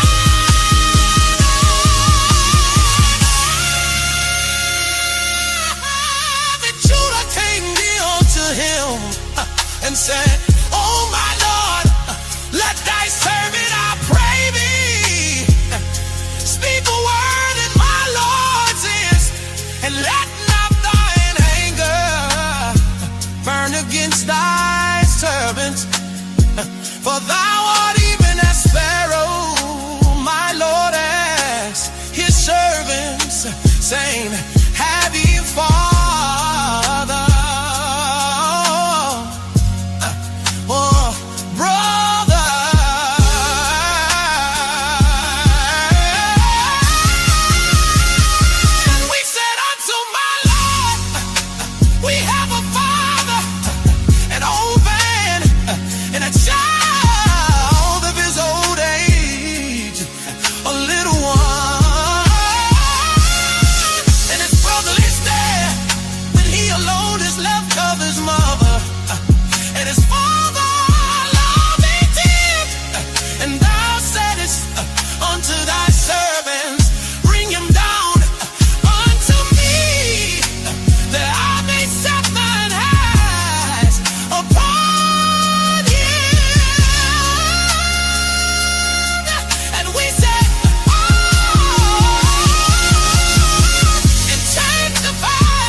Our youngest brother be with us,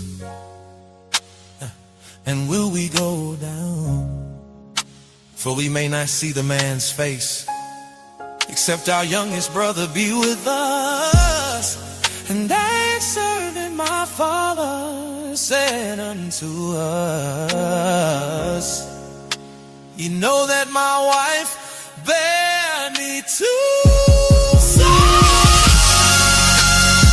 and the one went out from me, and I said, Surely he is torn in pieces.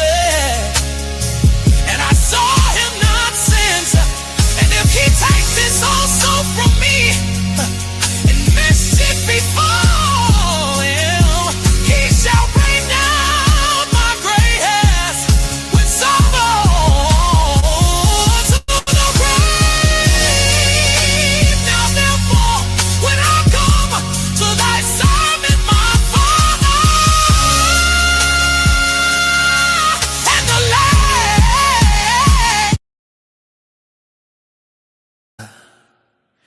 Then Joseph could not refrain himself before all them that stood by him. And he cried, 'Cause every man to go out from me, and there stood no man with him. While Joseph made himself known unto his brethren, and he wept aloud. And the Egyptians and the house of Pharaoh heard. And Joseph said unto his brethren, I am Joseph, doth my father yet live?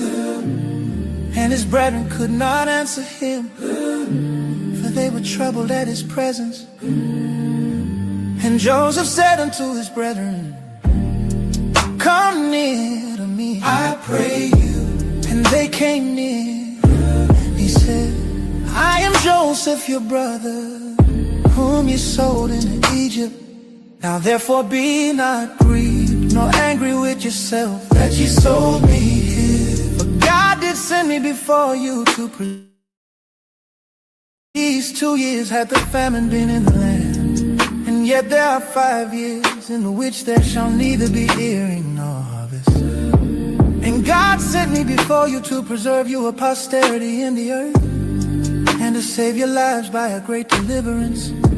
So now it was not you that sent me hither, but God. And he hath made me a father to Pharaoh, and lord of all his house, and a ruler throughout all the land of Egypt. Haste ye, and go up to my father, and say unto him, thus saith thy son Joseph, God hath made me lord of all. Come down unto me, tarry now, and thou shalt dwell in the land of Goshen, and thou shalt be near unto me. Oh, thou and thy children, and thy children's children, and thy flocks, and thy herds, and all that thou herds. And there will I nourish thee, for yet there are 5 years of famine, lest thou and thy household and all that thou hast come to poverty. And behold, your eyes see, and the eyes of my brother Benjamin, that it is my mouth that speaketh unto you. And ye shall tell my father of all my glory in Egypt, and of all that ye have seen. And ye shall haste and bring down my father hither. And he fell upon his brother Benjamin's neck and wept, and Benjamin wept upon his neck. Moreover, he kissed all his brethren and wept upon them. And after that his brethren talked with him. And the fame thereof was heard in Pharaoh's house, saying, Joseph's brethren are come. And it pleased Pharaoh well and his servants. And Pharaoh said unto Joseph, say unto thy brethren, this do ye, lade your beasts, and go get you unto the land of Canaan, and take your father and your households, and come unto me. And I will give you the good of the land of Egypt, and ye shall eat the fat of the land. Now thou art commanded, this do ye, take your wagons out of the land of Egypt for your little ones, and for your wives, and bring your father and come. Also regard not your stuff, for the good of all the land of Egypt is yours. And the children of Israel did so. And Joseph gave them wagons according to the commandment of Pharaoh, and gave them provision for the way. To all of them he gave each man changes of raiment. But to Benjamin he gave 300 pieces of silver, and 5 changes of raiment. And to his father he sent after this manner 10 asses laden with the good things of Egypt, and 10 she-asses laden with corn and bread and meat for his father by the way. So he sent his brethren away, and they departed, and he said unto them, see that ye fall not out by the way. And they went up out of Egypt, and came into the land of Canaan unto Jacob their father, and told him, saying, Joseph is yet alive, and he is governor over all the land of Egypt. And Jacob's heart fainted, for he believed them not. And they told him all the words of Joseph which he had said unto them. And when he saw the wagons which Joseph had sent to carry him, the spirit of Jacob their father revived. And Israel said, it is enough, Joseph my son is yet alive. I will go and see him before I die. And Israel took his journey with all that he had, and came to Beersheba, and offered sacrifices unto the God of his father Isaac. And God spake unto Israel in the visions of the night, and said, Jacob, Jacob. And he said, here am I.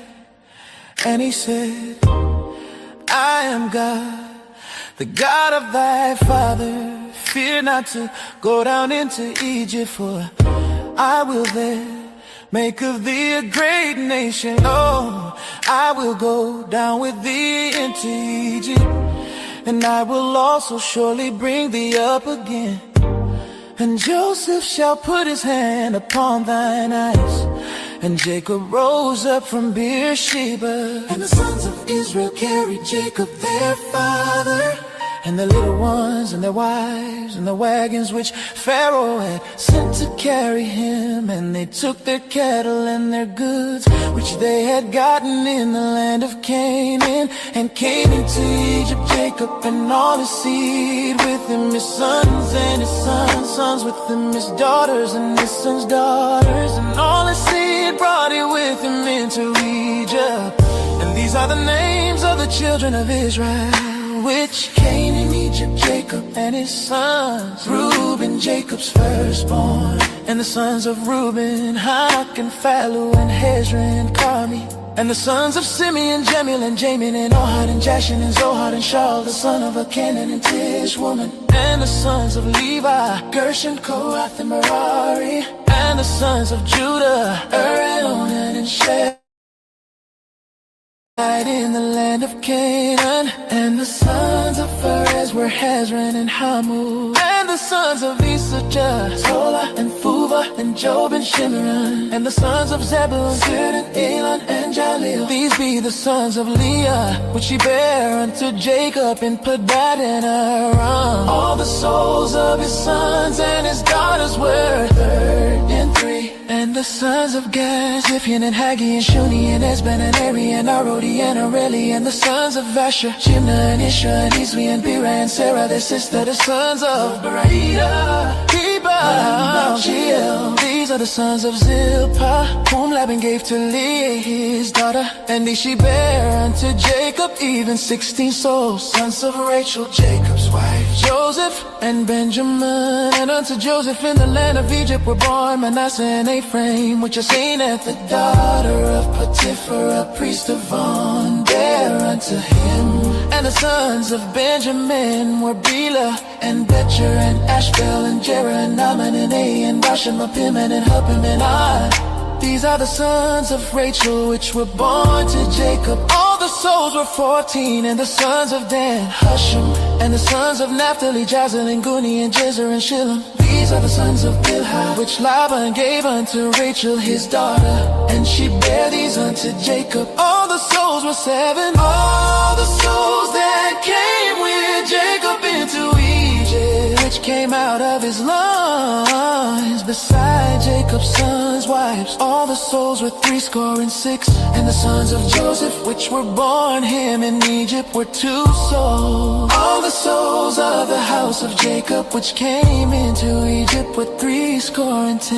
And he sent Judah before him unto Joseph, to direct his face unto Goshen. And they came into the land of Goshen. And Joseph made ready his chariot, and went up to meet Israel his father, to Goshen, and presented himself unto him. And he fell on his neck and wept on his neck a good while. And Israel said unto Joseph, now let me die, since I have seen thy face, because thou art yet alive. And Joseph said unto his brethren and unto his father's house, I will go up and show Pharaoh, and say unto him, my brethren and my father's house, which were in the land of Canaan, are come unto me. And the men are shepherds, for their trade had been to feed cattle. And they have brought their flocks and their herds and all that they have. And it shall come to pass, when Pharaoh shall call you, and shall say, what is your occupation?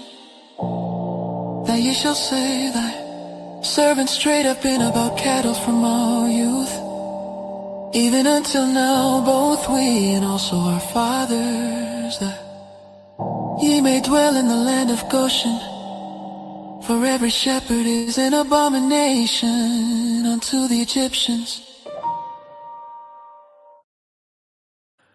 Then Joseph came and told Pharaoh, and said, my father and my brethren, and their flocks and their herds and all that they have, are come out of the land of Canaan.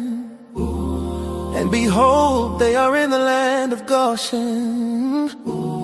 And he took some of his brethren, even 5 men, and presented them unto Pharaoh. And Pharaoh said unto his brethren, what is your occupation? And they said unto Pharaoh, thy servants are shepherds, both we and also our fathers.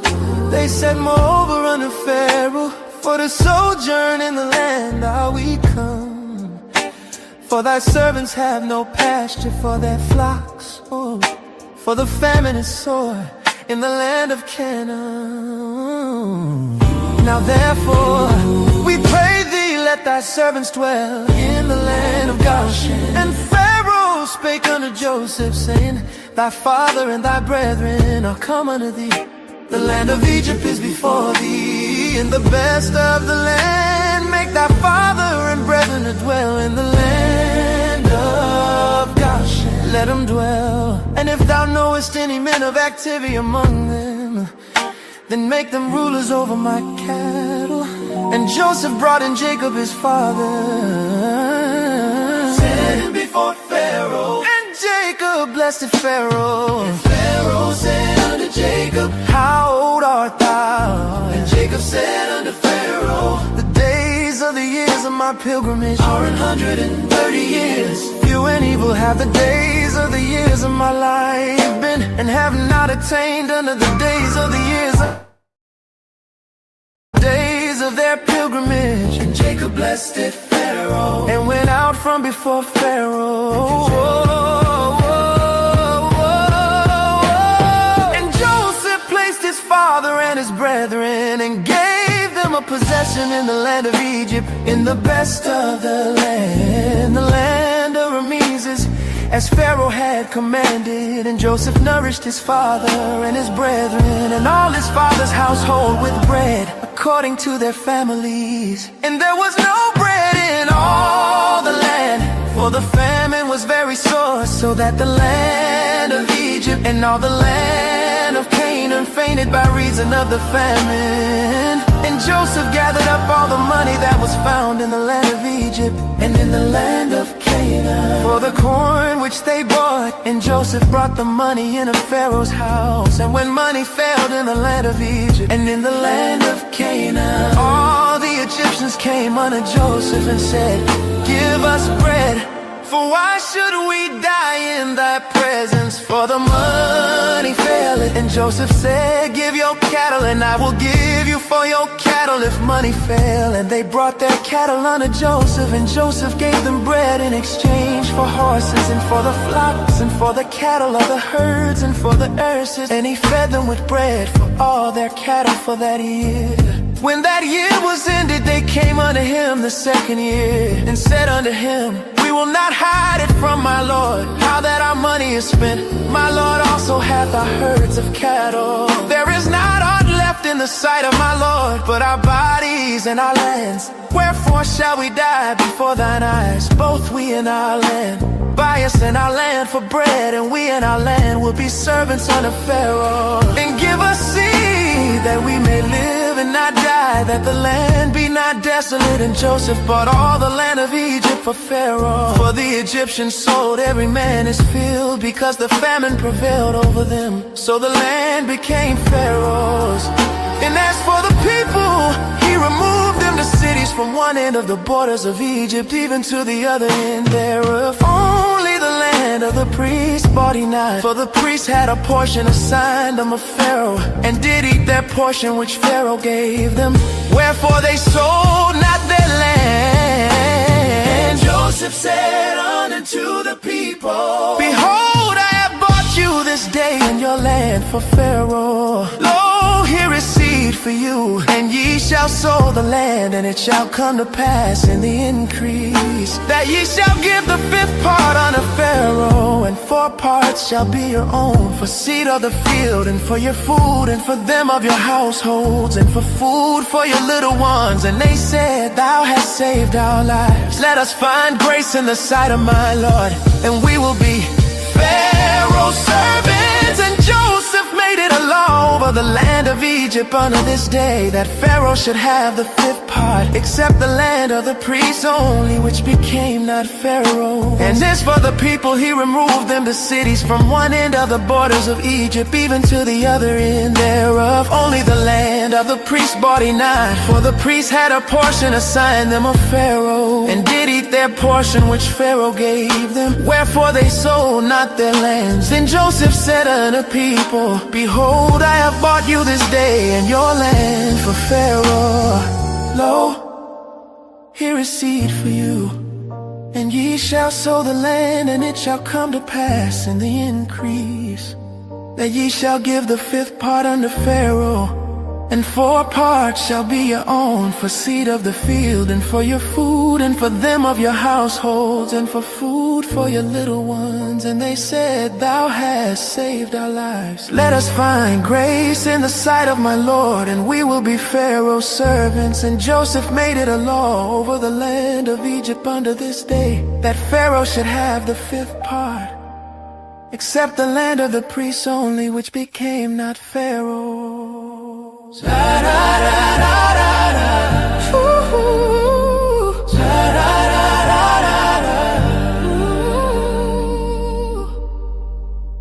It came to pass after these things that one told Joseph, Behold, thy father is sick. And he took with him his 2 sons, Manasseh and Ephraim. And one told Jacob and said, Behold, thy son Joseph cometh unto thee. And Israel strengthened himself and sat upon the bed. And Jacob said unto Joseph, God Almighty appeared unto me at Luz in the land of Canaan, and blessed me, and said unto me, Behold, I will make thee fruitful, and multiply thee of people, and will give this land to thy seed after thee for an everlasting possession. And now thy 2 sons, Ephraim and Manasseh, which were born unto thee in the land of Egypt before I came unto thee into Egypt, are mine. As Reuben and Simeon they shall be mine. And thy issue which thou begettest after them shall be thine, and shall be called after the name of their brethren and their inheritance. And as for me, when I came from Paddan, Rachel died by me in the land of Canaan in the way, when yet there was but a little way to come unto Ephraim. And I buried her there in the way of Ephraim, the same as Bethlehem. And Israel beheld Joseph's sons and said, Who are these? And Joseph said unto his father, They are my sons, whom God hath given me in this place. And he said, Bring them, I pray thee, unto me, and I will bless them. Now the eyes of Israel were dim for age, so that he could not see. And he brought them near unto him, and he kissed them and embraced them. And Israel said unto Joseph, I had not thought to see thy face, and lo, God has shewed me also thy seed. And Joseph brought them out from between his knees, and he bowed himself with his face to the earth. And Joseph took them both, Ephraim in his right hand to Israel's left hand, and Manasseh in his left hand toward Israel's right hand, and brought them near unto him. And Israel stretched out his right hand and laid it upon Ephraim's head, who was the younger, and his left hand upon Manasseh's head, guiding his hands wittingly. For Manasseh was the firstborn, and he blessed Joseph, and said, God, before whom my fathers Abraham and Isaac did walk, the God which fed me all my life long unto this day, the angel which redeemed me from all evil, bless the last, and let my name be named on them, and the name of my fathers Abraham and Isaac, and let them grow into a multitude in the midst of the earth. And when Joseph saw that his father laid his right hand upon the head of Ephraim, it displeased him, and he held up his father's hand to remove it from him. Hey, Joseph said unto his father, Not so, my father, for this is the firstborn. Put thy right hand upon his head. And his father refused and said, I know it, my son, I know it. He also shall become a people, and he also shall be great.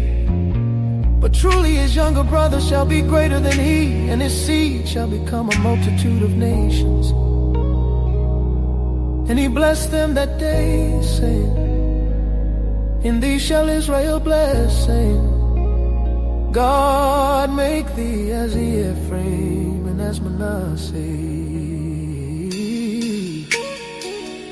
And he set Ephraim before Manasseh, But God shall be with you and bring you again into the land of your fathers. Moreover, I have given to thee one portion above thy brethren, which I took out of the hand of the Amorite with my sword and my bow.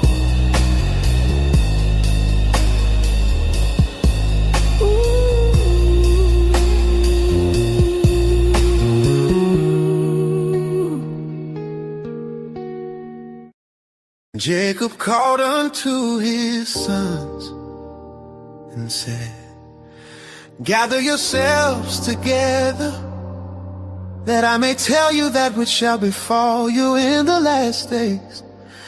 Gather yourselves together, and hear ye sons of Jacob, and hearken unto Israel your father. Reuben, thou art my firstborn, my might, and the beginning of my strength, the excellency of dignity, and the excellency of power. Unstable as water, thou shalt not excel, because thou wentest up to thy father's bed, then defilest thou it. He went up to my couch. Simeon and Levi are brethren, instruments of cruelty are in their habitations. O my soul, come not thou into their secret, unto their assembly mine honor be not thou united. For in their anger they slew a man, and in their self-will they dig down a wall. Cursed be their anger, for it was cruel. I will divide them in Jacob, and scatter them in Israel. Judah, thou art he whom thy brethren shall praise. Thy hand shall be in the neck of thine enemy. Oh no. Thy father's children shall bow down before thee. Judah is a lion's whelp from the prey, my son. Thou art gone up. Oh. He stooped down, he couched as a lion. Oh no. And as an old lion, who shall rouse him up?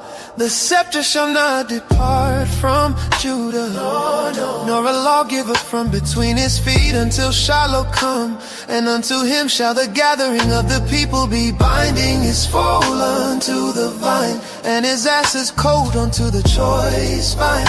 He washed his garments in wine, and his clothes in the blood of grapes. His eyes shall be red with wine, and his teeth white with milk.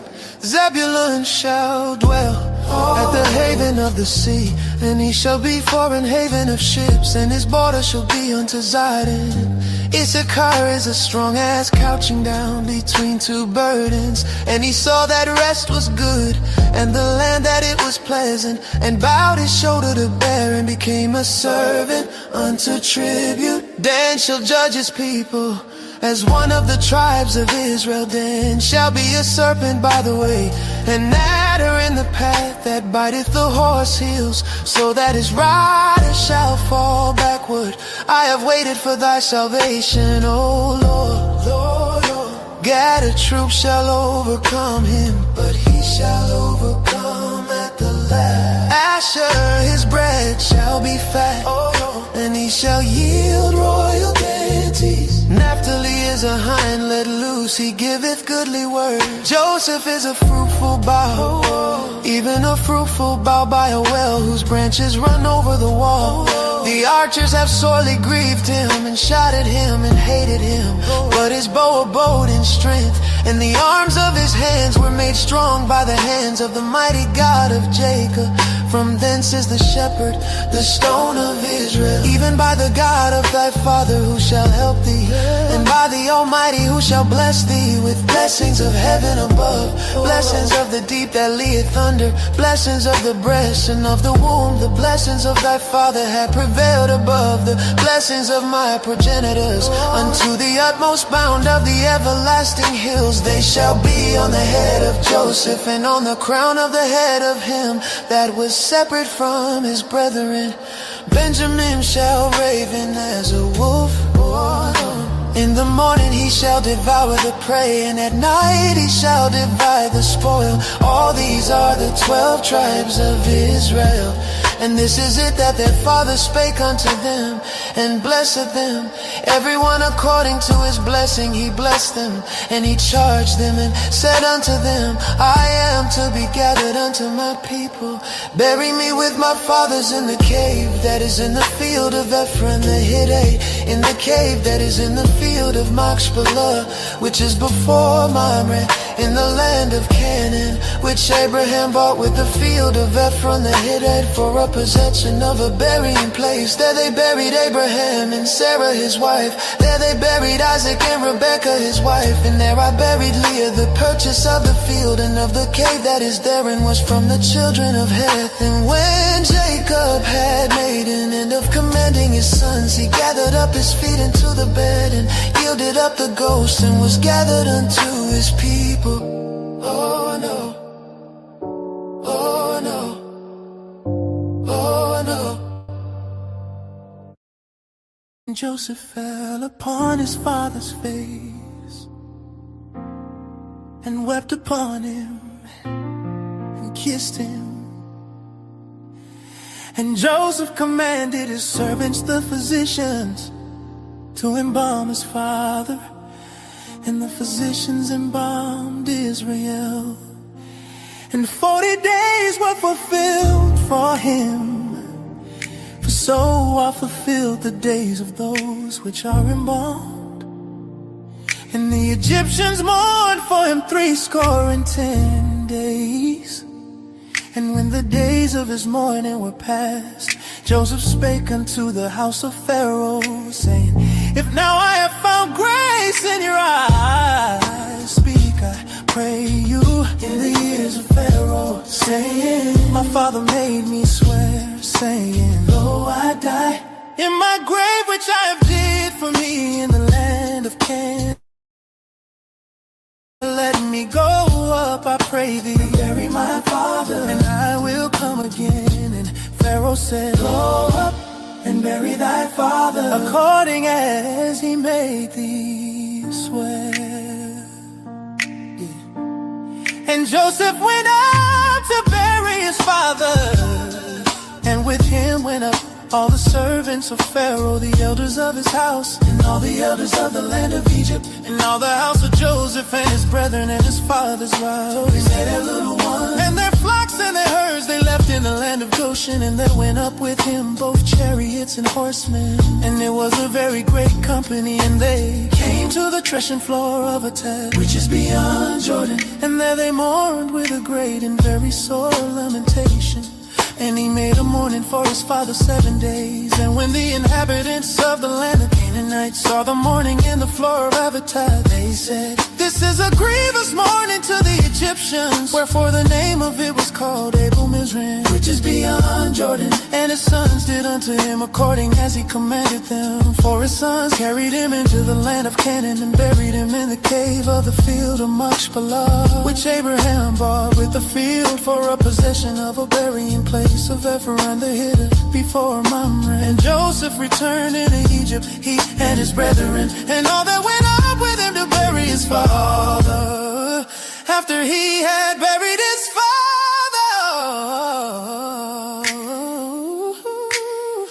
And when Joseph's brethren saw that their father was dead, they said, Joseph will peradventure hate us, and will certainly requite us all the evil which we did unto him.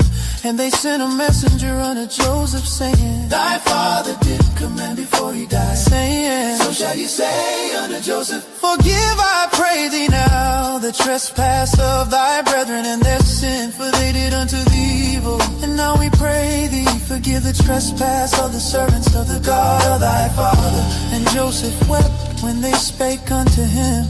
And his brethren also went and fell down before his face. And they said, Behold, we be thy servants.